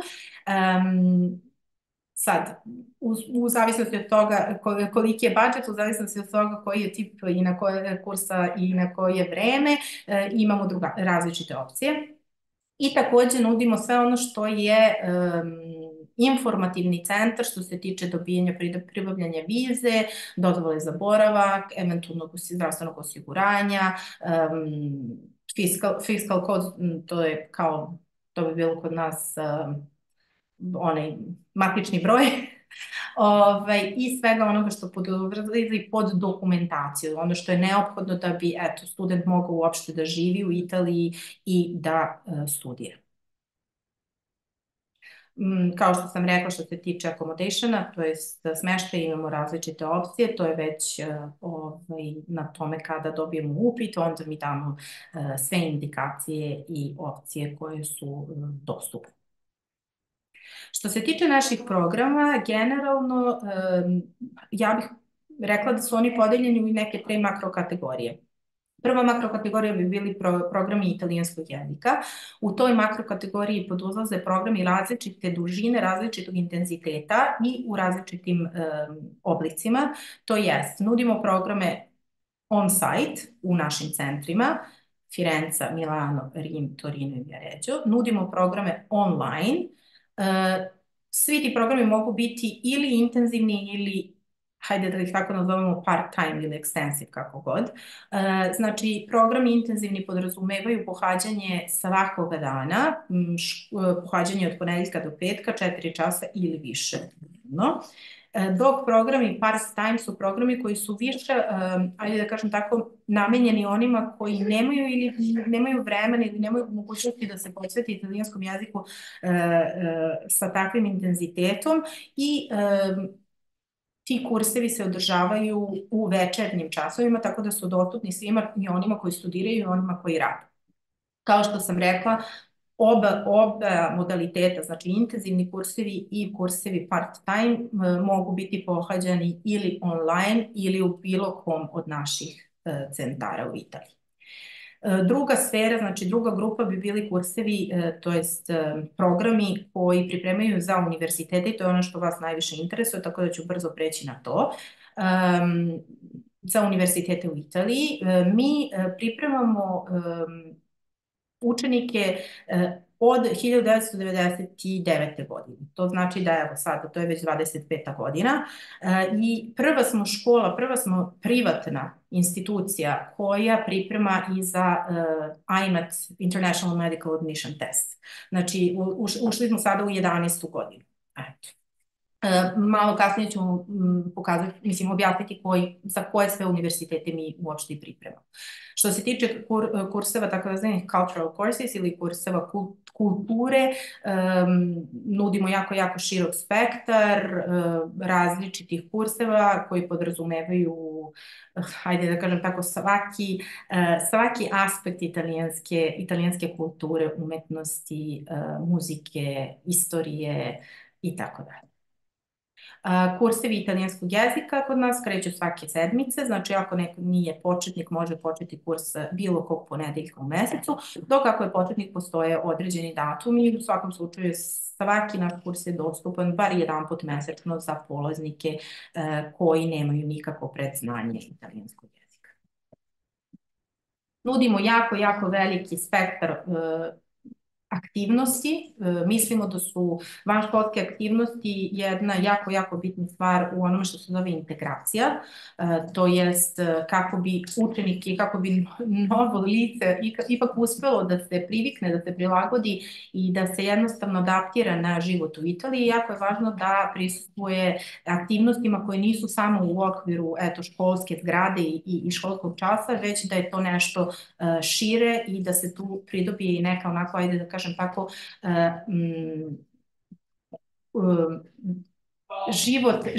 neko životno iskustvo koje može vezati za Italiju i koje uopšte daje jedan širi pogled. Ovo su sve različiti kursevi koje mi nudimo. Ovo je novi zanimljivi, mislim jako je zanimljiv za mlade ljude, Italian Plus Volunteering program, on je dostupan u Milanu i daje mogućnost studentima za vreme učenja jezika ili nekog drugog programa isto imaju aktivnost volontiringa. Mislim, to je nešto što može dati kao neko prvo radno, ajde da ga nazovemo tako, iskustvo u Italiji i pritom radeći nešto što je korisno za sebe i generalno za čovječanstvo. Evo ovako, što se tiče, da pređemo na ono što u principu vas je najviše interesuje. Što se tiče kurseva, pripremnih kurseva za univerzitete u Italiji, naravno vi znate bolje od mene, u Italiji imamo ovako malo jedan širok spektar univerziteta koji imaju različite prijemne ispite. Ne samo različite prijemne ispite u odnosu na ostale zemlje, već različite prijemne ispite u odnosu baš na samu Italiju. Tako da ne svi univerziteti imaju isti generalni prijemni ispit. Hajde da pođemo od onoga što je isto za sve, to je IMAT International Medical Admission Test. Kao što sam rekla, ovo je 11. godina, znači ovo će biti 11. godina kako mi pripremamo za IMAT. Možete vidjeti da je moguće pohađati ovaj kurs u različitim gradovima, to su Firenze, Milano i Rim, i vidjet ćete ovde, kao što vidite, postoje različiti datumi i različiti modaliteti po kojima se taj program može pohađati. Naravno, program je apsolutno na engleskom jeziku. Program je prilagođen onome što je dostavljeno od strane ministarstva. Znate da se on ove godine promenio, tako da je između prošle godine i ove godine promenio. Šta će se desiti sledeće, to nam nije dato znati, ali mi pratimo uvek ono koje su promene i dajemo mogućnost studentima da imaju različite datume u kojima bi se mogli pripremati. Vidite takođe, neki od kurseva su online, neki su on-site, a neki mogu biti pohađani u oba modaliteta. Što se tiče arhitekture, pripremamo za ARCED, to je prijemni ispit za arhitekturu na italijanskom i na engleskom jeziku, Politehnico di Milano. Medicina na italijanskom jeziku, znači to je takozvani Talk Med, koji je po prvi put, ajde da kažem tako, ustanovljen 2023. godine, znači to je relativno novi ispit. Da li će se nešto u njemu menjati za 2024. opet kažem, ovog momenta nam nije dato znati, ali ćemo sigurno imati takvu informaciju. Znamo pouzdano da neće biti otvoren u februaru, znači neće biti februarskog ispitnog roka, tako da pretpostavljam da će biti april i juli kao što je bilo i prošle godine. Pripremamo takođe u Firenci i u Rimu za engineering, u Milanu za TOLD, to je prijemni ispit za dizajn Politehnico di Milano. Pripremamo za Akademije lepih umetnosti kao što je, na primjer, Brera, ali ne samo, i za konservatorijume za oni koji idu na opersko pevanje u Milanu i u Rimu. Takođe pripremamo za druge prijemne ispite kao što su psihologija, business management, computer sciences i tako dalje. Imamo jedan specijalni program koji se zove University Pathway Program. Ovaj program je namenjen učenicima koji će studirati na italijanskom jeziku imaju ili nikakvo ili nekakvo, to jest malo predznanje italijanskog jezika. Imamo različite opcije. Ovaj program je jednostavno jedna vrsta overall programa u kome je prisutno sve ono što učenik, svaki aspekt onoga u čemu učenik treba da se pripremi da bi mogao ne samo da se upiše na fakultet u Italiji, već da pohađa fakultet u Italiji. Jer to je velika razlika. Razlika je u tome upisati se, naravno to je prvi step, bez upisa ne možemo ni pohađati, ali druga stvar je uspeti sa dobrim uspehom pohađati univerzitet. Nije sigurno da ako se prođe na prijemnom ispitu, posle toga sve će biti ok. Zato što jednostavno u Italiji celokupan sistem, univerzitetski sistem je drugačiji i često se dešava da učenici odlični su, ali jednostavno ne mogu da se prilagode tome. Tako da ovi programi University Preferred Program u Milanu i Extensive Course Program u Rimu baš rade to. Znači pripremaju 360 stepeni.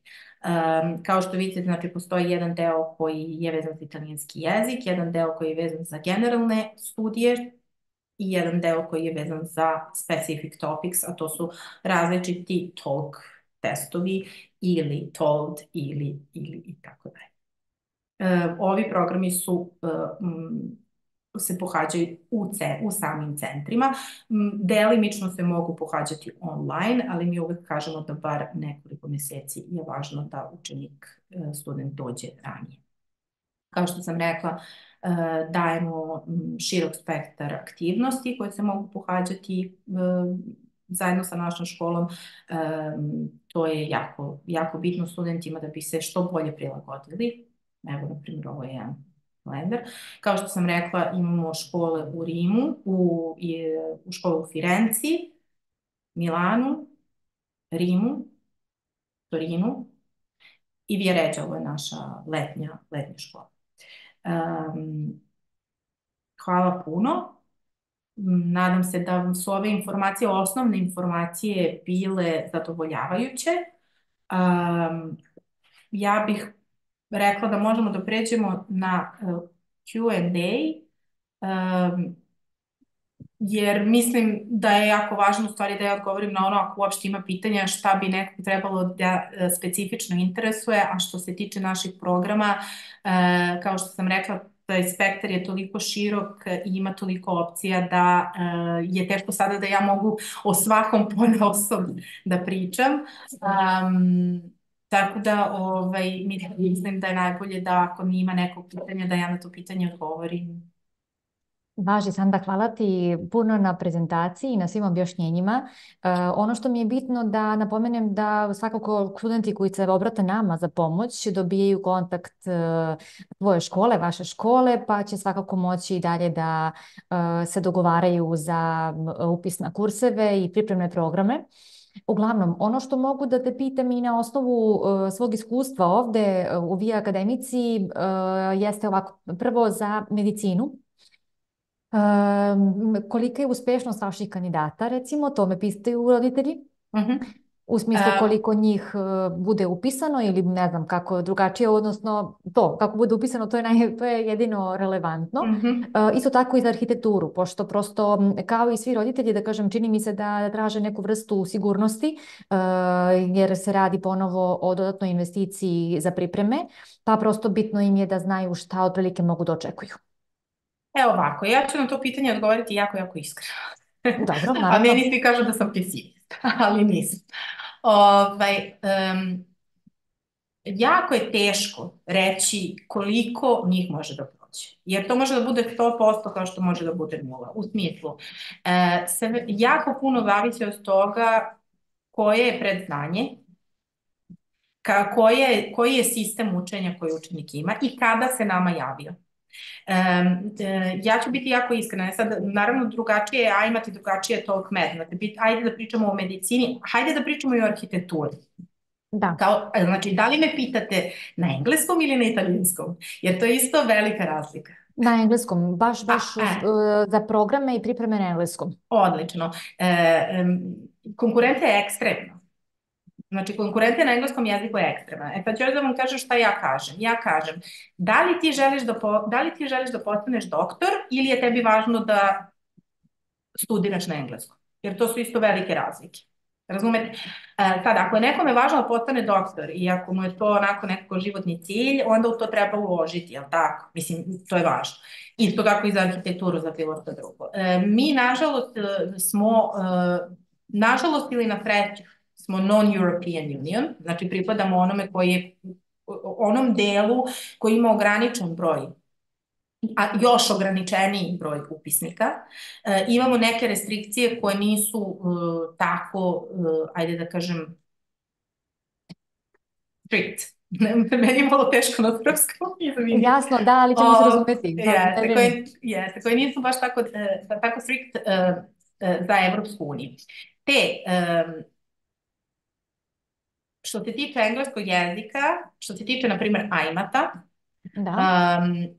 mi imamo polaznike, recimo da od jedne grupe koja može da ima 15-16 polaznika, otprilike se u prvom krugu upiše njih 6. Mislim, iskrena sam. Znači, u prvom krugu. Sad, znate da tu prvi krug, drugi krug može da promeni jako puno situaciju. Tako da, ajde da kažemo da će to biti neki fosfor. Znači, ajde da kažemo nekih 60%, ako treba pritom.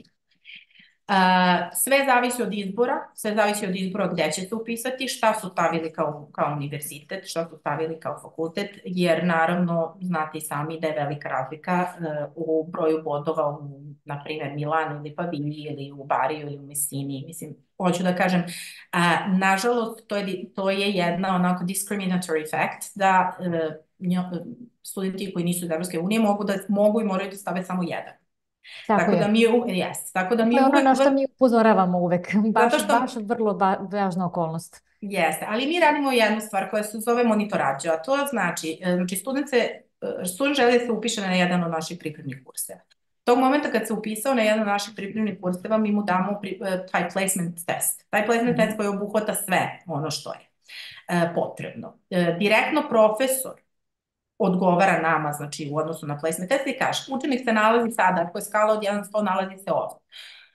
Mi sugerišemo da se priprema ovako.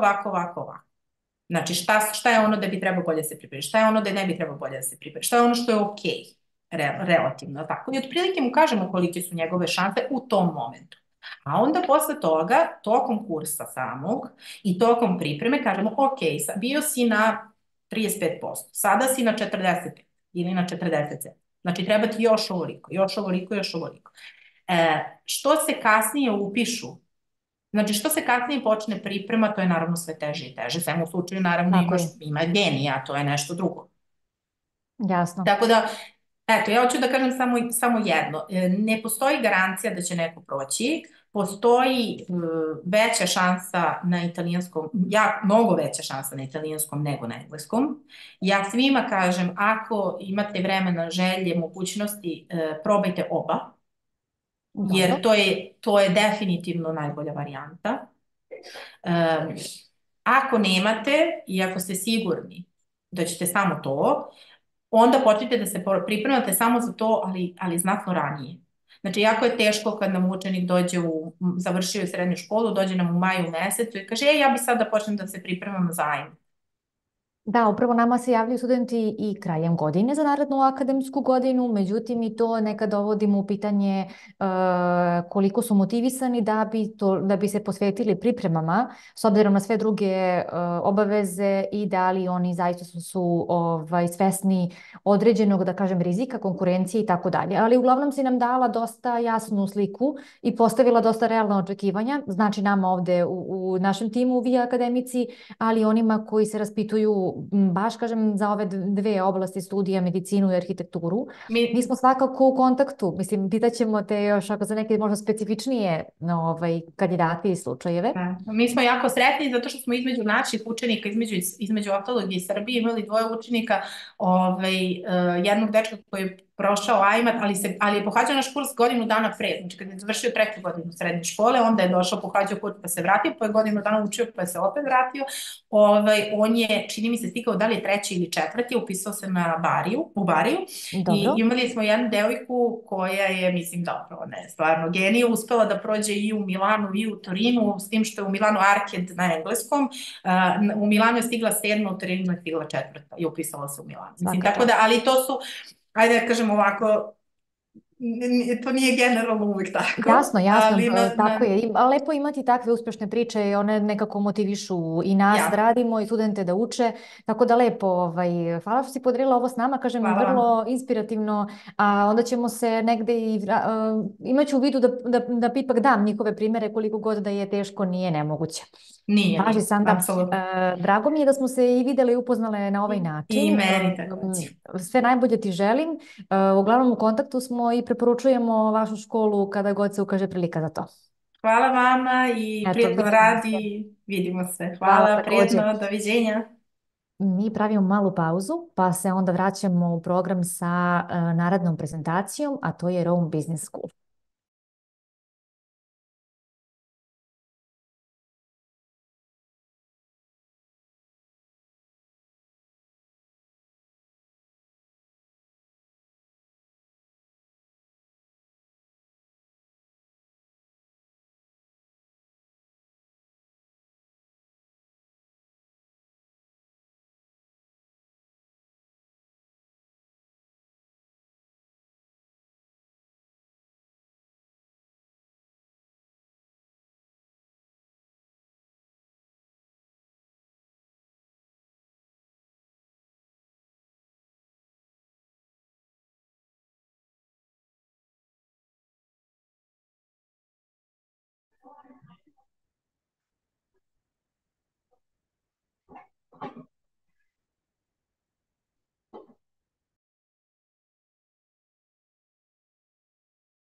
I sada idemo u Rim. Sa nama je predstavnik Rome Business School, Mark.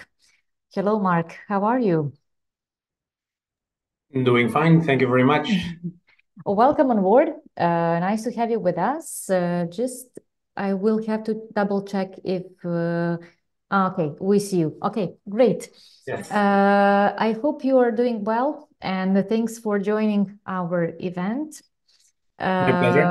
You can start with your presentation whenever you want. The floor is yours. Of Perfect. course, I will share with you some questions that are coming along with the presentation. And of course, I will just would like to remind our students that you will join us tomorrow for the offline event. Exactly. So thank you, Jelena, for your kind invitation. Last time I was connected from my apartment in Barcelona. Today I'm connected from your offices here in Belgrade, so it's great to be in the market, to feel the pulse. So thank you all for attending to this presentation. As you can see in the back of my background, you see the logo of Rome Business School, where it says "Better Managers for a Better World." This is basically the mission of the school that I'm representing today. So allow me to start the presentation, so you can get a better grasp of what the school is all about. Please confirm that you can see the presentation in full. Sorry for that. So basically, yes, this is the presentation for Rome Business School. Obviously, it's a business school, and obviously it's in Rome, so the name tells it all.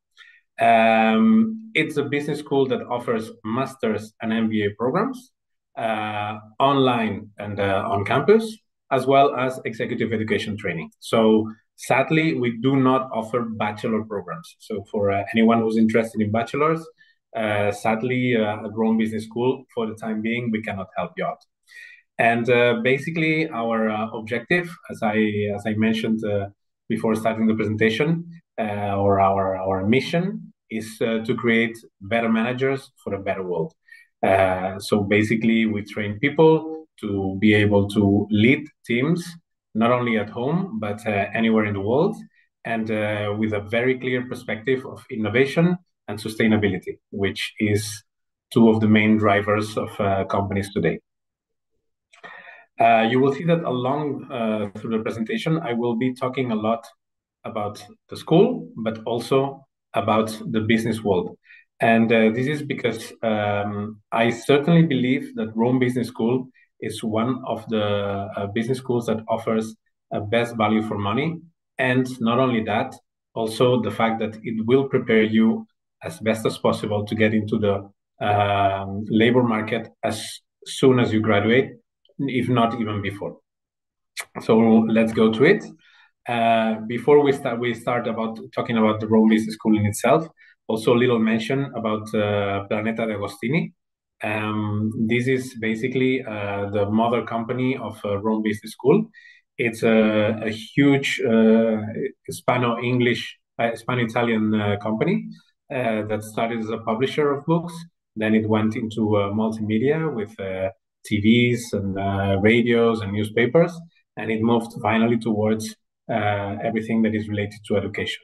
In the last 20 years, Planeta Agostini has been acquiring schools all over Europe, but also in other places in the world. So I want to show you very briefly the whole structure of Planeta de Agostini, so you can have a clear image of what it is. Because if you happen to inquire about Rome Business School, and it happens that we cannot offer you what we have at Rome Business School, I'm certain that any other of our business schools and universities around the world will be able to offer you something that you're interested in. As you can see, we have several business schools, mainly in Spain, France, and Italy. Rome Business School being in Italy, in France, EDC and SLESCA, in Spain, EAE Business School and OBS, and also we have a spin-off of a business school of SLESCA in Morocco. Then we have a couple of universities, mainly in Spain, Valencia International University, UNIE in Madrid, and IFP, which is basically vocational training. Then we also have Ibero and ESEID, two Colombian universities, SLESCA University in Egypt, Broward University in the USA, and Carlemagne University in Andorra. Finally, we also have a few specialized business schools, which mainly means that they keep being business schools, but they also concentrate in a specialization. So, for instance, INESD and ES Design is all about design. The core is about entertainment. Barcelona Culinary Hub is about the management of kitchens and restaurants. Soup de Luxe in Paris is about the management of luxury brands and things like that. And Sports Management School is for the management of sports events or sports clubs.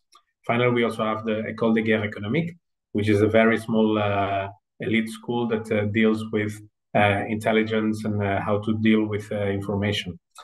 Finally, we have also a network that deals with all these schools, but this is mainly for companies. So we're not quite there yet. So let's get back to Rome Business School and the group and the group itself.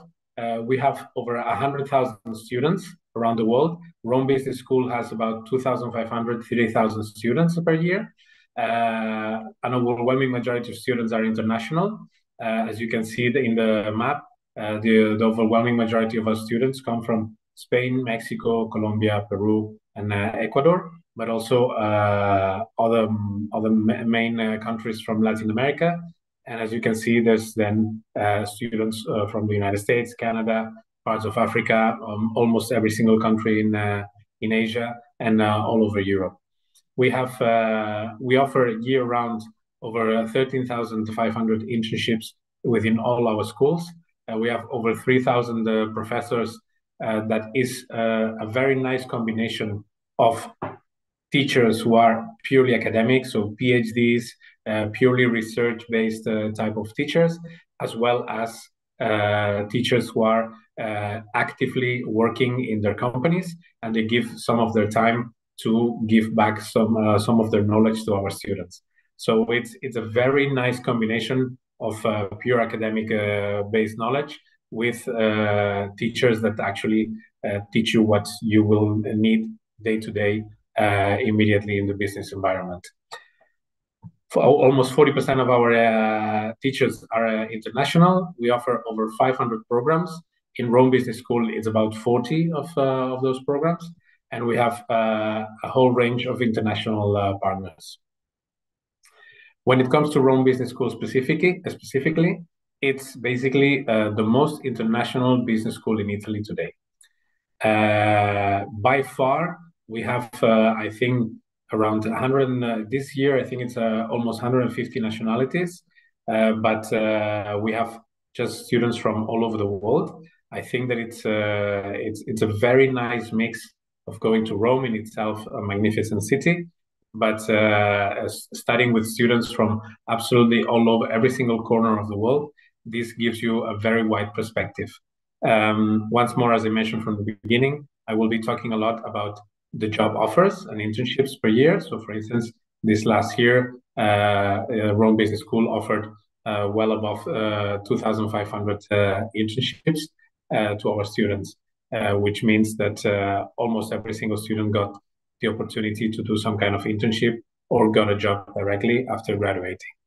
This is something that from day one, it's hammered. It's in the core of Rome Business School. We want our students to understand from day one that the name of the game is preparing for the labor market. So for instance, from day one, if you don't have a LinkedIn account, they will help you to create one. They will help you to ensure that it's attractive enough for employers that are looking for your profile. We will help you with preparing for interviews, how to write a proper motivational letter, how to write a curriculum that can be very different from area to area.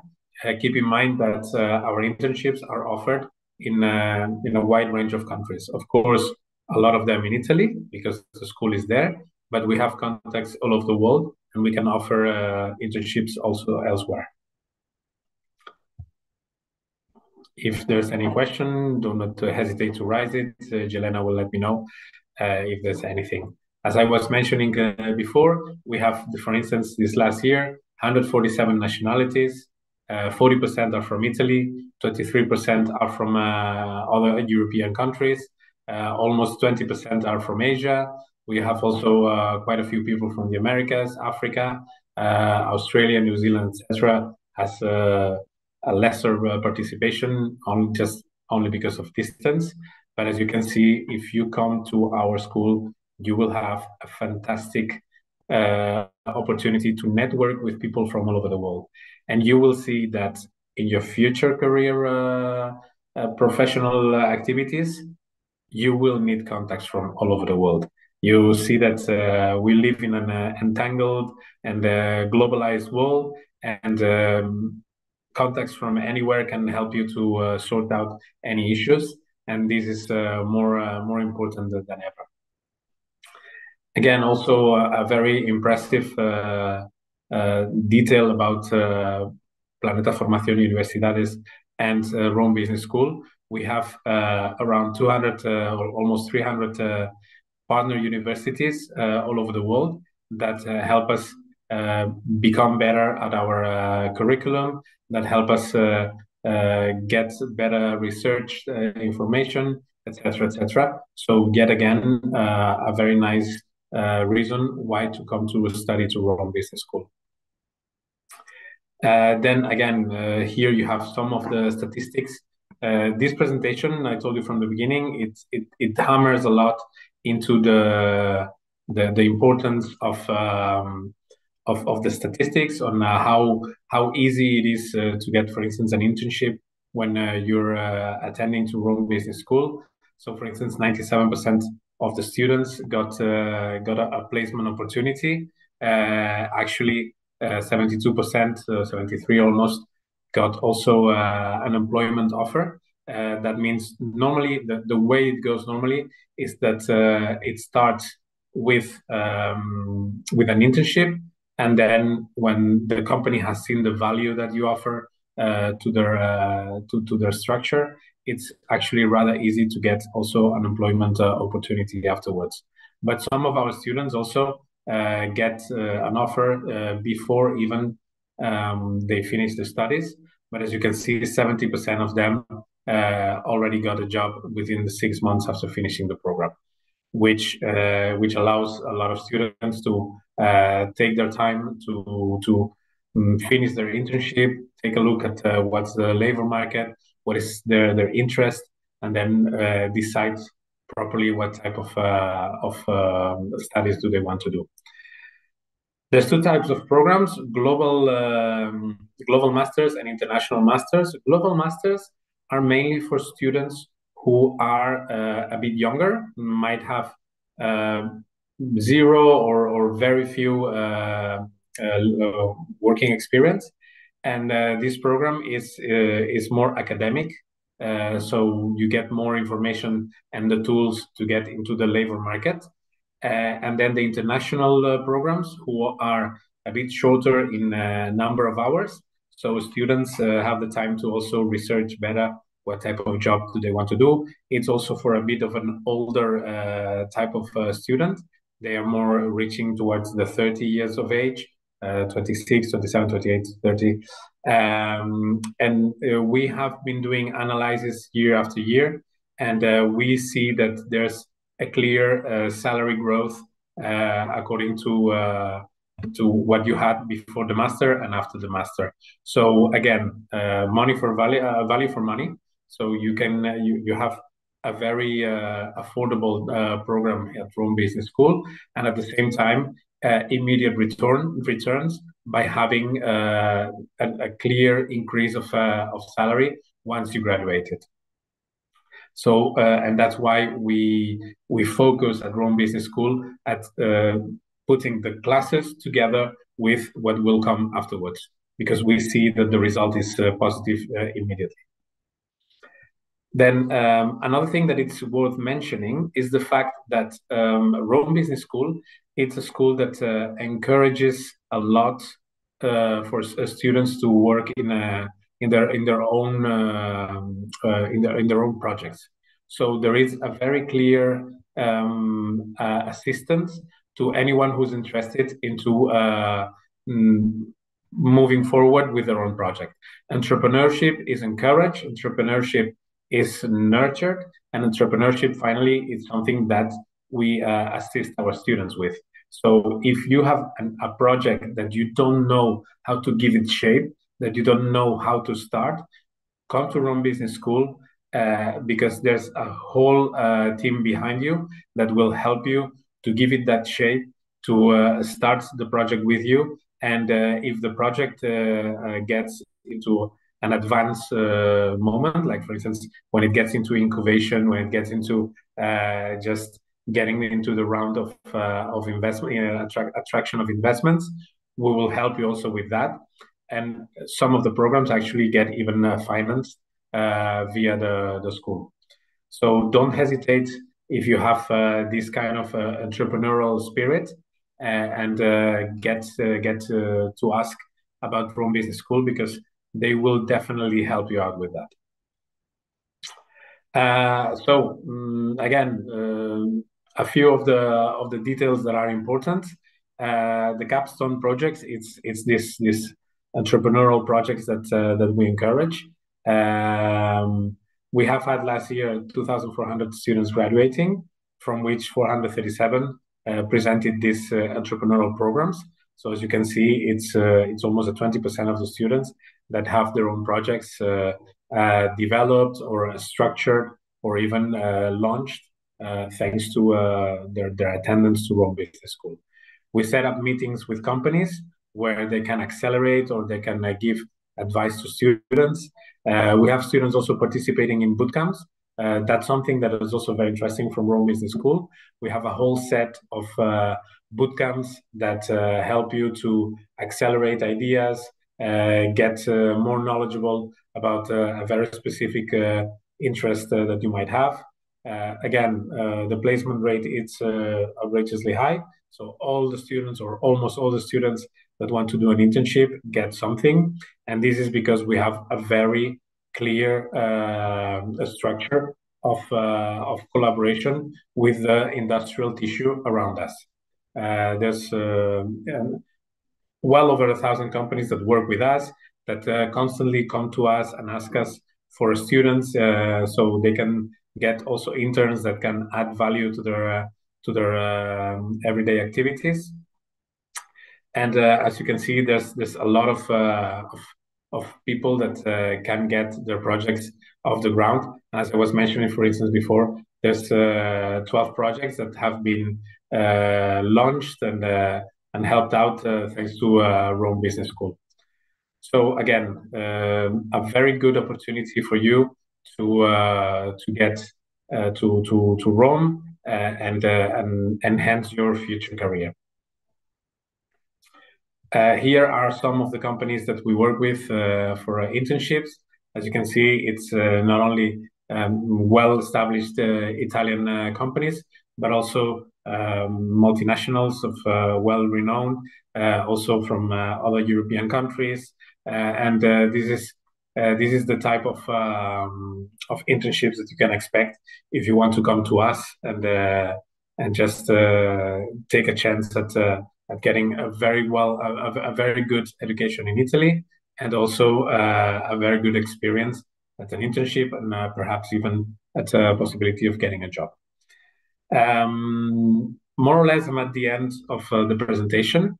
I just wanted also to take a moment, not only to promote Rome Business School, but also Rome as a city. Of course, Rome is one of the most known cities in the world. It has well over 2,000 years of history. Not only its history, but what is happening today makes it an extremely exciting city to live in.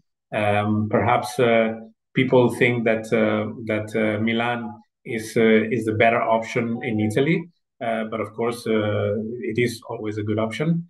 But Rome is a city that not only is attractive for its culture, because it's also the capital of Italy, but also in terms of the living expenses is something that also it plays into your advantage. It's definitely a cheaper city than many other capital cities in Europe, but also within Italy, it's one of the cities that it's more affordable than others in the north. So not only it's an exciting project to come to Rome Business School and become a better manager for a better world, it's also a fantastic opportunity to get to know students from all over, and also to get to enjoy living in one of the most enigmatic cities of Europe. So I think, Jelena, if I'm not mistaken, we have still a few minutes for questions. Yes. If there are any, I will be glad to answer them. That's true. Thank you, Mark, for the presentation. I'm sure it was very useful for all our students, and it's very good and very nice that you spoke a bit about Rome and all the advantages of living in the capital of Italy. Speaking about that, you already know that Milan is like a big competitor, and that there are similar programs in Milan. However, I would like to make one question that I usually face when I have consultations and meetings with our students. For example, can a student from bachelor in psychology apply for your master program, for example, in management? What would be academic requirements? Well, for the academic requirements are very simple. We just need to see the transcripts of your bachelor degree and the transcripts. So transcripts, certificate, of course, passport. So it's a very straightforward process. Now, when it comes to applying to a program that is not directly related to the type of studies you have done before, it's not an impediment, but the student needs to show at least some experience in the field that he's interested in. So, for instance, having a bachelor degree in psychology and immediately going to a master of management, it can be very, very complicated. But if you have a degree in psychology and you have been for the last 5 years working at a company because it's your family business, because well, you studied psychology for whatever reason, but you prefer to get into a business world, and you have experience that can be relatable into the field that you want to study, then of course it's something that it has to be evaluated by the school on a one-to-one basis. But it's not that they say immediately, no, you have not studied anything management related, so you cannot do it. If it's direct without experience, it's very difficult. But if you have some experience managing people or having done something in marketing or things like this, it's highly likely that you will be accepted. Okay, and another question, is it possible to apply for a master degree without English language certificate? Sorry. Rome Business School is a relatively new school, and for the time being, the degrees, the certificates that we issue are not official. Some people find it a big negative. For other people, it's not at all, because what they want is experience. One of the positive sides of not having official titles yet is that the request for a language is not specifically attached to an official test.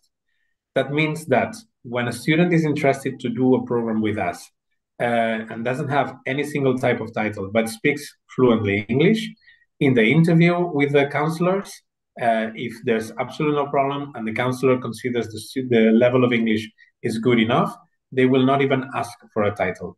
If they see, for instance, that the student is a bit nervous because he's talking to someone from abroad and stumbles a bit with the English, it might be that the counselor requests the student to do a test, but it's tests that we can issue ourselves, so they don't need to be, again, a Cambridge or IELTS or TOEFL.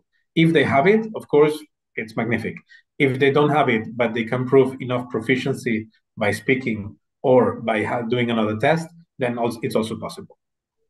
Okay, great. Thank you so much for all the explanation and information. We do appreciate it, and thank you for joining our event. Of course, tomorrow you will be available as Philip as well for the same presentation, basically, and to have conversations with the students that are interested in Rome Business School. Perfect. I'm looking forward to meet anyone who's interested in Rome Business School tomorrow in the fair. Thank you once again, Mark. We will continue with the next presentation. Kao što znate, verovatno i videli ste u našoj agendi, poslednja prezentacija za danas jeste zapravo webinar o pripremi portfolija za programe dizajna. Uglavnom, bit će veoma korisno svima koji se pripremaju za stipendije iz oblasti dizajna, pa onda vraćamo se za ovih 5 minuta u program i završavamo polako ovaj online deo našeg sajma Study in Italy. Vidimo se.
I evo nas na posljednjoj prezentaciji, zapravo radi se o veoma specifičnoj temi. Pridružuje nam se Valentina. Zdravo, hello Valentina, ciao. How are you? We cannot hear you. Please check. Okay, can you hear me now? Okay, now great. It's perfect. Great. Okay, hi. Thank you. Hello, ciao, ciao. Ciao from Belgrade, and you are Yes. in Milan. Yes, correct, in Milan. Great to see you, and thank you for joining our event. As I already told, you will be explaining how to make a perfect portfolio and how to apply for NABA programs and NABA scholarships. So that's a hot topic these days for all the students that would like to apply for your design programs. Yes, exactly. Thank you, Yelena. So welcome everybody. Thank you for joining. Yes, I will cover the portfolio topic, but first, actually, I would like to talk a bit about studying design in Italy in general, and also tell you more about our academy. So I will start sharing my screen. Sure. I think you can see it, right? Yes, it's perfect. Great. So yes, as I was mentioning, I would like to spend a few words to tell you more about studying art and design in Italy and our academy, and then we will concentrate on some tips about preparing your portfolio, as it's an important part of the application process. So actually, I would like to start with a short video that will immediately give you an overview, like visual overview about our academy, the campuses and the cities we are based. So let's start with that.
Okay, so as you could see, we are based in two beautiful cities that are Milan and Rome.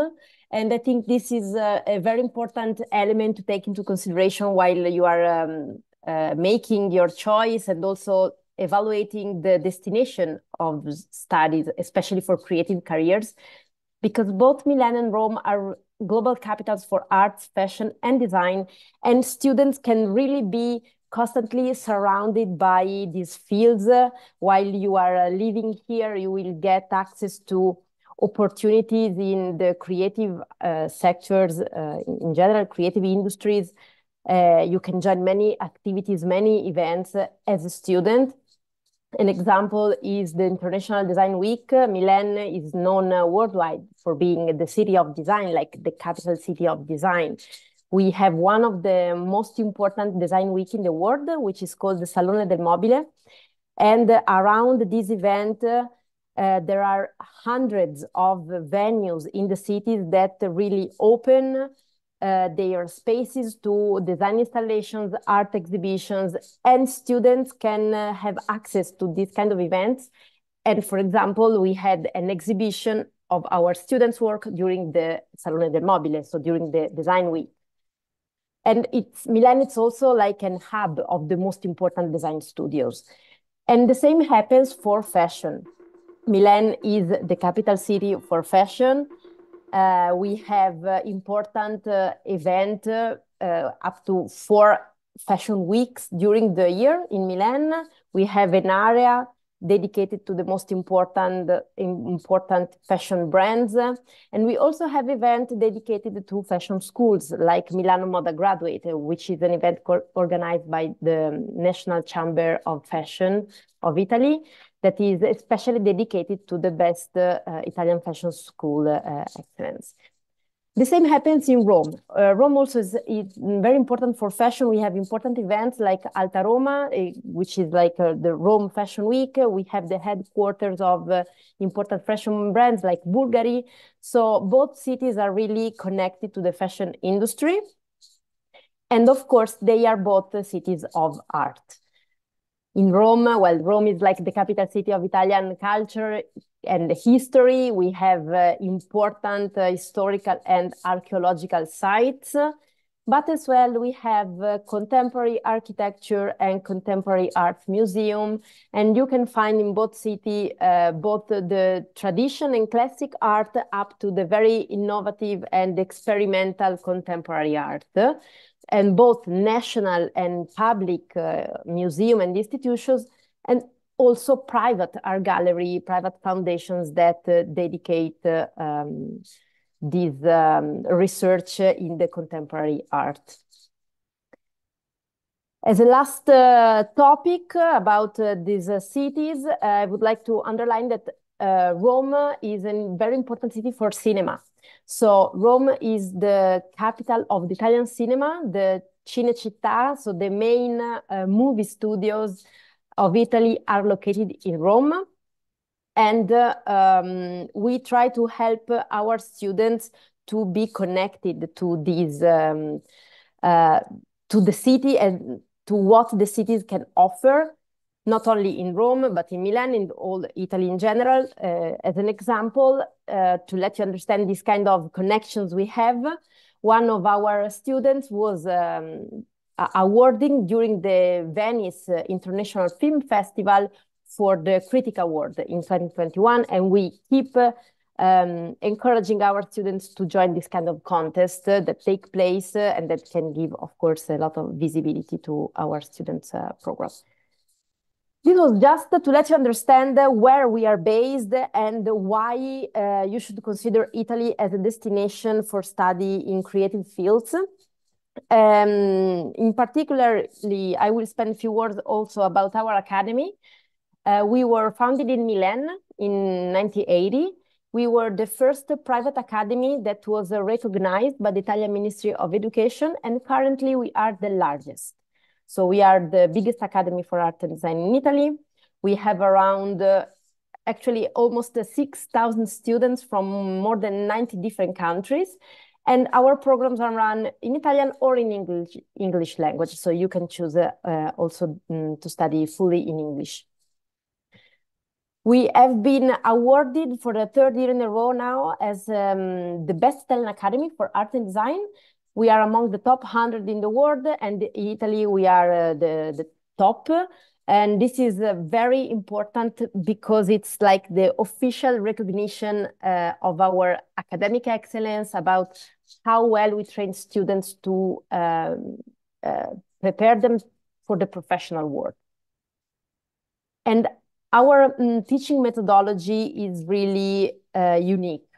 So we want to combine theory classes with practical work and project-based lessons. So students will have the possibility to join a workshop and to have project-based classes in collaboration with the companies and studios. So students will actually learn how to solve real problems, how to work on real briefs.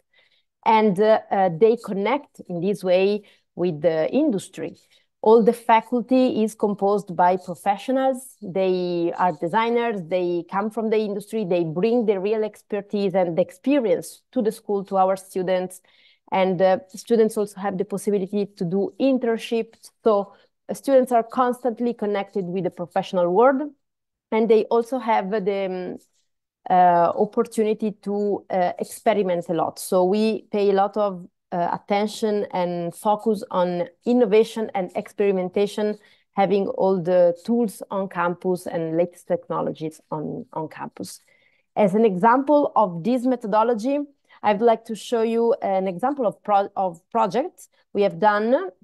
It was actually something we called Design Marathon. So it was a very, very intensive workshop we have done in collaboration with a very, very prestigious brand, which is Bulgari. So I will let you now with this short video that will tell you more about that. This design marathon is about metaverse. The best selection of NABA students will face this challenge that Bulgari gave us. It's a full immersive experience where the staff of Bulgari and the NABA students will merge and work together.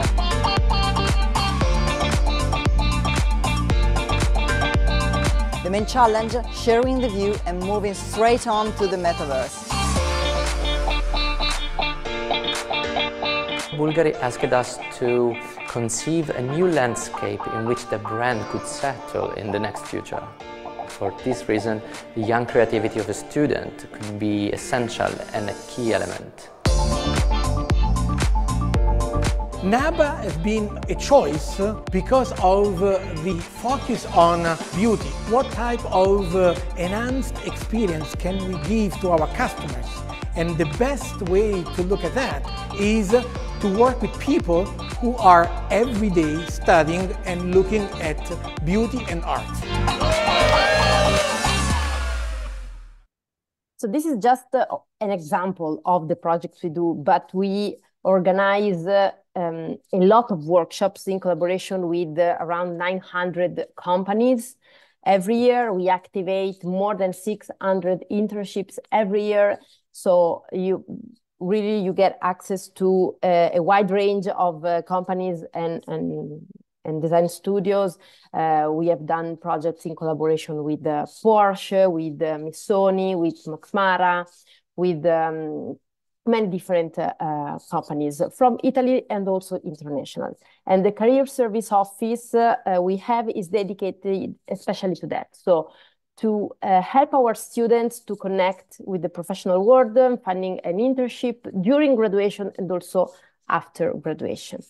And we organize also many events on campus with the industry. So we organize something that we called Talent Harbor, where we invite different professionals from different fields to meet our students, to talk about the future trends of the professional world. And we also organize recruiting sessions on campus.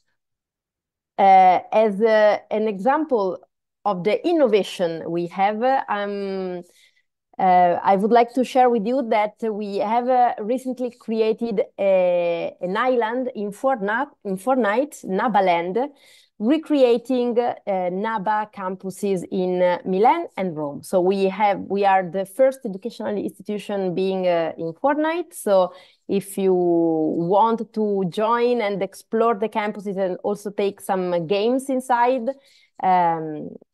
I would invite you to do it. It's very nice also to explore a little bit.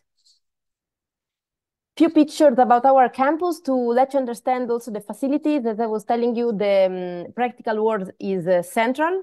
So, of course, the laboratories are the heart of our campus, are the place where our students spend the majority of their time, especially for the practical works. And we have specialized labs for every area. So starting from design, interior and product design, so prototyping, you will find the 3D printers, laser cutters, and all the equipment to work on different materials. Fashion lab with professional sewing machine, also textile labs. Tech lab for the sound and video post-production, changing area, going to the media part.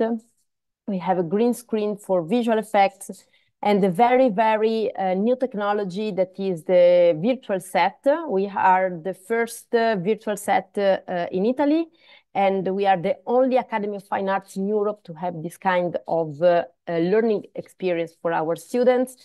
And you students can learn how to use this technology, which is basically using a big LED wall instead of the green screen for visual effects, and to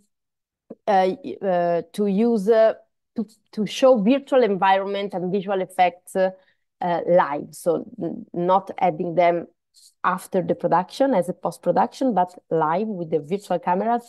This is the same technology that was used by for Avatar movies or the Avenger movies, to let you understand. For example, you see here in the picture the motion suits that is wearing and that allows the character in the camera to move according to the person movement.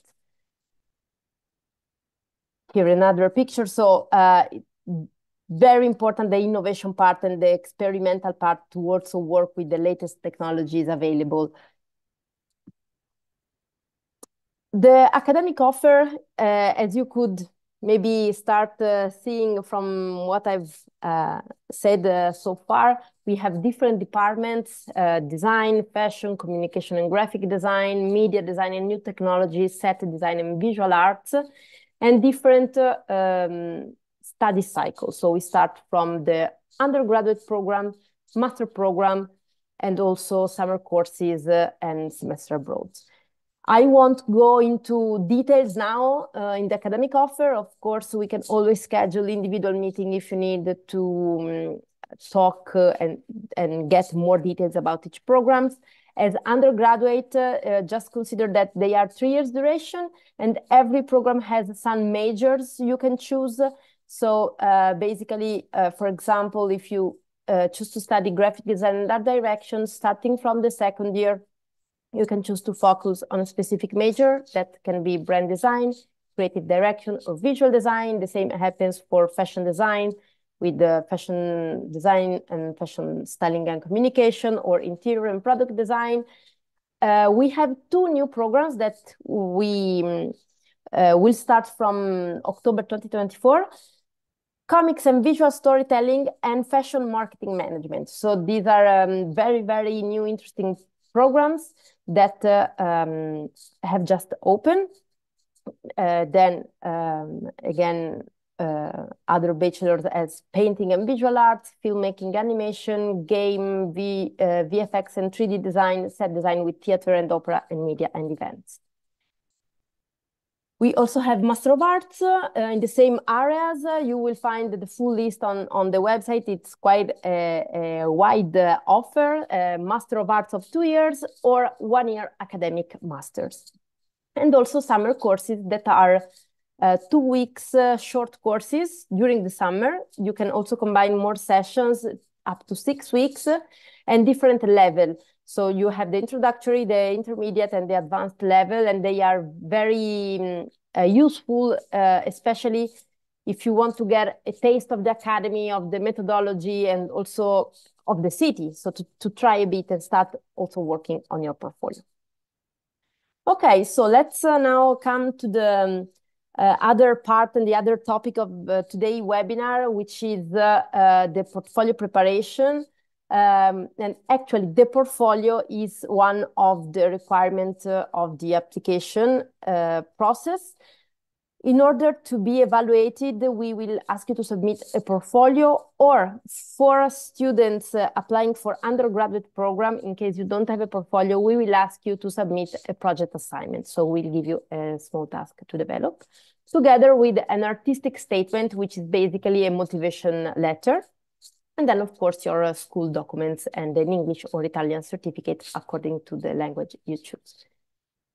So since the portfolio is an important part to show who you are, your skills and your creativity, I would like to give you some tips today on how to craft a successful art and design portfolio. So first of all, what is a portfolio? Let's think a bit about that. A portfolio is a selected group of works. So it's a selection of projects and work that is presented to show someone's style and skills. So basically, it's a compilation of materials that can give an example of your skills, your qualifications, your education, your background, your training, your experiences. But a portfolio provides an insight into your personality and creativity, which is much more detailed compared to a simple curriculum or a resume. So it can really give the idea of your personalities, not only your experiences. And usually career portfolios are used to plan, to organize, and to document your skills through some samples. Many students always ask, like, what are the rules? Which guidelines should they follow to build their portfolio? But what we always tell them is that there are no universal rules to make your portfolio. Portfolio is quite a free choice and a free expression of yourself.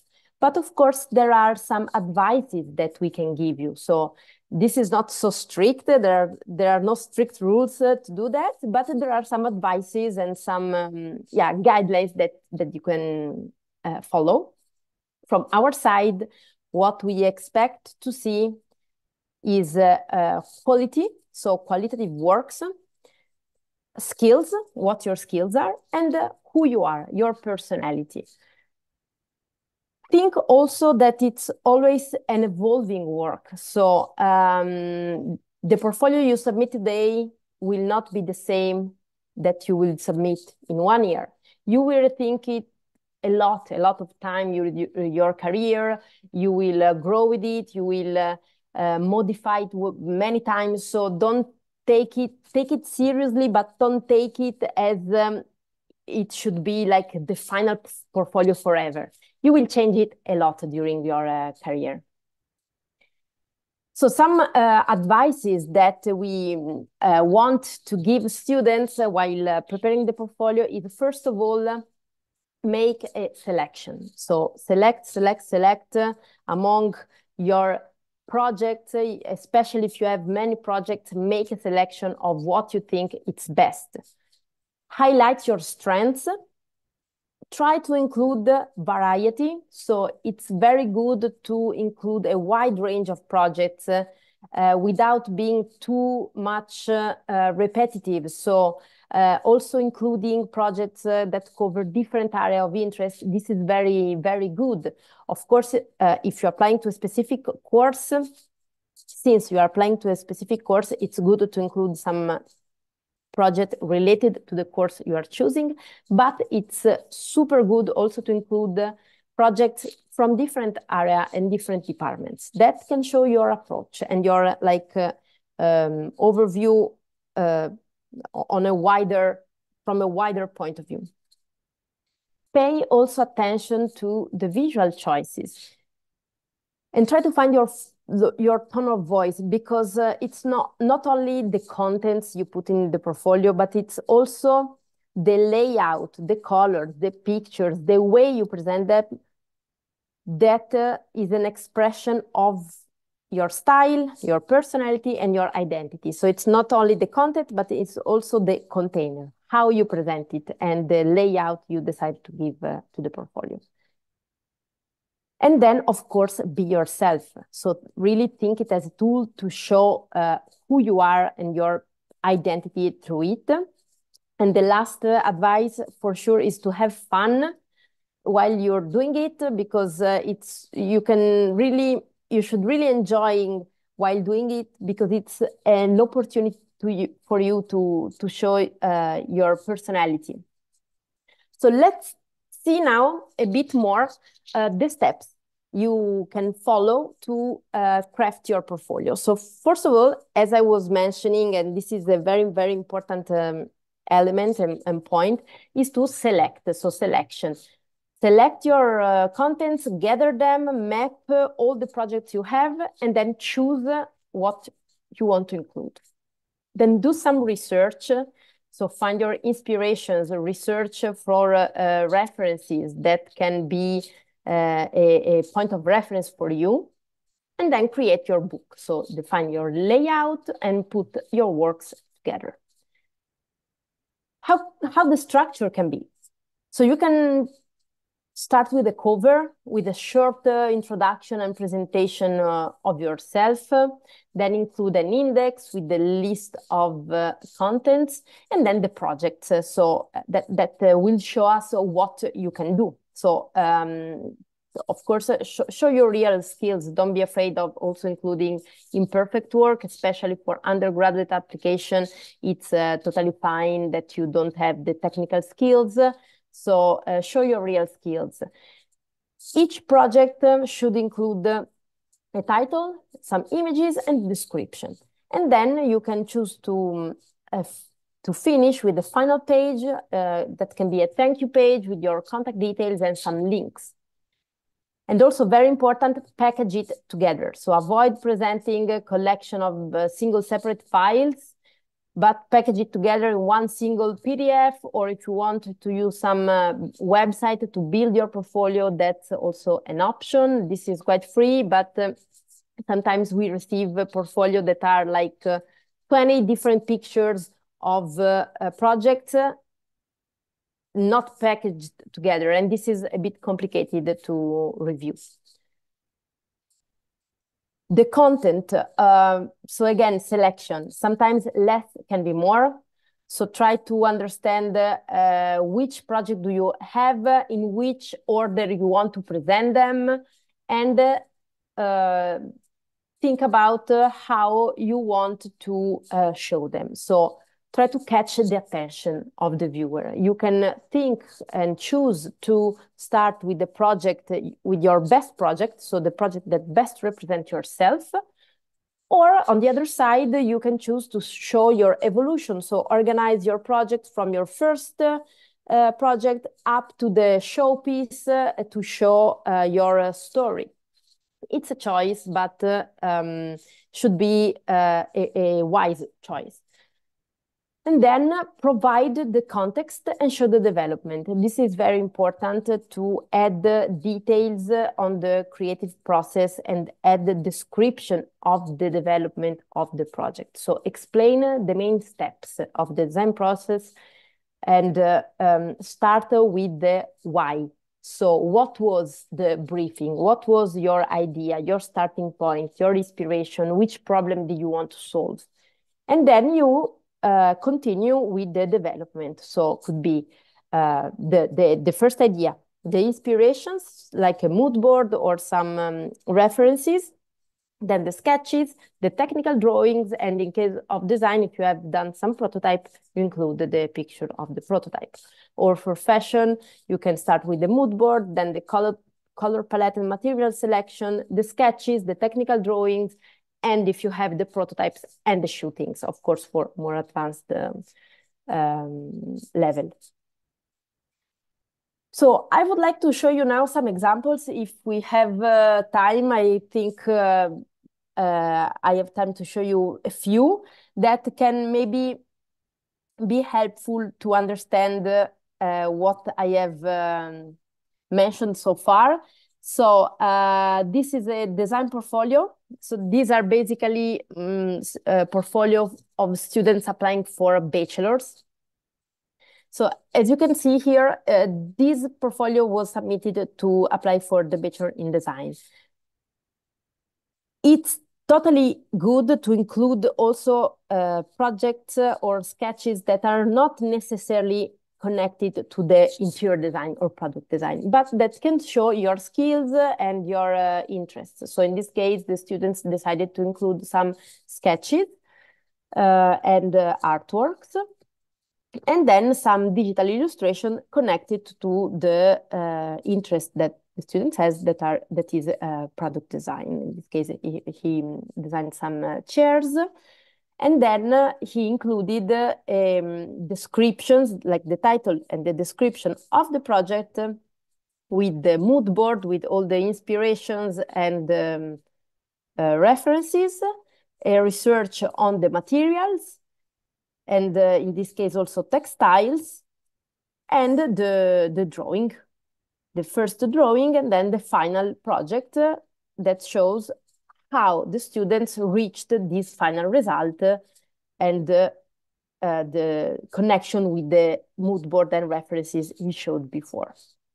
Another example for design that will give you as well the idea on how you could do it is this. So as you can see, the cover with the picture, the title, a short description, the mood board with the immediately you can feel the style and the atmosphere that the students want to give to the project, some keywords, then the sketches, the more technical drawings, and then the prototype. So in this case, she actually did a prototype of the lamp she wanted, and she maintained the same structure for all the projects. So the cover with the mood board and the sketches, and she also included a project for interior design that I think can be interesting.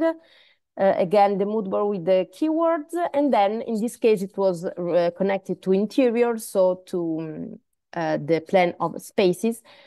And she included some sections and plans of the interiors and the rooms she worked on. Changing area and going to fashion. In this case, the student started with a very nice idea because she decided to include the sketches, the drawings when she was a child, that immediately tell us something about her and about her passion.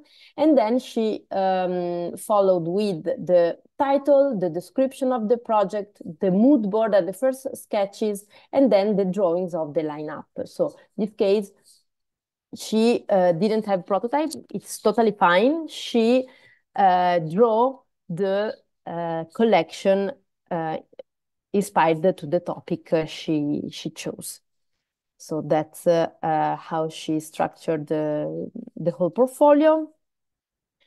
And then going to graphic design, we have, well, graphic design, it's a very, very wide area. It's a very broad area. You can include many different projects. In this case, the students decided to include the project that he has done at school. It was a project about packaging, and he had to design the packaging of some medical bottles. So he included the first drawings, and then he explained the process he went through. So he explained that he didn't like how the project was first. So he didn't like the illustration he has done. And he realized that it was better for him to design only the labels. So not the whole packaging, the whole bottles, but just the labels, print them and paste on real bottles. So this is how he decided to do it. And he explained also the process of it. Then he included the illustrations, photographies, collages, and works on logos, and again, branding and packaging. And then as a last example, I can show you a project of visual arts, which is maybe a bit more traditional, including different artworks that can be photographies, of course, can be sketches and artworks. The important thing is that you try to include at least the technique you used, if you have a title, the year, and if possibly also some description about the project. We also have an example of film and animation. In this case, the student already had some experience, so she already did some short movies, and of course she decided to include the links. So for this kind of programs as film and animation, if you have done something, feel free to include the links, but also include the description of the process. So in this case, she explained what was the intention, the links, and a bit of details of the process, of the making process. So some screenshots, or can also be a simple storyboard. Not all the students have already some experiences in this field, so you can also think about doing the project assignment. So if you don't have already a portfolio in this field, you can develop a project to give you. In this case, the project was to think about the plot, explain the plot, include some references, and explain what your narrative inspirations are, and then explain how you would produce this plot, what your audience would be, what the medium would be, and also if you want to draw some storyboards about some scenes, you can also do it. Okay, I think we have covered pretty much all the areas. I would like just to conclude with a short video, which is a student testimonial, to give you also the give voice also to the student experience, and then we can have some time for questions.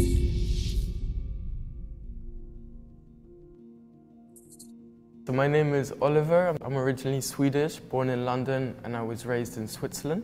Before coming to NABA, my dream was to become a professional skier. I really liked the sense of personal expression through choosing your own way down the mountain. And I was unable to pursue this due to injury, but then I found another way to express myself in school, which was through art. And I loved to study about it and to express myself through various mediums. And then I found NABA, and I came to visit, and I just loved the people here, I loved the ambience, and I decided to enroll. Now I'm here, in these days I'm working in the labs, I'm using the amazing resources that can be found here at campus, and I'm preparing my final collection, which is going quite good, so I'm happy.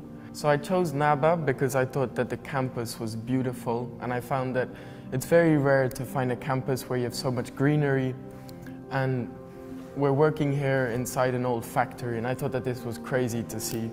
And I was really interested in the courses that they had to provide because I knew nothing about fashion before I came here, and I thought that this would be a great place to come and learn about it, something which I could use for my future working in the field as a professional. And in my future, I would love to work at a big brand and see how they function. And of course, as most aspiring designers, I would love to have my own brand one day. Okay, so thank you very much. I hope it was interesting, and I'm available now if there are any questions, if we have a few minutes. Otherwise, we organize also some individual meetings. Also, the Accademica can help you for the enrollment process. Grazie mille, Valentina, Grazie. for the presentation. I'm sure it was very useful for all the students that would like to apply to NABA. Actually, we have one question regarding the portfolio. It says, does the portfolio have to include all aspects of art or just the degree we want to choose? Again, it's a choice. Of course, it's good to include some projects related to the degree you choose, but it's also good to include other artworks. So if you have other interests, if you have done projects also in other area, it's perfectly fine to include them as well. Mm-hmm. Another question, actually based on my experience and on the meetings I have with the potential students, is it possible to apply for two different programs, for example, fashion design and graphic design? So, yes, we don't recommend it. We would suggest first to understand what your real interest is and then apply. But still, if you want to apply to both, you can do it. But maybe you want to modify a little bit the portfolios for each program and also the motivation letter. So you should explain why you are applying to one and the other. So my suggestion in general is to try to choose before, but it's possible to apply to both. Mm-hmm. Okay, thank you. This is quite a common question because especially students for bachelor studies might be quite confused between two study fields. And of course, I guess we can count also on your help in this case. Maybe you can also guide them at least to explain them further, something about the degree itself. You are more experienced than us, for sure. So, okay, that would be all actually. Okay, sorry. Yeah. Okay. Another question, is there a chance we could see an example for a portfolio for set design? Yes, I do have one. Let me check. Here.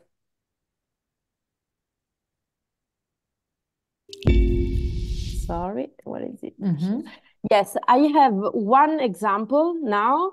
And in this case, it was very special because the student already was interested in theater. So she decided to include a project that she has done in the secondary school related to a piece she has done for like theater. And she included all the process of the piece, of the acting and set she followed. So this is an example. It's very specific because it's related to theater, but for a set design, this is a very wide area. So you can, of course, include projects related to theater, but the set design can be related to events, to art installations, to fashion shows, to media, television. So also, if you don't have project, but you have some ideas or some drawings related to the set, you can develop projects with that, or also pictures and collages with different techniques. Okay, and the last question, of course, you might have expected one like this. Do you have scholarships? Maybe you already explained everything, but okay, just in case. Yes, no, actually, I didn't cover that point. You're right. So yes, we do have a scholarship. So tuition fees for international students is 20,600 euros per year. We will launch next week a scholarship, which is portfolio based. So thank you for the question. This is the opportunity also to remind you. Stay tuned next week. It will be published, sorry. It will be published on the website. I've talked a lot. Okay, yeah, it happens to me as well. Next week, so all the students that are interested should be ready to see the call for the scholarship and scholarships, and then apply with our help. Yes, the deadline would be March, but we will launch it next week. It will be portfolio based, so you can get up to 7,000 euro reduction on tuition fees based on the portfolio. So that would be a nice opportunity for you to try both the admission and the scholarship application. Very nice. Thank you, Valentina, for the presentation. And it was a as pleasure. always, it was very useful and inspiring. I mean, when it comes to design programs, they are always like inspiring. Yes, At hope least for it was, me. yeah, hope it was useful. And again, feel free to reach out if you have any further question. And we will publish the scholarship soon, so also try that. Stay tuned. Okay. Thank you. Thanks once again. See you in another occasion. Yes, and I yes. do hope to meet you in Belgrade. Yes, soon, for sure. Thank you very much. Bye bye. Bye bye. Evo, ostaje mi još par minuta da se zahvalim svima vama koji ste danas bili sa nama, koji ste slušali prezentacije, postavljali pitanja. Prema mom iskustvu, ja bih rekla da smo potpuno oborili rekord kada su pitanja u toku programa u pitanju. Hvala vam puno na tome, to je znak poverenja u ceo tim. Sutra se vidimo, kao što sam već u više navrata rekla, u Italijanskom centru za kulturu. Divan prostor i divano mesto da pričamo o studijama i stipendijama u inostranstvu. Više puta ste i to pitali, pa hajde da vas podsjetim. Sutra ćemo imati prezentaciju o stipendijama koju drži naša koleginica Marina. U 12:20 budite tamo, naravno i ranije, što ranije to bolje. A onda nakon prezentacije taman da iskoristite mogućnost da razgovarate sa predstavnicima univerziteta i biznis škola. Rekli smo, znači 9 učesnika sutra, ceo Via Akademika tim. I zaista verujem da će biti to jako lep događaj kao i uvek i da ćemo se lepo družiti, ali da ćemo i mnogo vam pomoći da spremite, napravite odluke i da spremite aplikacije kasnije. U redu, znači sutra od 12 do 18, Italijanski kulturni centar. Hvala još jednom svima koji su učestvovali u organizaciji i realizaciji još jednog online sajma. Puno pozdrava od cijelog tima. Vidimo se sutra. Ćao, čao!